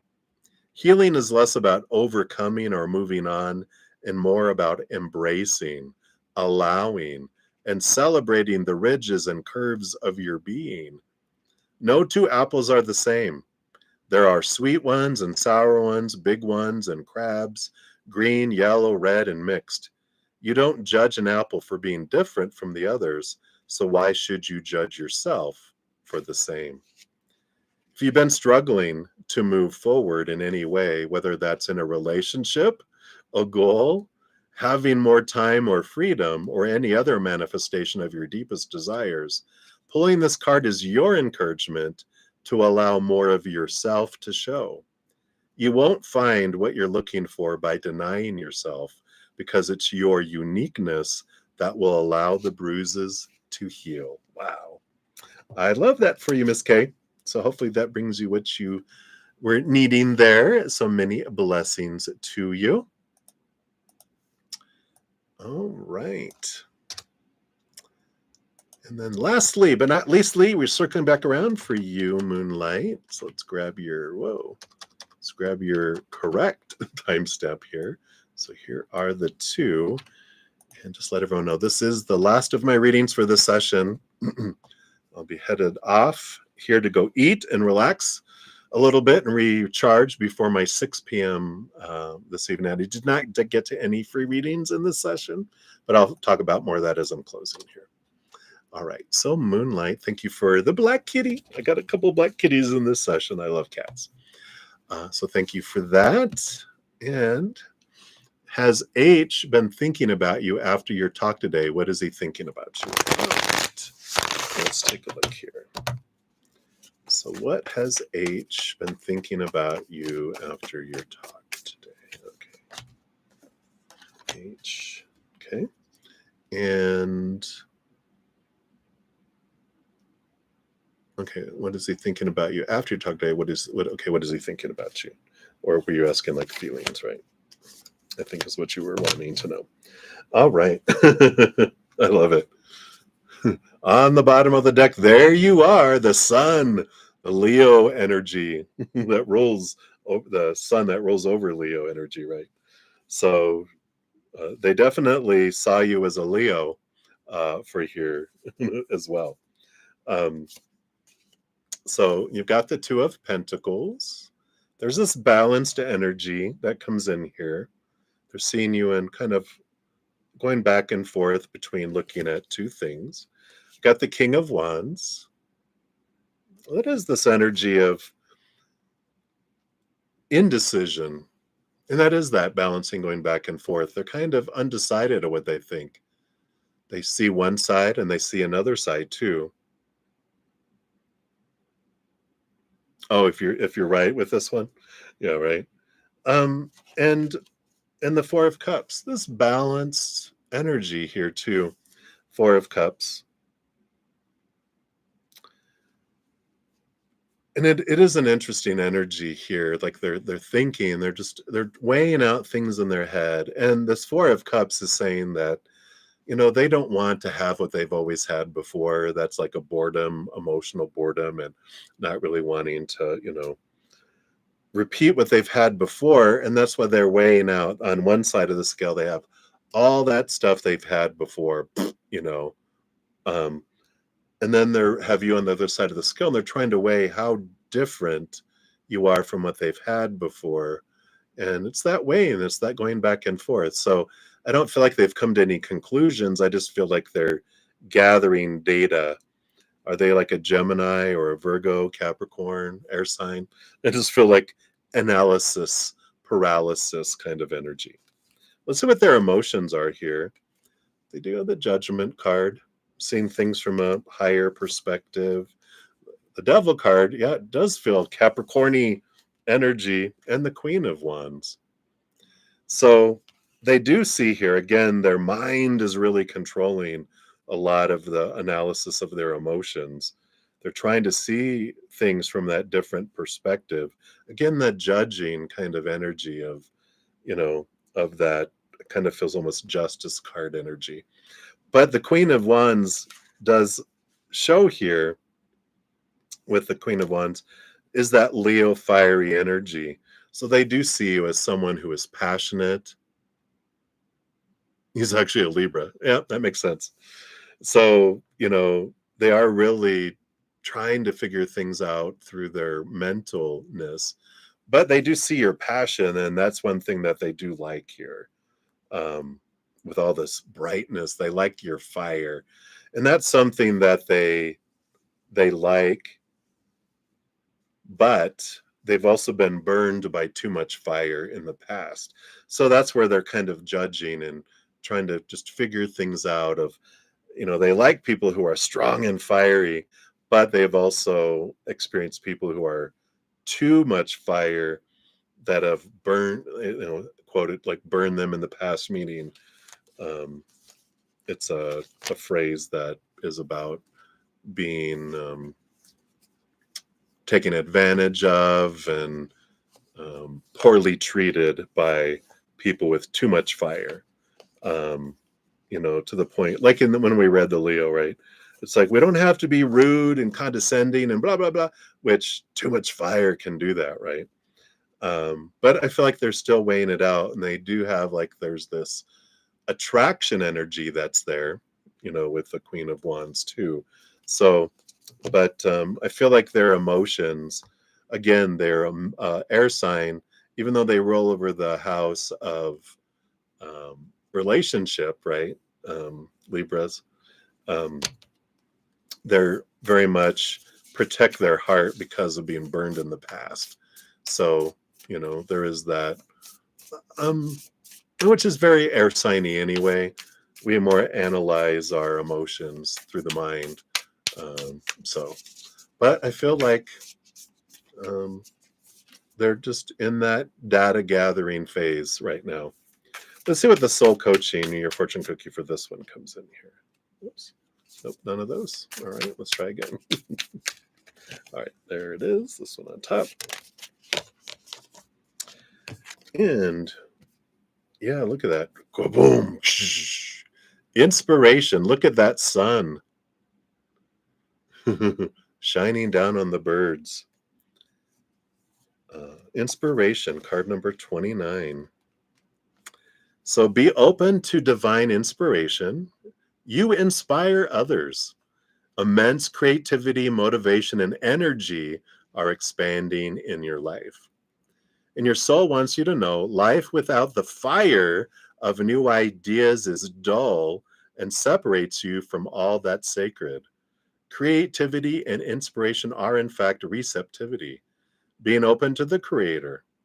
Even if the motivation that occurs seems unusual or strange, welcome new ideas and fresh ways of viewing the world.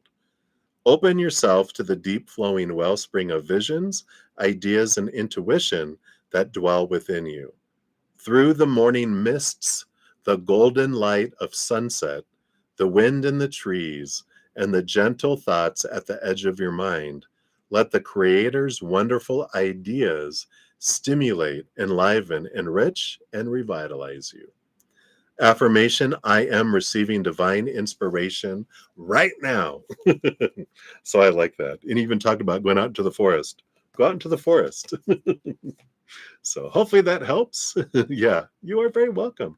Thank you again for your donations. I greatly appreciate that. All right. So I will fit in one last one. I really have to go after this. So Charu, you are up. You're at 4:15 even. Let's grab that here. Boom.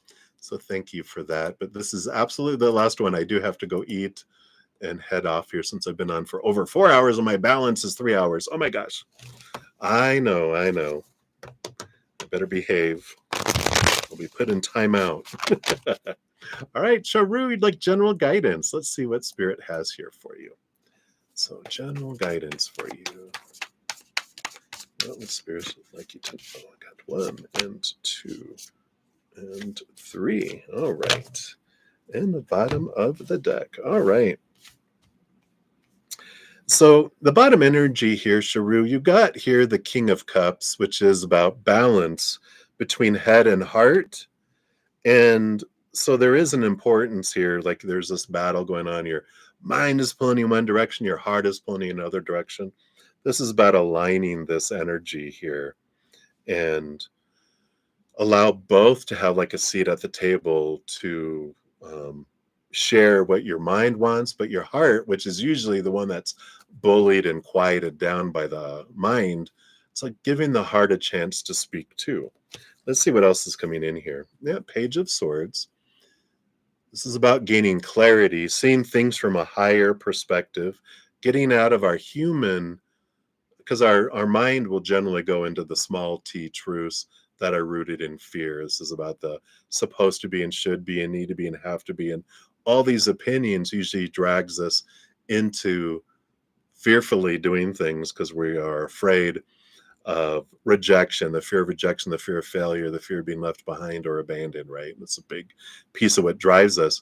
But when we look at things from a higher standpoint, capital T truth rooted in unconditional love instead of fears, we see the reason behind things.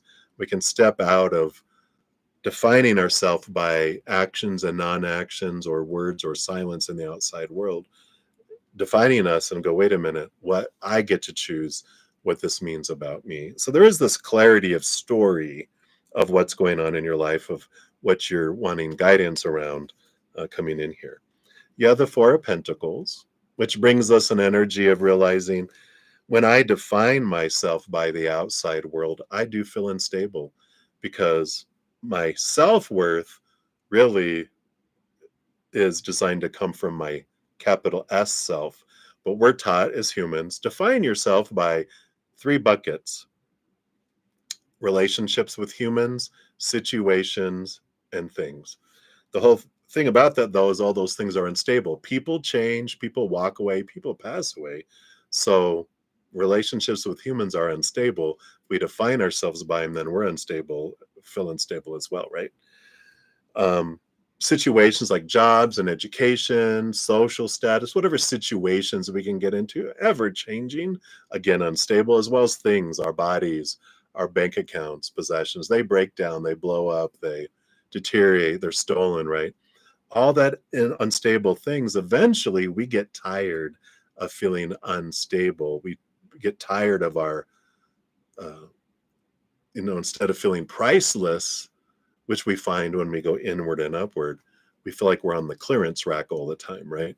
So eventually we do turn inward and upward, and that's where we find the only stable thing in this realm, which is the eternal, unconditional love of the higher realm. So there's this turning inward. This is where we obtain our balance because we realize unbalanced, unstable out here, balanced and stable inward and upward, which is what we find when we go through the heart. So an important time for this for you. And the Five of Wands, yeah, the conflicting energy that's coming in here, which you do have this ability. You also have the Five of Cups on the bottom underneath the King of Cups. So all this transformation and change from emotion and energy from lower vibration to higher vibration, because you're realizing that when I focus on the lower vibrational, my fears, my supposed to be's, all this stuff that I've been told defines me, that it doesn't define me. I define me. I'm the ruler of my story. Even though we got a lot of opinion on what that is supposed to mean, I get to decide it. And this, whatever you're going through, what you're seeking guidance in, yeah, even the Ace of Swords, yeah, it's letting go of the expectations of the old and seeing things from a new place. These are the small t truths rooted in fear that make you feel exhausted. You're just tired of trying to live up to everyone else's expectations. And there's this great clarity. This is a nudge to turn inward and upward so you can see things very clearly. So that is what they have for you. For that, let's grab your fortune cookie too. Hopefully that gives you some good guidance here on, yeah, let me put this all in perspective, right? So let's see what your fortune, whoa. That is your card. It'll take me a moment to get it here. Let's see. It went like way behind here. It's worth the effort as I drag everything with me here. Let's see here. All right. Hold on. I have to get down on my hands and my knees. It's worth the effort, Charu. It's worth it.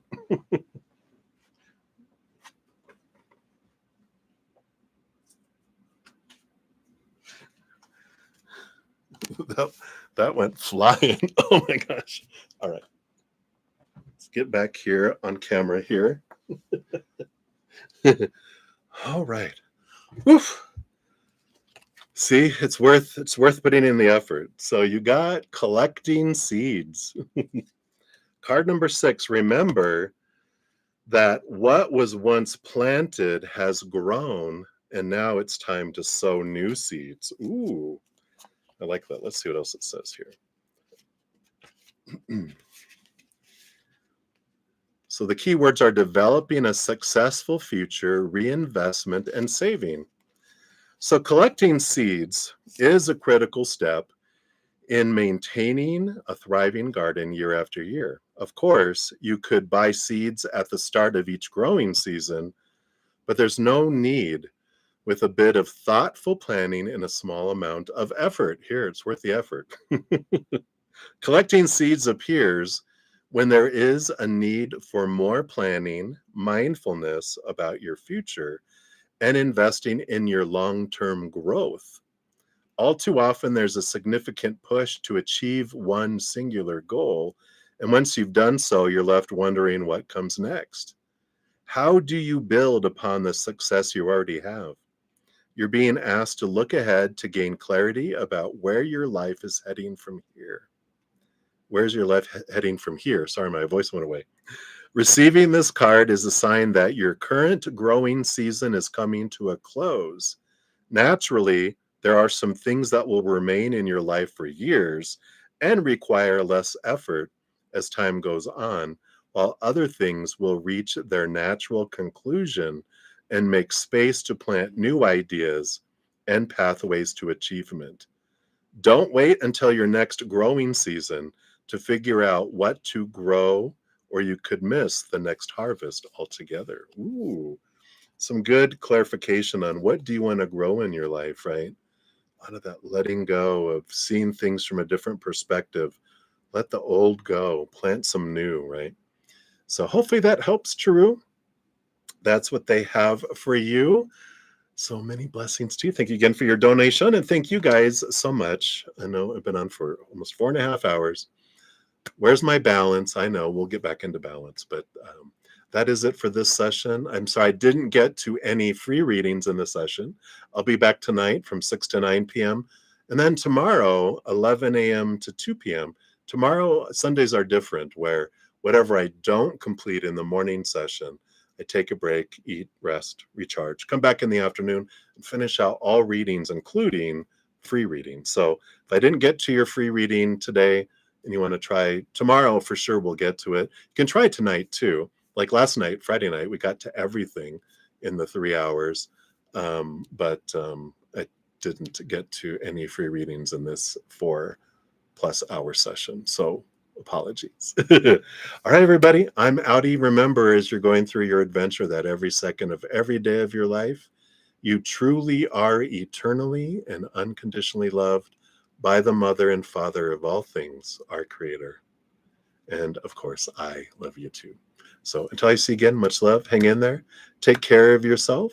And until you see you again, remember, have some fun, because why are we being so serious, right? All right. Many blessings, everybody. Take care.